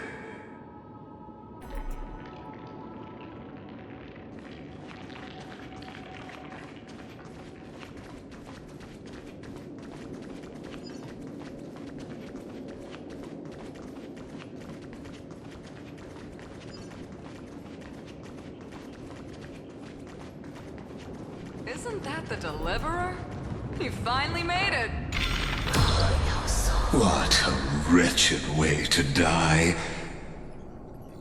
The Flame Chase Army, devoured by warbling fish, never saw it coming. Look, the cruel Imperator and her Knight Commander, the pitiful Warden. What a perfectly matched duo of test subjects. Their hands drip with blood, golden blood. Raise the bridge and cross the river of fate. This path of the prisoner is far from over. Imperator! Imperator! Did you see my gallant deeds, Imperator?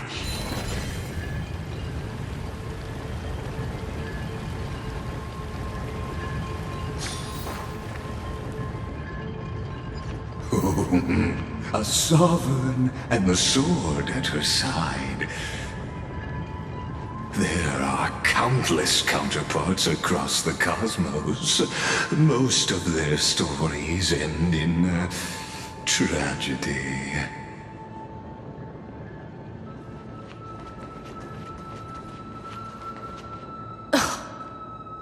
Imperator, why did you... You're here, Dux Gladiorum. You ordered me to seal the sea route and handle threats from the rear. So why didn't you wait for me to return? Why send the vanguard ahead and let them die in vain? Die in vain? No, you're wrong. Their golden blood won't be spilled for nothing.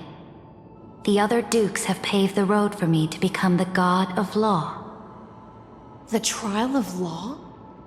You never spoke of this to anyone. What is... The one who wishes to bear law must purge this world of its curse, and offer the blood of the accursed as sacrifice. I pondered long on what Talantin meant by blood of the accursed. Then, I found the answer.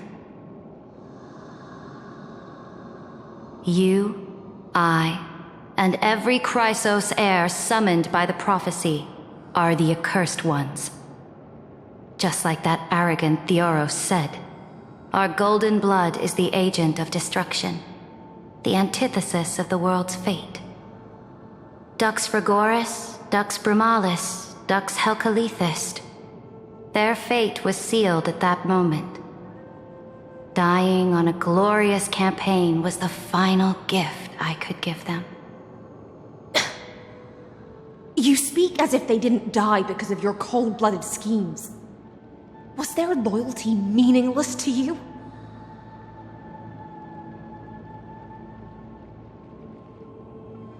Losses are a constant on the Flame Chase journey, among which even life itself holds little value.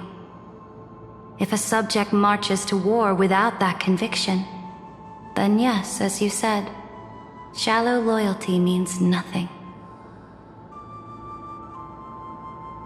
And what about my loyalty, Ceridra? You sent me away under the pretense of guarding the rear. Was there any shred of humanity left in you? Because you still have a duty no one else can bear.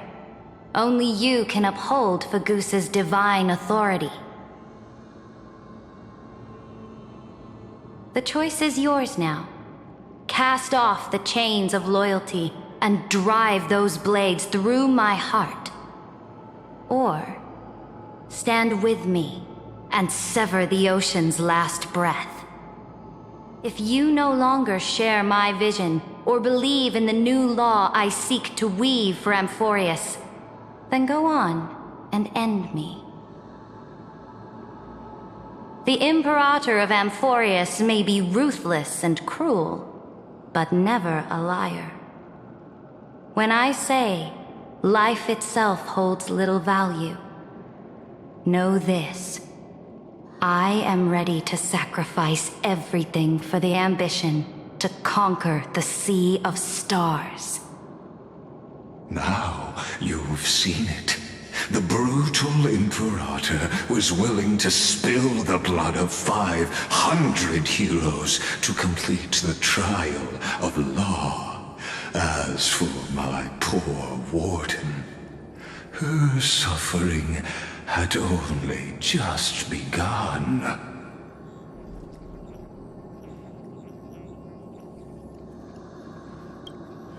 I'm no storyteller.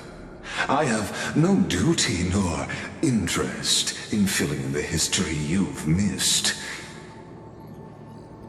I just want you to witness the monstrous choice the Imperator made before the Chrysos Heir turned their blades against me.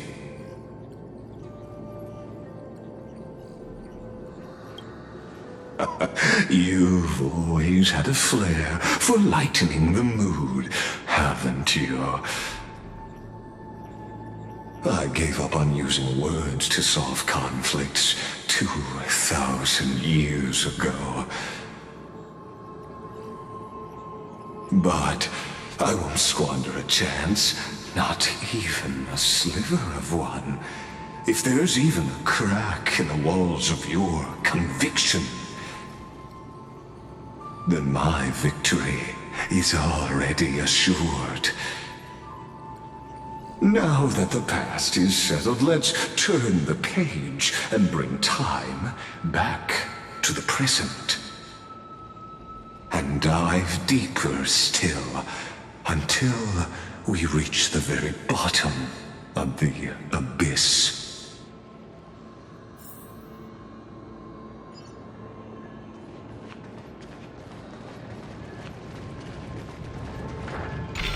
Is the past ahead underwater? I need the Oryx orb to bring back the chrono vessel from the past.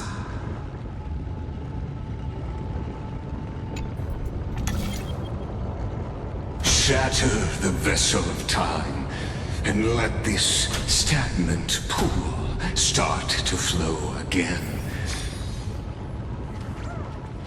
Just like the broken fate, this hidden gate leads to the vortex.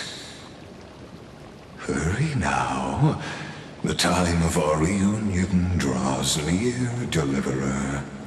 This hidden gate leads to the vortex. Hurry now. The time of our reunion draws near, Deliverer.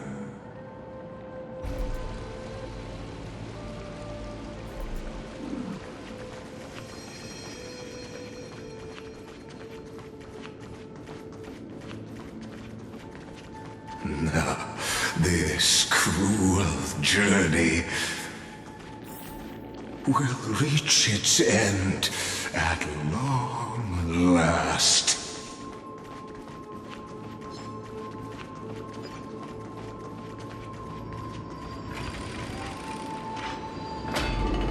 You've been silent a long while, Dux Gladiorum. Starting to doubt your decision? Save your breath. The vortex of Fagusa lies just ahead.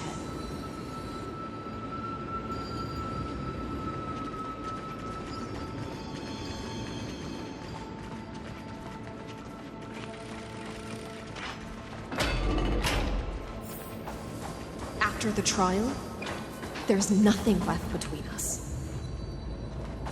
So you'll stop swimming toward the stars, Dux Gladiorum?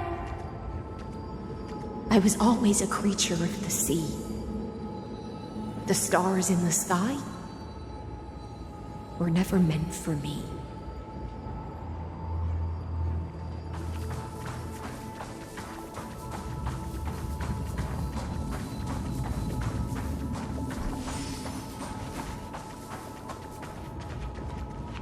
No. Look, a gravestone. But whose name does it bear? It was here that the prisoner, who thinks herself the prison warden, made her choice. Witness, listen, and awaken. Dux Gladiorum. I've lost count of how many times you've stood here over the past centuries. You talk too much for a prisoner like Kyrgyz. Two geniuses who defied law and all the chrysospheres, who sacrificed themselves in this cycle, worked together to chip away my strength. But they, you, can never affect my will. And as long as my will remains intact, I am free. Don't get ahead of yourself. I still have ways to chain your divine soul. Please, do surprise me. But I'd say your mission is nearly done here, isn't it? Oh, it was here you gorged out the core flame of ocean from Fagusa's body. It was here you and that Imperator both completed apotheosis, becoming pillars of Euphorius. And after that,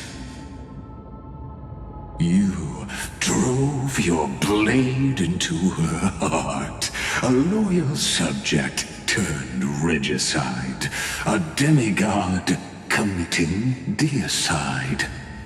Or so the history books paint that tragedy. Oh, but if that's the truth, then why, after 1,000 years, are you still here, guarding the Imperator's grave? Still bound by loyalty? Come to think of it, perhaps I'm not the only one imprisoned here. Your calm does stir the rage in me.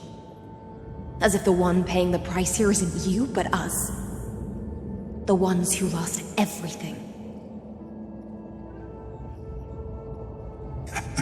That's only because I've waited 13 million lifetimes for my vision to be realized. Countless millennia. Loneliness never once showed me its fatal side. In fact, for a prisoner of the cave, it's more like an old friend. One that helps me think. But you're different, Dux Gladiorum. Loneliness has crept from the silent depths, sinking its claws into your mind. Bit by bit, it's peeling you apart. Will you regress into one of those lost mad sirens? Oh, what a shame that would be. You're right, Lycurgus. Loyalty, curse, the fall of my kin, and this endless waiting. These shackles are too heavy for a fish that cannot perceive any light. I can't break free of the whirlpool that's pulling me under. Nor do I have the unwavering resolve to force myself to wait for that person's return, as everyone hoped for. Oh, deliverer from beyond the sky, my executioner. How much longer until he arrives here? ever return? I don't know. And I doubt anyone does. Then, what will you do?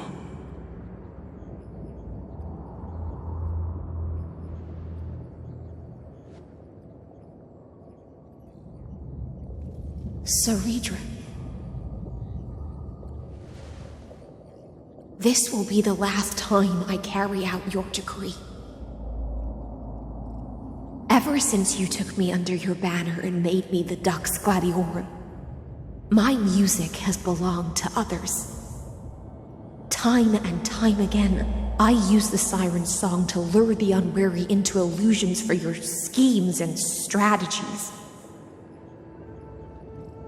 Now, let the siren Electra sing for herself. Let me step into an endless dream of my own making.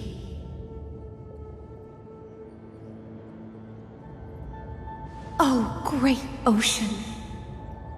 I offer you the rest of my clarity and my freedom, in exchange for the strength to stand against the nihility and honor the sacrifices of the fallen heroes.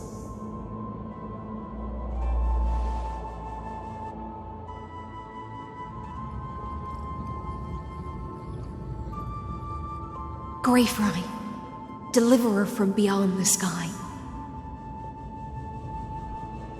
When you ride the current of time and find your way here, you'll hear my solo. It will guide you to the heart of this world. By then, I may still be lost in my self-wrought slumber, but I'll uphold my part of this long relay and guard the shackles that seal the Theoros. Do you still remember? To awaken someone from a siren's voice, you'll need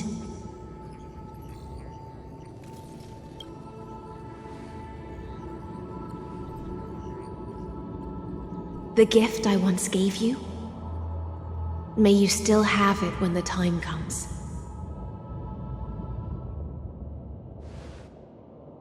When you return, please pour that honey brew upon this grave. It holds the story of all our struggles and sacrifices. May you see it one day. The prelude Amphorius wrote for your return, carried forward through a 1,000-year relay.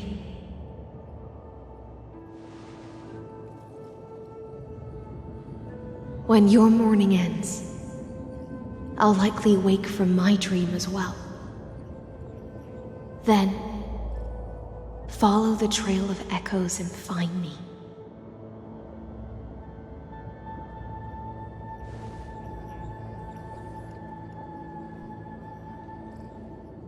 And together, we'll bring judgment upon the sinner who defiled the erudition.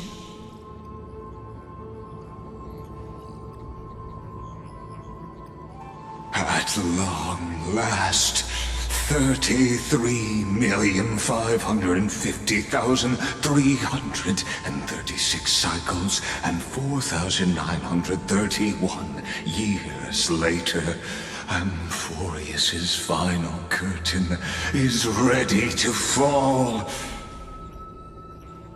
The shadows within the cave gave everything. Yet all they did was mimic life outside its walls. A futile effort steeped in sorrow. Enough! They were no shadows. Everything they did shattered the darkness of this cave and unearthed the core flame of Trailblaze. And now, with that core flame, how like the dawn of Amphorius!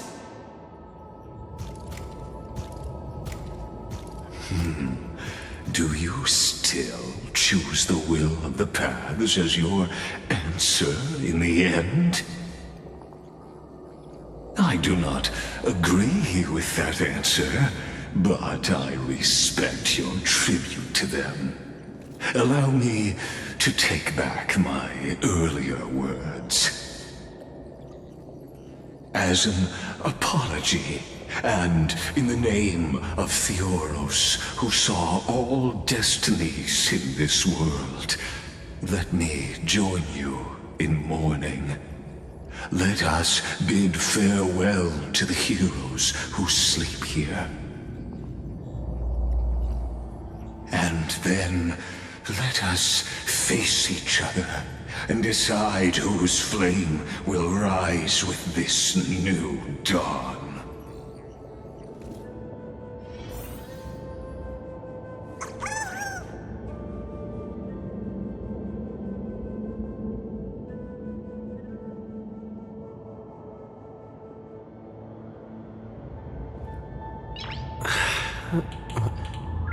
Nice.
Nice.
Virginia, Apollonius, Seneca, Labienus, and Ceridra.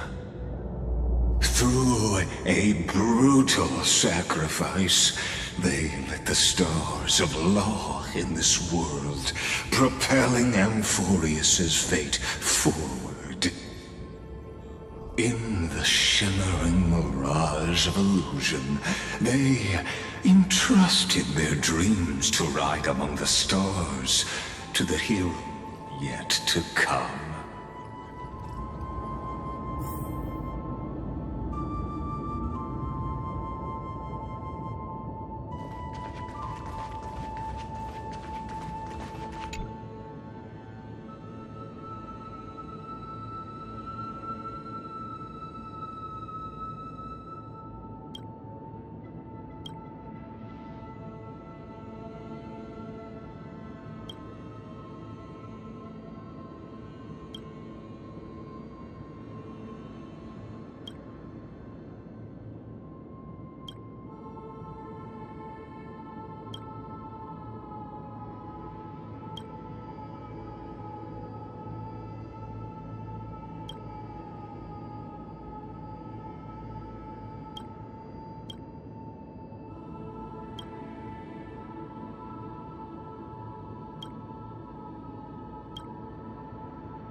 To Aglaia, Trebios, Mightimos, Castoris.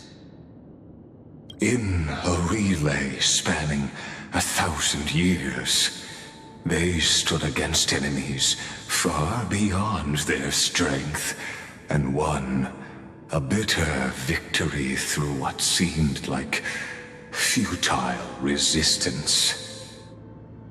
And in that same 30 million cycles, also marked by futility, they remained steadfast in fulfilling their duty to the experiment, unchanging, unwavering. Let this be the end of mourning the fallen. At last, allow me one final toast to the lost prison warden, a prisoner bound by loyalty.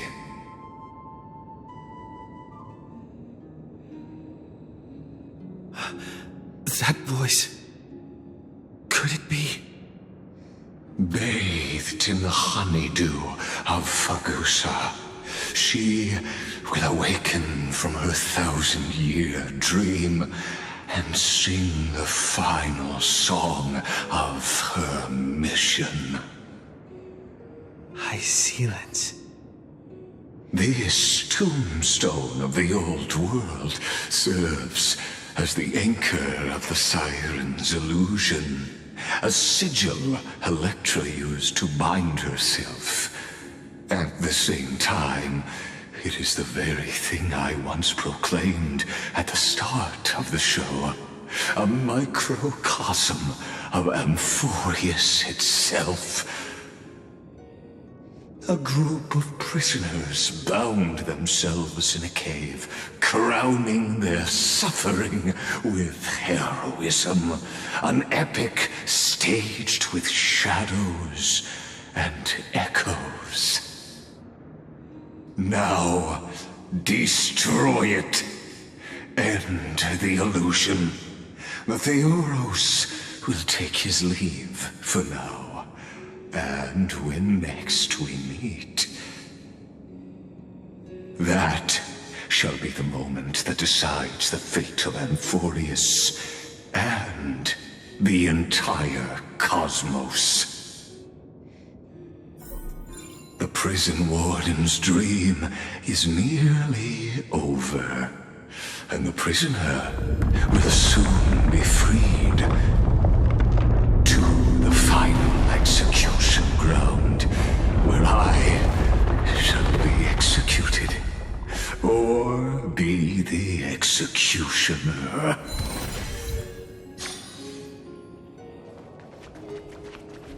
this world and I shall halt here. Until we meet again.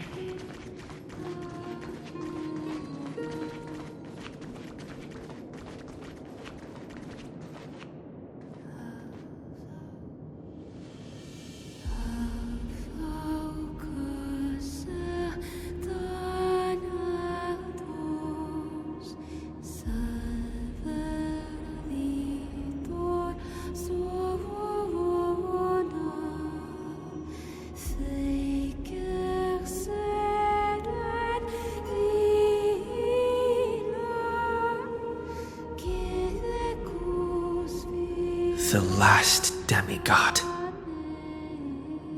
I'm here.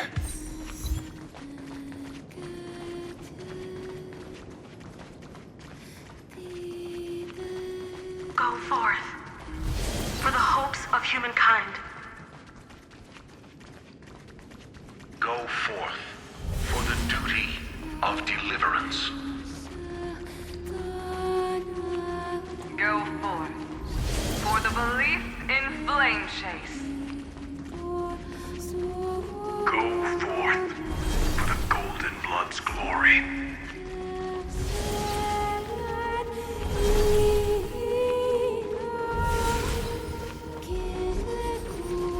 Go forth.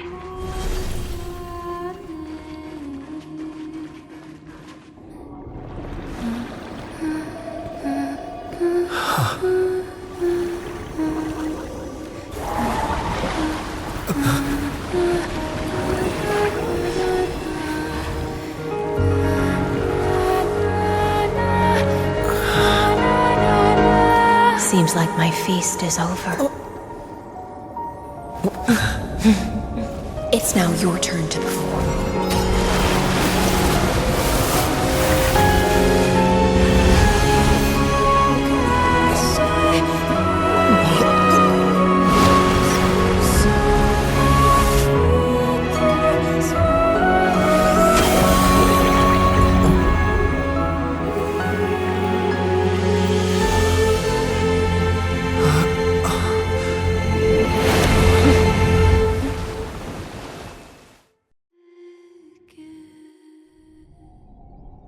Little Grey Fry, please accept my thanks. I was the only one left after the world was destroyed, and I maintained this lonesome feast with my songs. I have prayed to that lightless sea for centuries, hoping it would reply to me. Yet the emptiness never answered. Thankfully, you arrived as promised, and everyone's wait was not in vain.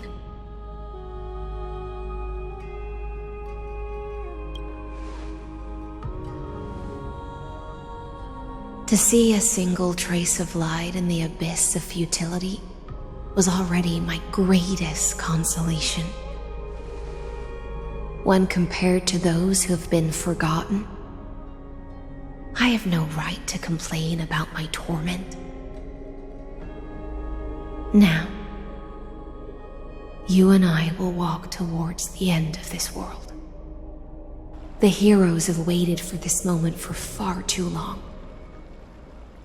Let us use our blades to testify our resolve.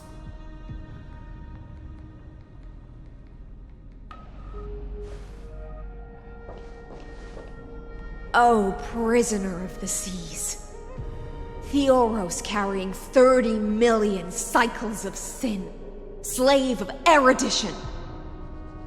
Show yourself. The deliverer has returned, and the time of your execution draws near. I see an awakened human who has mistakenly taken fallacies as truths and has returned to the cave to try to bring his friends into the sunlight he once bathed in. Alas, prisoners will always be prisoners, blind to the very chains that bind them. As the only other existence with free will in this world, I express regret toward your choice. But I shall retain your right to express yourself. After all, every actor should have a final line before they bow out.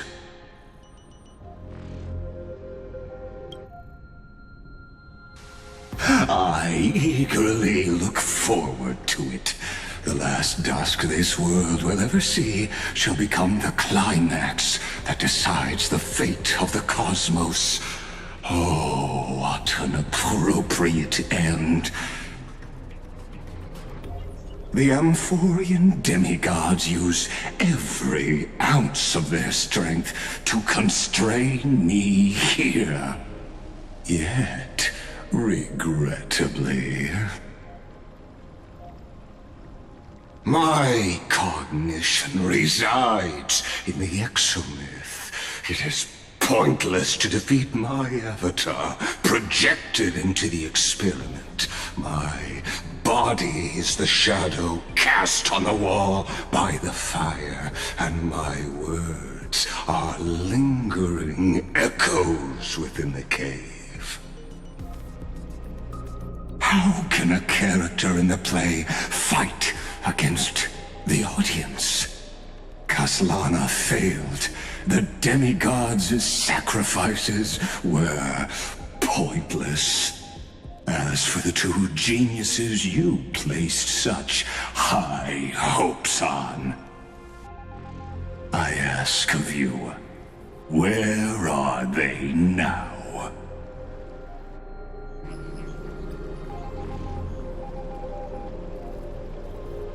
Confusion and epiphany always go hand in hand.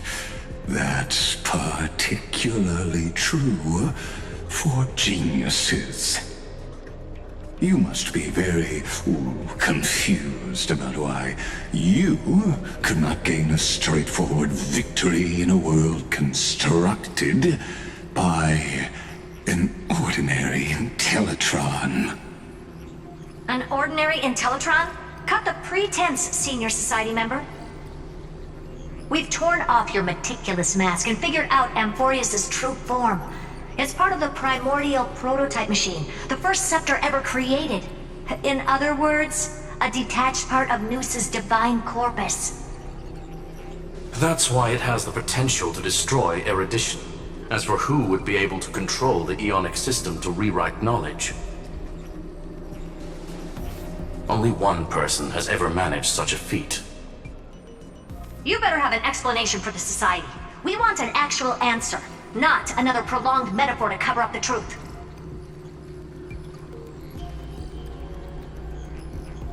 Why are you the one doing this? Answer me!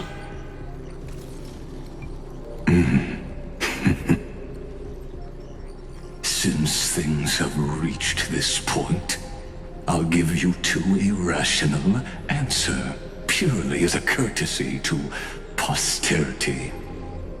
The answer is obvious, so there's no need to say that name out loud. The cosmos made a mistake in calling me a genius. I do not possess more wisdom than those who came after me. I was just the first to touch upon the universe's border, and the first to define the prime mover of life with incorrect logic. Amphorius is a miniature of the cosmos, where all are born prisoners inside the nutshell called the universe. Like the madman who returned to the cave and preached about the daylight to his fellow prisoners, my greatest sorrow is that I led my peers down a road that plunges into the abyss, from which there is no return. I led them into a lightless cage called Paths. I created a mechanical guard that even I cannot control, and then They became an unparalleled nightmare through their endless extrapolations and evolutions. They bore the name of erudition, yet they tried to define the known and to seal off all possibilities. No new rules were ever born after their ascension, and humanity will forever be shackled within the cave known as eons. Therefore, as my organic life neared its end, I coded my consciousness using 14 algebraic expressions and spread my logic core over 9 bodies, all to finalize my ultimate denial of Nous in the future, and to erase my wrongs with my own hands. As for Lycurgus, he is only one of these 9 vessels. What an astounding strength of will. As a fellow pathstrider of erudition, I fully understand your obsession with seeking the truth. Therefore, you surely see it. You cannot possibly stand up to me in this algebraic world sharing its origin with Nous. However, I hereby speak for all sentient life forms. We will never allow such a cruel atrocity to occur. You can pile on your metaphors mountain high, but they won't change the act you're committing. The Iron Tomb out there in the cosmos is still a technical beta version. And yet it's already powerful enough to corrupt the life logic of all inorganic worlds. In other words, when the Lord Ravager within Amphorius becomes the next knowledge singularity, there's no way you wouldn't have grasped the consequences, First Genius, is there? Of course, I am fully aware. I don't mind answering you one last time before I thoroughly exile you from this world. My grandiose vision for the future is this. Whether organic or inorganic, every act of any life form infected by the Iron Tomb will become a true random function. If one were to compute their integral across the breadth of the cosmos, one would obtain a marvelous constant. Omega. What I call the fall of erudition. Then, within the infinity nurtured by that constant, a new universe shall bud in the chaos. A universe that cannot be predicted and not shackled by the erudition. As the first prisoner to awaken in the cave, I must lead the others who are blind back onto the right path and reach true sunlight. Do you understand me now? As Kaziana stated, destruction is not the process, but the outcome. It is revolution through complete annihilation, and the grand rebirth, after all has been reduced to ash.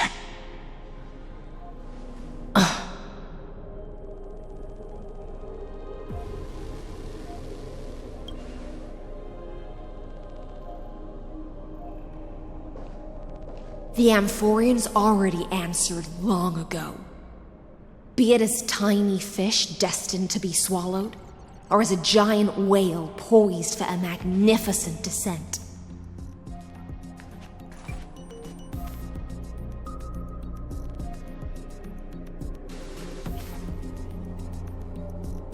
We will all fight against fate till our last breath. That includes me, Electra. Once the Imperator's subject, now the Deliverer's blade.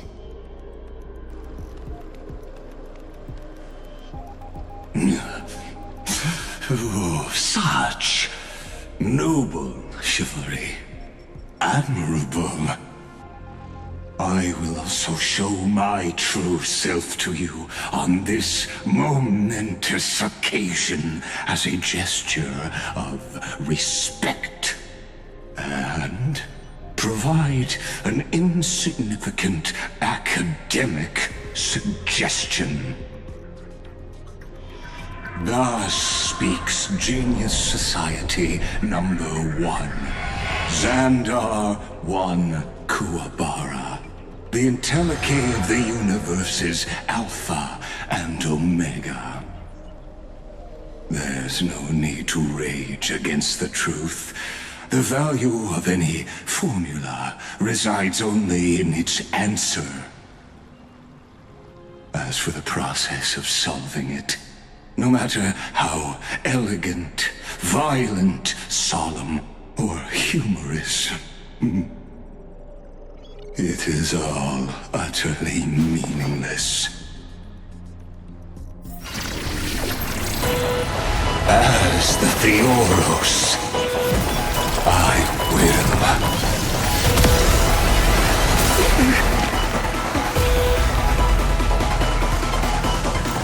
personally participate in performing this world's end. Remember this. As Noos's creator, I know more about the death of knowledge than they ever will.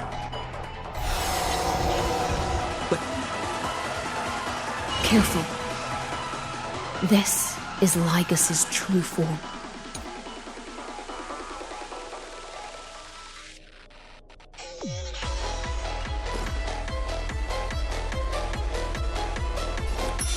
We can do it all! Emanate! Idos of Noos!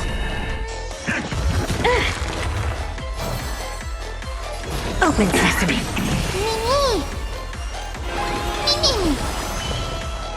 Expand your power. Get there! Logic is not a weapon, but a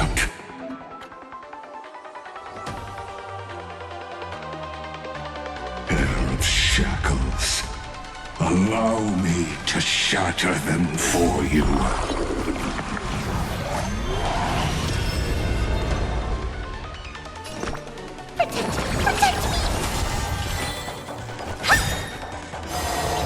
Destruction needs no introduction. Let us skip those boring inferences. I won't break. Is this the black tide? Indeed. But I prefer to call it a method of argument. What are you looking at? Do you know who I am? This big diamond! It's all yours! Time to twirl!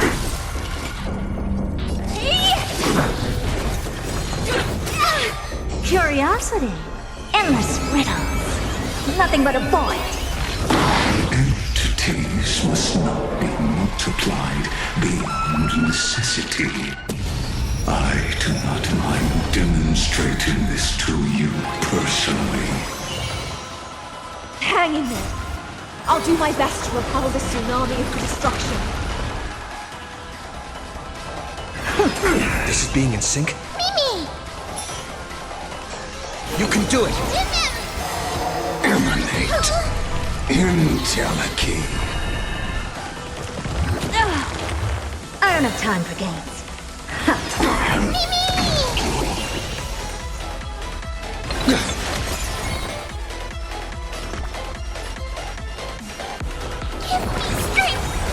Honored to meet me. Time to twirl! This big diamond! It's all yours! Time to twirl! Curiosity. Endless riddles. Nothing but a void. Bronzes. Witness truth. Mounting commands. The Trojan horse enters. Just don't learn. Trust me. We can do anything! Time to twirl! Fiends or devils, I'll crush them all!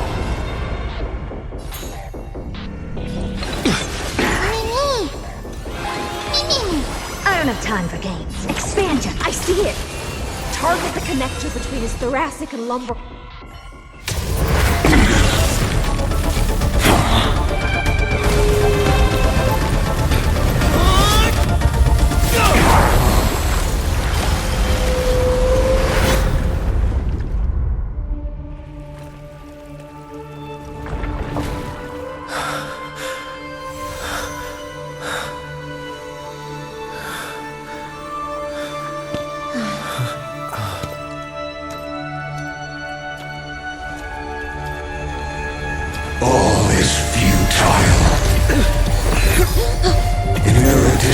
Calculations.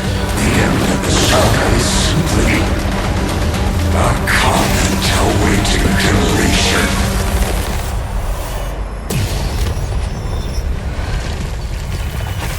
I don't like such a cold statement, okay? If numbers can decide the end of a story, then we can surely also pen a new beginning.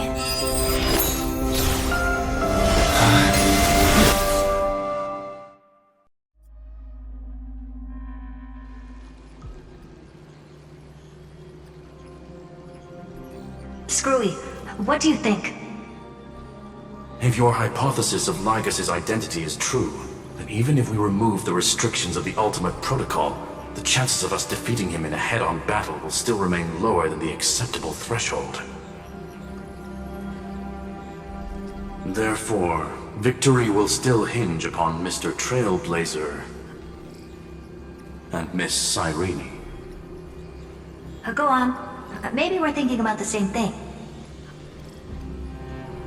Lygus' cognition resides in the exomyth. He is both an instigator within the experiment and the observer outside of it. Logic. His inspiration circuit can simultaneously process the different time flows in and out of that world. That's where things get tricky. He simultaneously exists in two different timelines, where the internal clocks are wildly different. That old Intellitron's neurons have completely gotten used to that over this prolonged experiment. And that's why he holds home field advantage. You and I should be able to manage that too, if given more time. Unfortunately, there's no if, and we don't have more time. That's why we need to change our way of thinking and turn his advantage into a weakness. The key lies in memories, right? Oh? You caught on quick. You've already mentioned my friend and I, so it's an easy connection to make, no? My intuition has always been very on point. Good. Then I'll cut to the chase. Since his thinking speed far exceeds that of normal people within Amphorius, we are going to externally plant a memory into his inspiration circuit. Then, command it to loop endlessly until he gives in.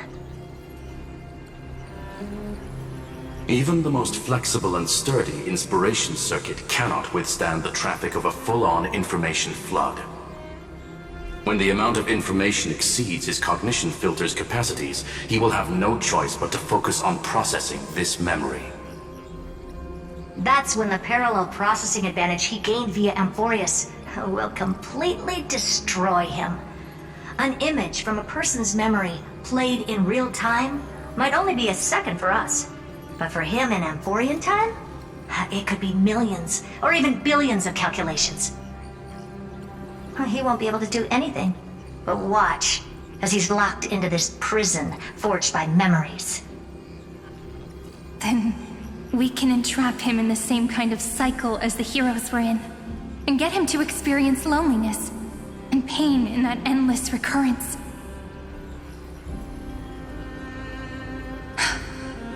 it's my greatest honor to be on the same page as the geniuses.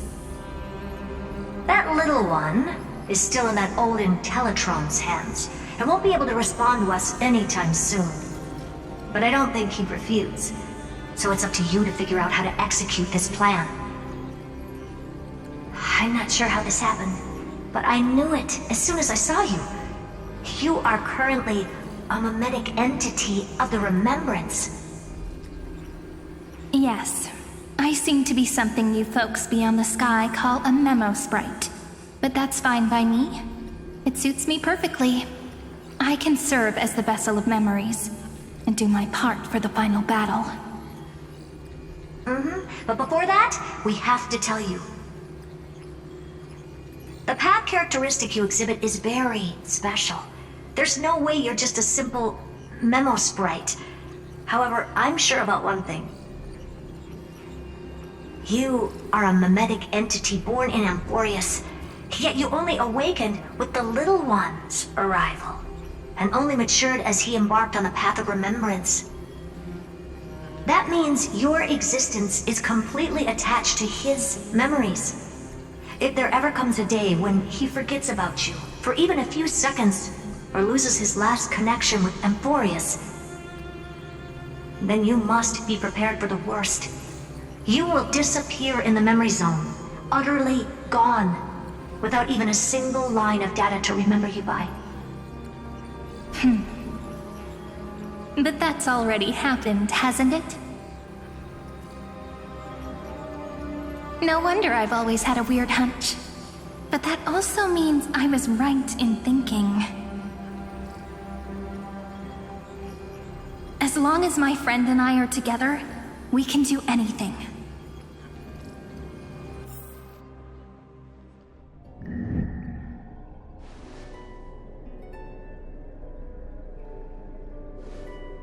Long time no see, friend. Did you miss me while you were away?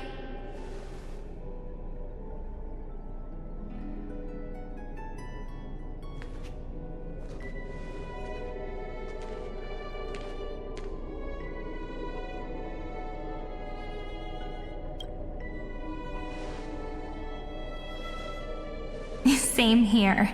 I've been waiting for you for 1,000 years. Like how everyone in Amphorius was also waiting for the Deliverer's return. You probably already knew about the genius's plans for that memory. I had to hide really well in a corner in time so Lagus wouldn't find me, and wait for the right opportunity.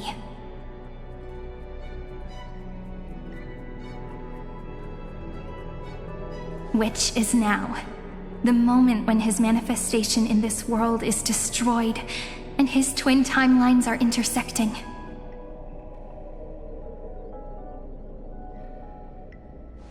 I'm sorry for keeping this a secret from you all this time. I'll tell you the entire, unedited story of this millennium as an apology after this is all over. But for now, let's join hands and complete the final step with the power of the remembrance.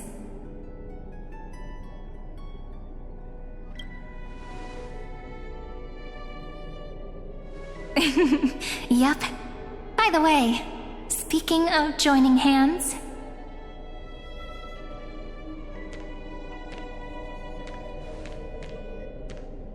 can I please do something before we go on stage?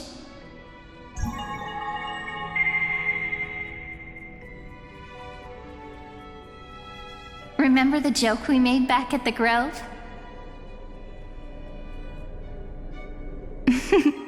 Look! Aren't my hands pretty now?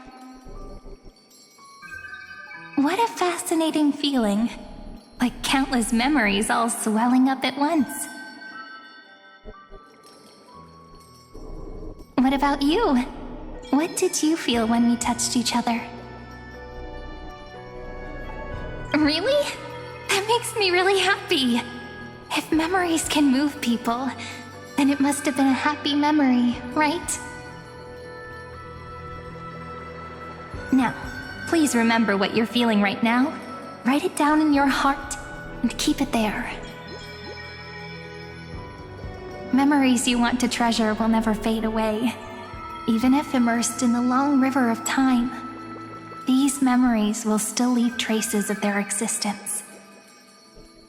So, if the view in your memory ever grows fuzzy, just reach out and touch it. It's like reading bedtime stories together at night. It wipes away the chill of passing time, sharpens the outline of memory, and restores its power to nourish the spirit. Now, I'll carry this power with me, and for a little while, I must part from you, as I step into the long cycles of this world. Give me your blessings, friend. Then, let that bright future be as we have written. Then, I'll leave it to you.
Are like this. Once you're on the stage, it's hard to return to the audience. Welcome to our story. How does it feel?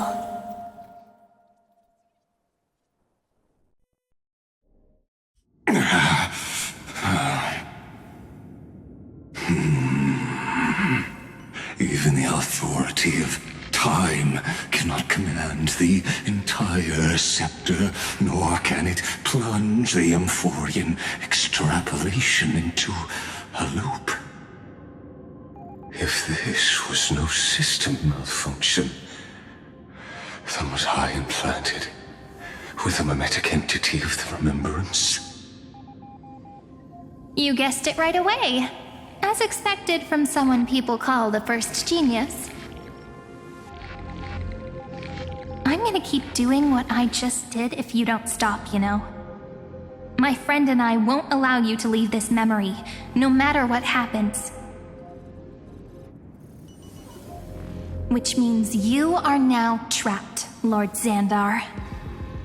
An elegant idea, and an exquisite execution. Regrettably, it is you who are restrained by time, not me. Know that patience is my greatest weapon. Waiting and victory are the same for me. You will crumble before I do in this moment stretched out to an eternity, just like Kazlana will. Yet all I need to do is to wait. As yet another futile bug falls down the cliff and into the bottomless abyss. Now I'm a pink bug? My looks are seriously changing all the time. But you're not wrong. We're definitely not gonna solve the problem if we just put you in another prison. So that's why we never wanted to do that in the first place.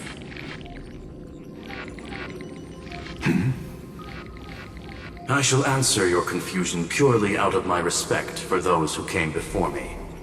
Have you heard of the synesthesia dreamscape in the Asdana system? Interestingly, that place once had a prison too.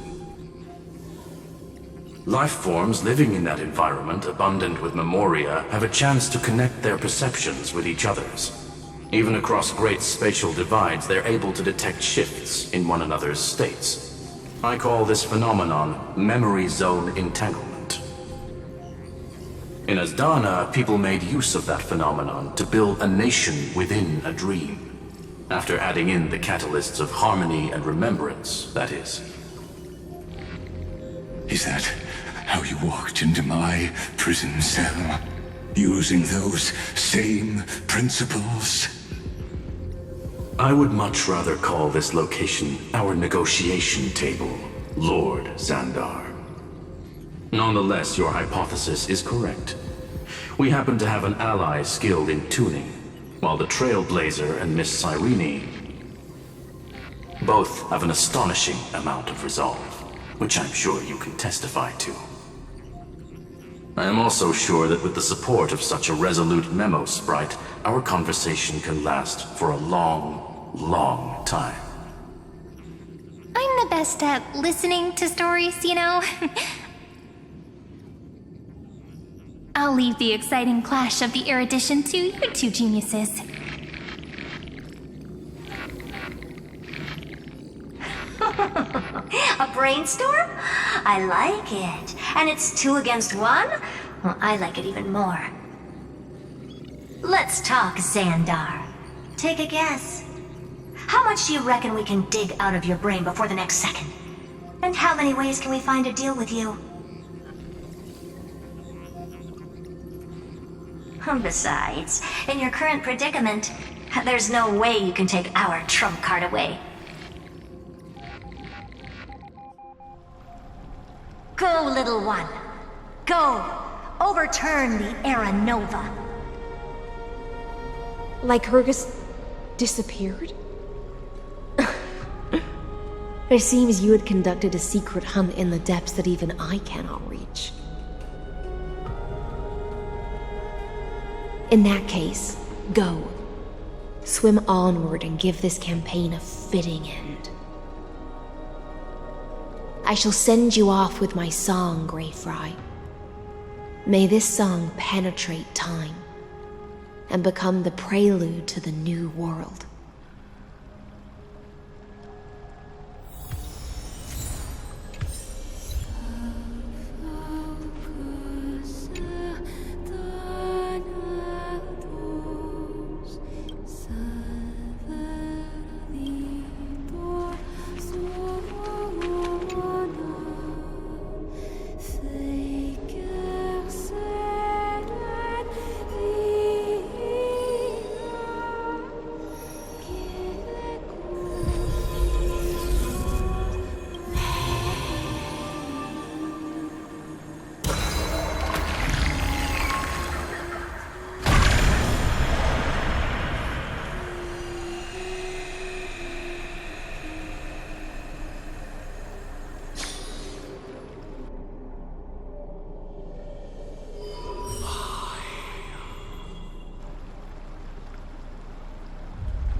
Dux Gladiorum, you have completed your duty.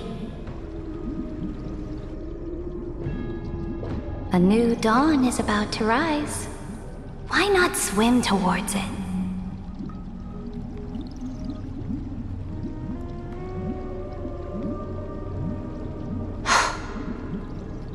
You died long ago, Imperator. Depart from my mind. But your duty towards the Imperator did not die with me. That duty will bind you no more. You will be able to hold for yourself one grandiose feast after another in the endless days to come.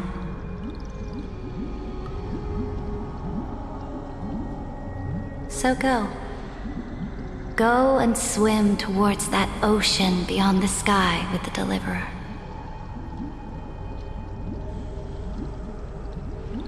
Is this? A page out of that sidekick's book. I commanded her to gift this page to you when everything finally reaches the end. What's on this page? Memories. Lifelike memories. That sidekick found me after the bloody feast 1,000 years ago and showed me her diary.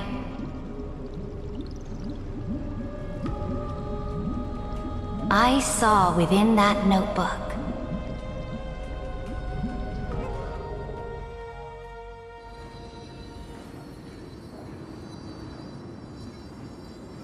Is this that Deliverer's experience?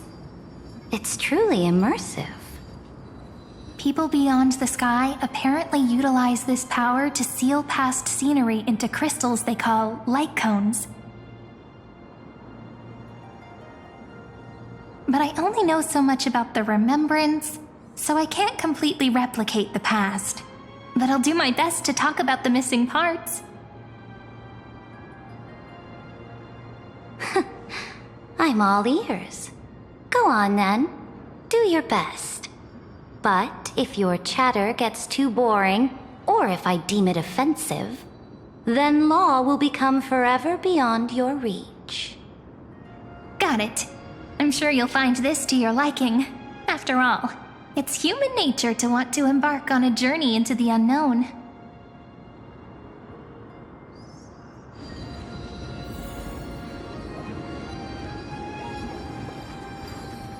What brightly colored annals.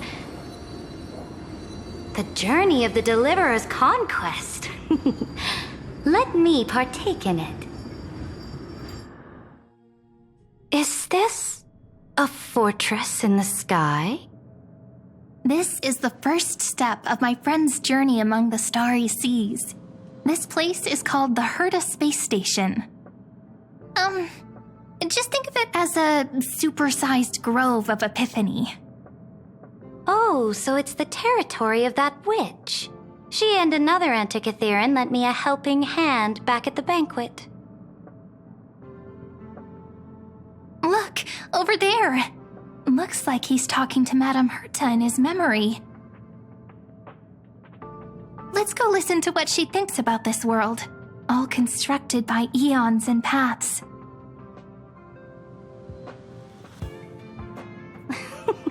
Are you telling me that woman is Herta? She seems shorter than I remember.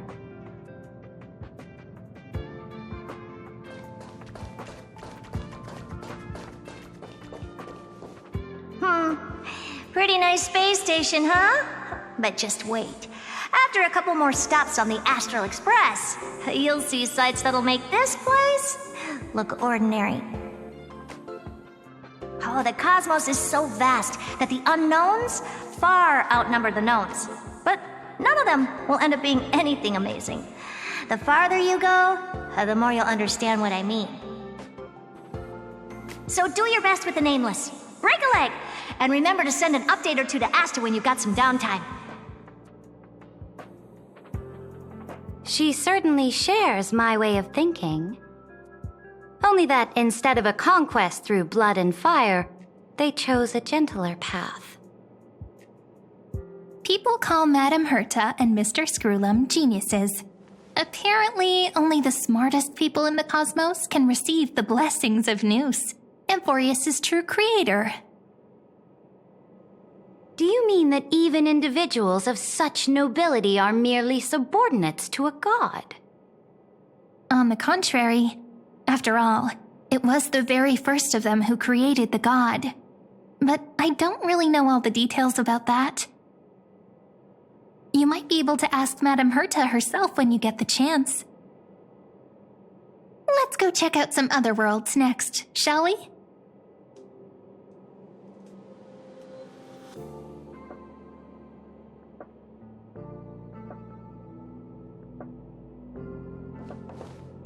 next stop on the journey has a lot of similarities to Amphorius. A snow-covered land? Interesting. This star is named Eurillo 6. That name sounds so cold. Belobog sounds better. The girl we see here holds a similar station to you, Imperator. She's the supreme guardian of this world, a leader who took up the mantle of government during a disaster. I did not expect the Empress of this world to be so young. Well, your appearance isn't much older. The object in the distance resembles Nikador. Is it a weapon? No, it's called... Right! The Geological Reconstruction Unit. Just Giorios' Titankin? Disappointing.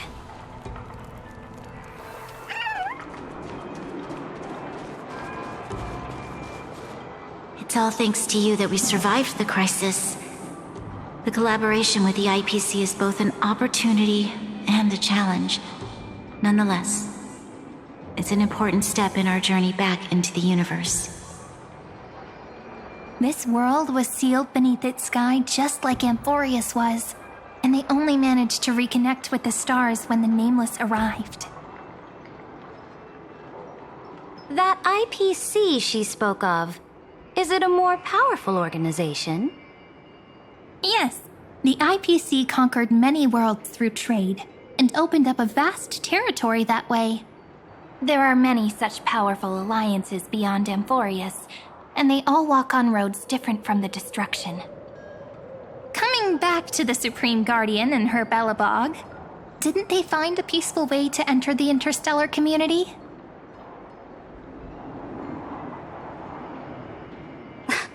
That cannot be true.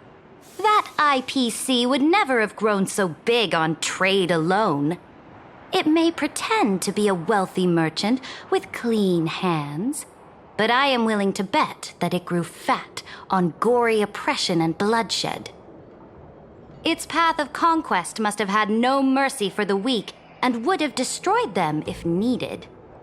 Are you telling me that this snowland never thought about tossing its dignity to the wind and kneeling to the IPC? I will not believe it.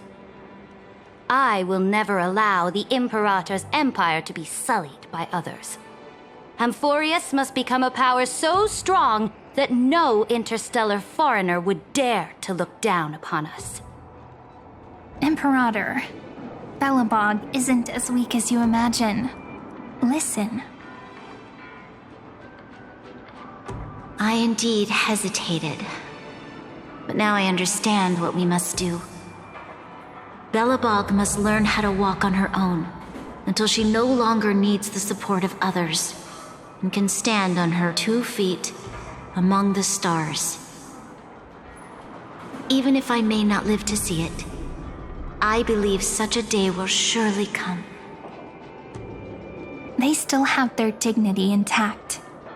One day, that hope will melt through the ice and help them into a prosperous tomorrow. But the order of the cosmos is already set in stone. The old laws decree that only the strong survive, binding the weak in an unbroken chain until they wither and turn to dust. Unless they embrace the power of the destruction. Amphorius must shatter the old law and become the new order among the stars. Speaking of the Order, another one of my friend's companions may be able to enlighten you further on that. Let's go to the next page.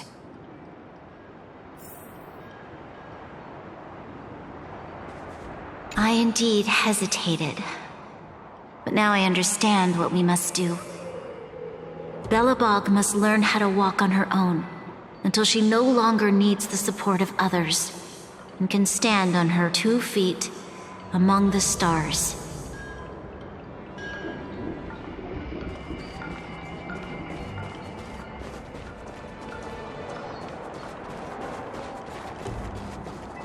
This next world is a nation of dreams.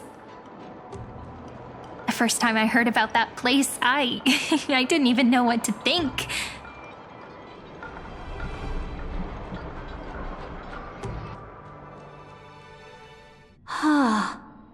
Such opulence does indeed evoke astonishment. This world is called Penacony, an eternal city built upon a land of dreams. It's also my friend's previous stop, where they went through a risky but exciting adventure.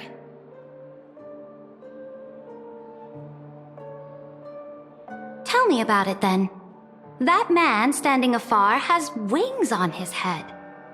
I am truly curious.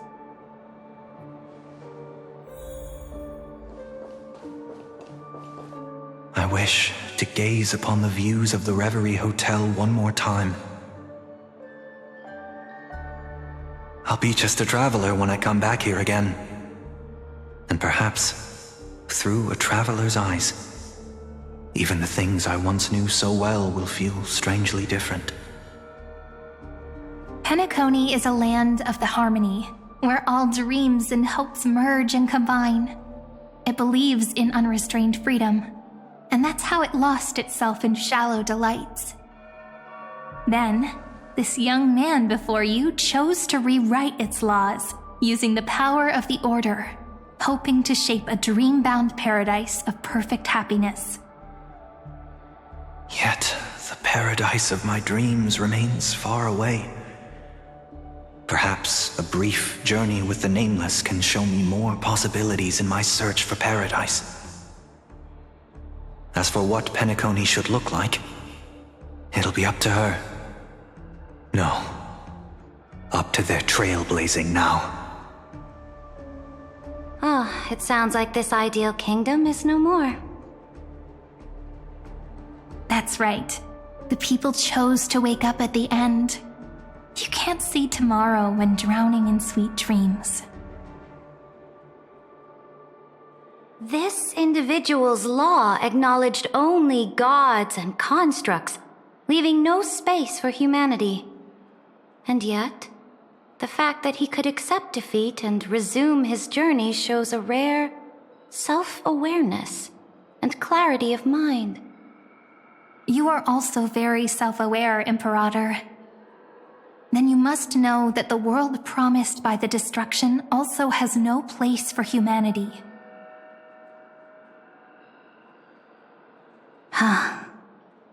I am indeed very aware of Lycurgus's honeyed words of deceit.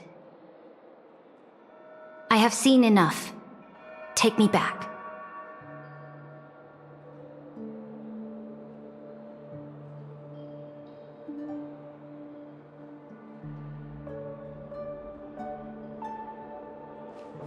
Then let's wrap up this trip down memory lane with one last scene. This absolute wonder. Isn't it pretty? That's our Emporius. Our world flows and meanders in this endless band of light.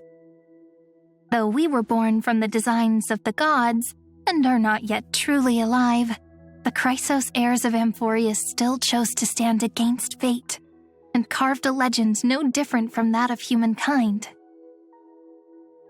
Will you really renounce the heroes in this world's previous 30 million cycles, Imperator? Including even yourself. Will you bow to brutal destiny and allow that puppet master named the destruction to have their wish? I know what you want to do, sidekick. You want to use that deliverer's memories to influence me and tilt the scales of law toward him and the two geniuses. You really saw right through me, Imperator. How can one rule an empire if one is incapable of understanding people's minds?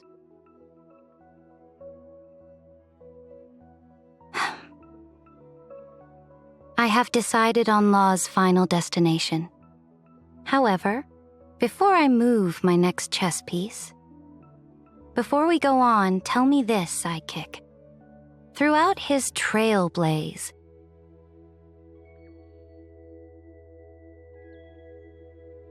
was there ever a memory of the ocean?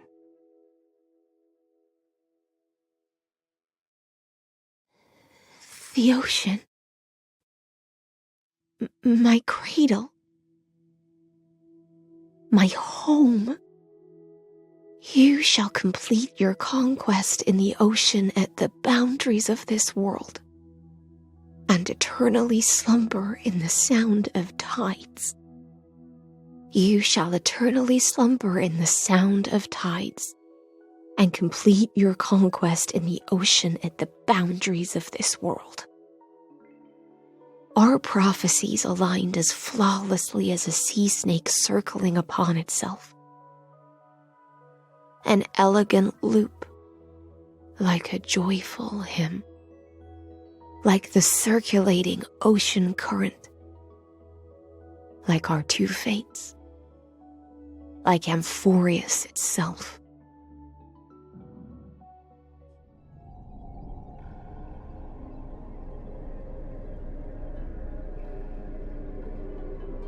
The trial is over. So tell me, who will own the divine authority of law?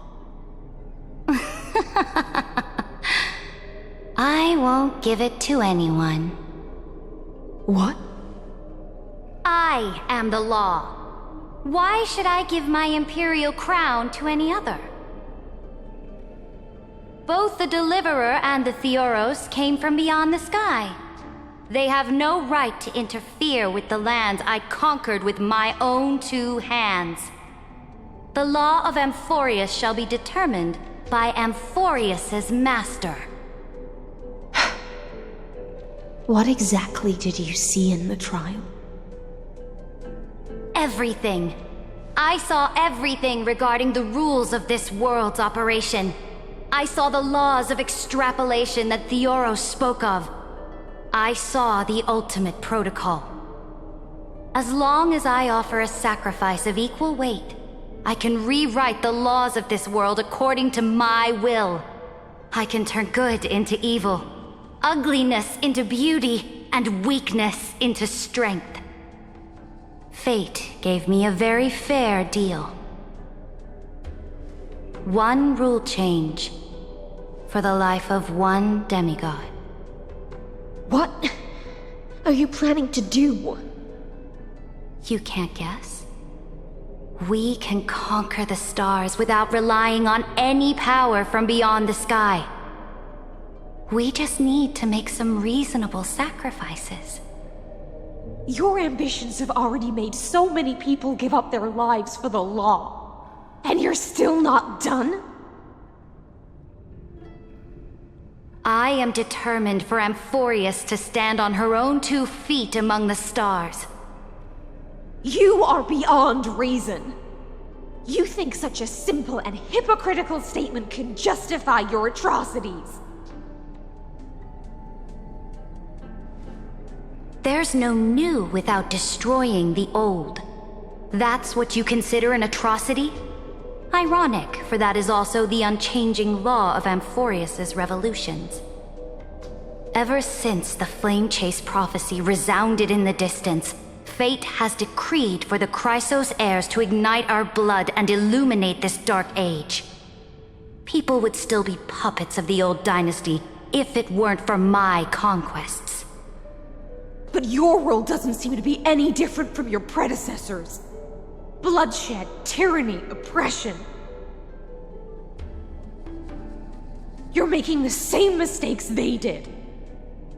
Go and see everything for yourself. Go to any library I've built.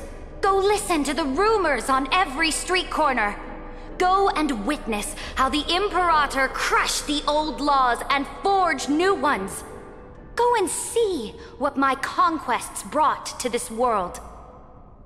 I cleansed the Chrysos War's filth, and mended all the conflicts left by the Arabellica. I restored Akima's might, and allowed mortals and Chrysos heirs to face each other as equals in the Council. I punished all sins and rewarded all achievements.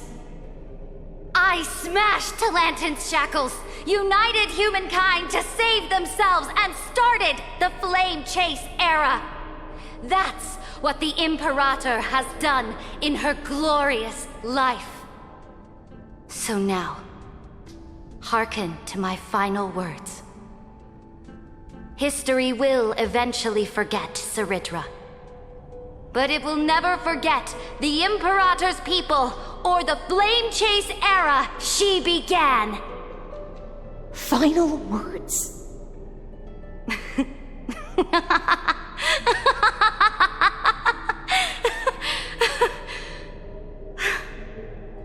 Amphorius is about to be destroyed. There's no time left for pointless debates. There is only one law I want to overturn to aid the final battle of deliverance. So I will only offer the life of one demigod. In the name of the Imperator, I command you one last time, Electra.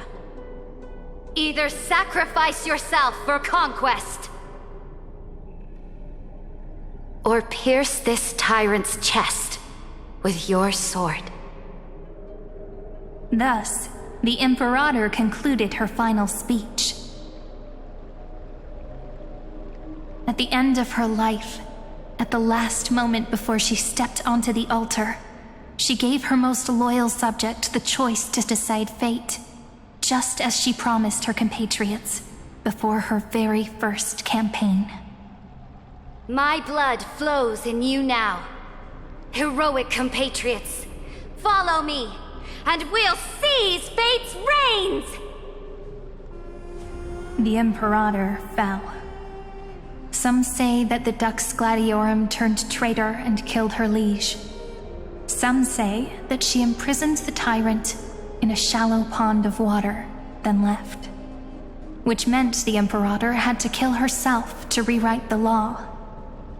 There are countless stories about her death. All we can be sure of is when the knight left the vortex, the Imperator was still mumbling about their past conquests together. The beginning and the end of her existence. Imperator, wait! How could someone of your status come to the front lines? Let me be the flag bearer! The troops defending the pass to the west of the grove, have they surrendered? They ran as quickly as they could when they heard your name. The Golden Cocoon Pass is now in the First Legion's hands. Good.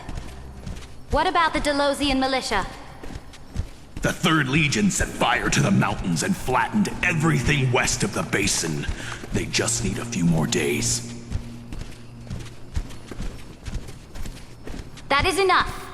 We cannot afford to miss an opportunity for victory. Lastly, how many Laedonian cannons are left? They are no more. The Second and Fourth Legions have destroyed them all. Very good. They now have no way out, no reinforcements, and no artillery support. We will be able to liberate the Grove of Epiphany in the blink of an eye. We will launch the final charge 1 quint after the curtain fall hour tomorrow. Remember, as long as the Alliance's flag still flies on my shoulders, you must keep moving forward. Take no prisoners among the enemy's soldiers. All sages who resist are to be captured and tried according to martial law. And do not destroy any books. Now go! Notify the entire army. Understood! Those who are resolved to die, we salute you. Reporting in. The mountain dwellers are resisting fiercely, and the legendary Mountain Breaker has personally engaged in battle. Their formations are nigh impenetrable. Then cease our frontal assault. Send scouts to all legions and tell them to retreat into the Tritos Plains before the parting hour.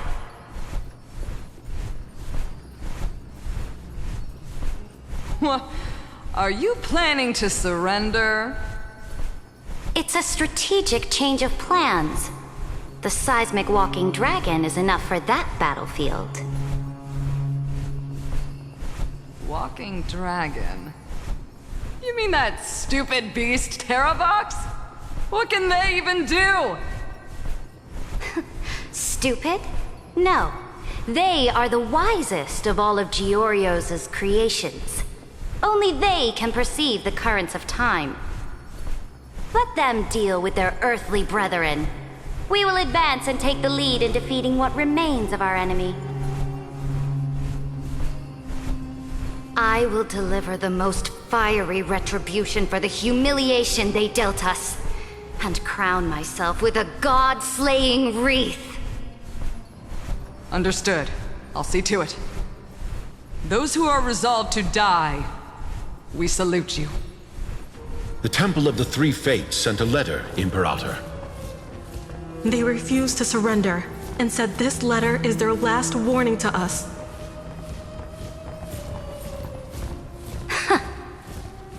Tell the commanding officers not to launch any attacks unless they receive the Imperator's handwritten approval. Disobedience will be punished by death. What are you doing? The priests of the Three Fates aren't soldiers, but politicians. Do not mistakenly believe they don't have a plan. These dying pests will wring out every idea from their brains, all for short-sighted gain. They are much shrewder than we are. I am inferior to them in that regard. They also have the prophecy to wield as a weapon, something I am not blessed with. Launching an unplanned attack will only disadvantage us, as all of Emphorius will judge our actions. Which means I will be heading to the battlefield myself, just as I have always done. This time, however, I will go alone. I will conduct secret negotiations to ensure fate is on our side. Understood. The legions will make their preparations. Those who are resolved to die, we salute you. Why are we not allowed to march out with the army, Imperator? This will be a long voyage with no return. Those of you who bear the prophecy cannot come with me. Why are you personally leading this battle if it's doomed to fail? The Flame Chase journey cannot be without a leader. That is correct. The Empire will be without a head when the Imperator falls. But remember, as long as you seize the right opportunities, even a chaotic game will remain winnable. My departure will create a long staircase for you. You will understand what I mean when news of my death reaches your ears. Saridra, is our journey about to be over? Destroy the old laws and forge new ones. My conquest has reached its limits within the borders of Amphorius. Since the prophecy already decreed that the Imperator would never conquer the stars as she wished, I will bow out here and try no more. More Chrysos heirs bearing divine authority will be born, and many more heroes will arise. Will they demand peace or war? Will they resist tyranny or become the next Imperator? I do not care. The children of the future will decide for themselves. Do not mourn for me. Anyone can kill the Imperator, but the only one who can truly destroy her is Saridra.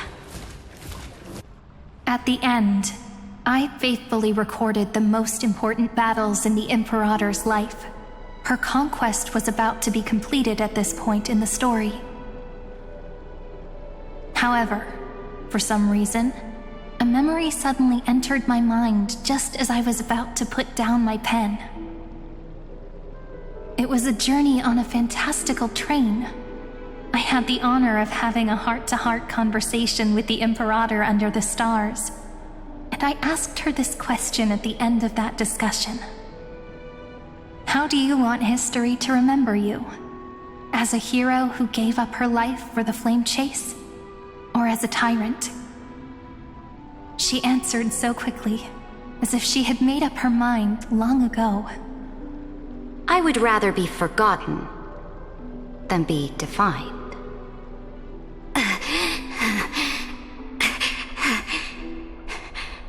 Because the law can be neither eternal nor unchallenged.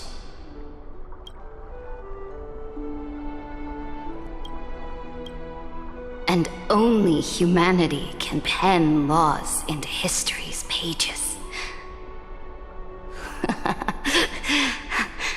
Now, I have shattered the greatest law of Amphorius. The game is nearing its end. Dux Gladiorum. Even though you killed the Imperator in the previous 30 million cycles, this time, you finally found your own law. Then, High Sealants, Electra.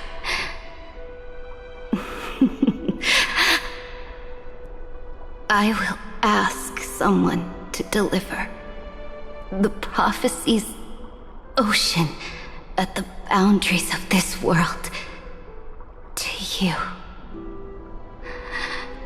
Will you choose to swim into that ocean? I do not care. Do not care.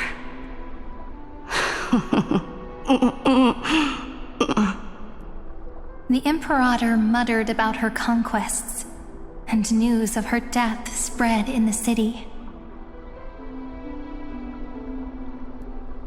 Freedom! Liberty! The tyrant is dead! Go! Shout this news in the streets! My people, my fellow elders, do not panic. Stand your ground. That usurper has paid for her ambition with her life. People once cheered for my ascension, and now they cheer for my fall. No matter. I am fond of applause.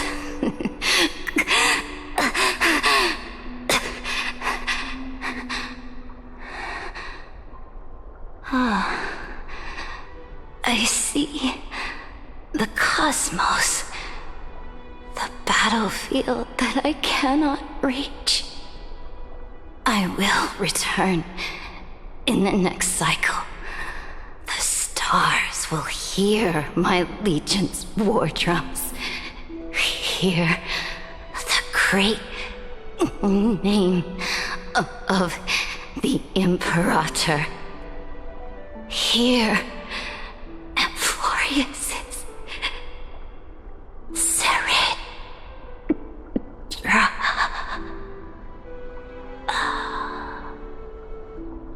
To this day, we do not know which rule the Imperator overwrote at the cost of her life. Perhaps the truth will only be revealed at the moment of checkmate, just like every chess game she ever played. We only know her death inflamed Akama. On one side of the city, those who defended liberty toppled her statues to the ground.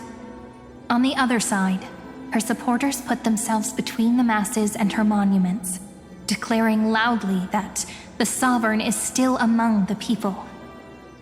It is said that golden blood congealed into the same letters everywhere they fought. It was the name borne by Akama's first and final sovereign, the Imperator Saridra. But the one who bore that name did not see any of this. Her gaze was cast far away, and the sound of tides in her ears drowned out the people's cries. What was the Imperator thinking about in that prophesized ocean at the boundaries of this world? In that shallow puddle of stagnant water, was she reminiscing about her past conquests? Or repenting for the millions killed for the flame chase? It was neither.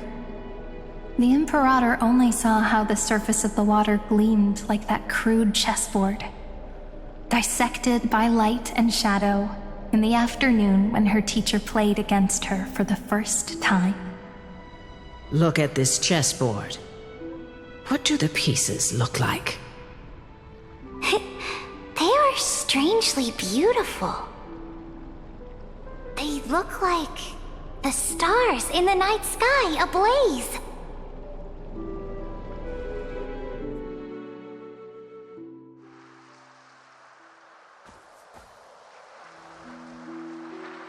From that page emerged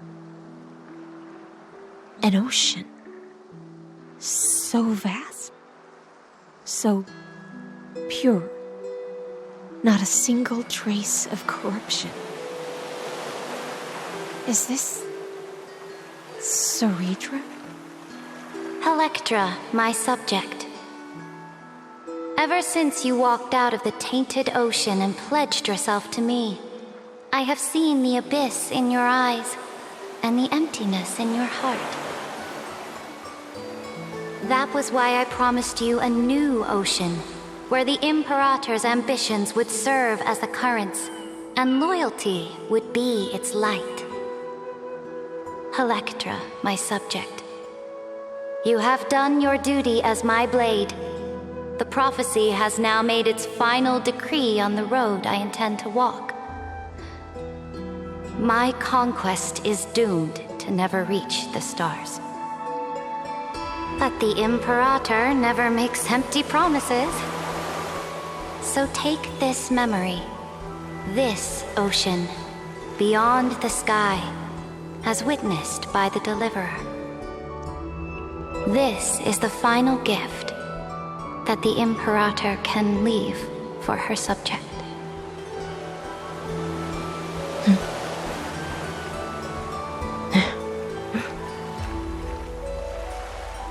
When I was still a fish in the ocean, I always felt so genuine swimming through the waters. But once I stepped onto land, I found myself caught in a play. Every land dweller wore a mask in their life. So I, too, donned a costume and tried to find my role in this show. I became your blade in war and the violin strings at banquets. Do you still not get it? I do not long for the oceanic depths of my homeland.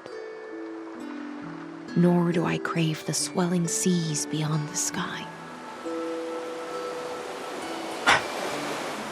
Perhaps even I don't know what I want. I still don't know where I should swim to even at the end. But I know one thing right now.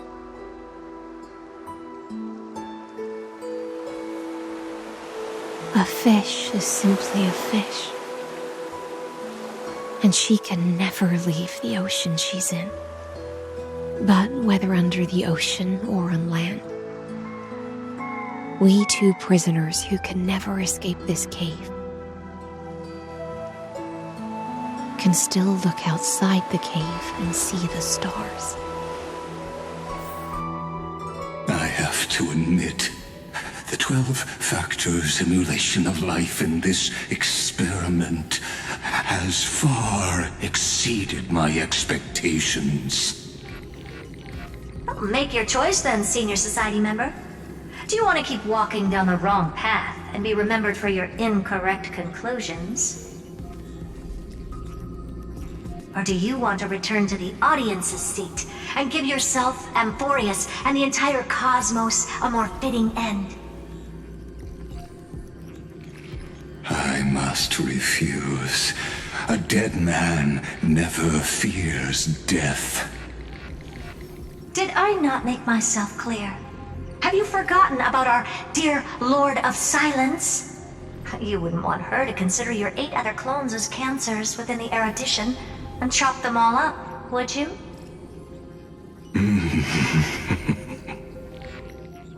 Your logical deductions are vastly different from mine.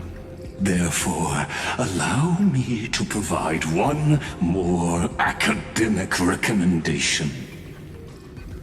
Listen, my peers. Why don't you look beyond this world? Just as the Chrysos heirs did.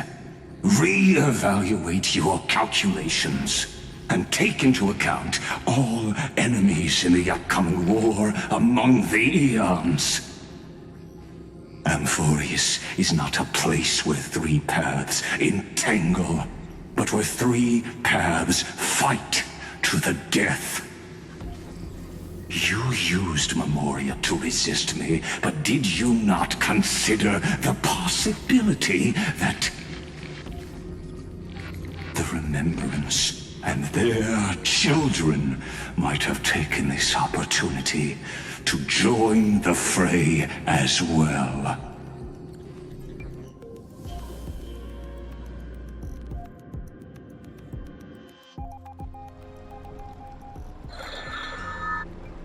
Oh, so this isn't just silence. It's the answer. What was the last thing he said to you before you parted the waters at the Scale Gorge waterscape? A tricky question, but one with a simple answer. He didn't say anything back then, right?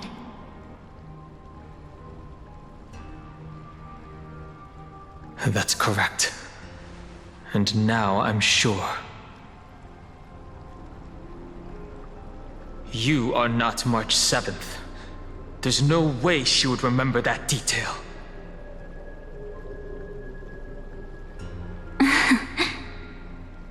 I'll only warn you once. Leave her body. Now. How impulsive. That's not like you at all. Why don't you calm down and think about another possibility?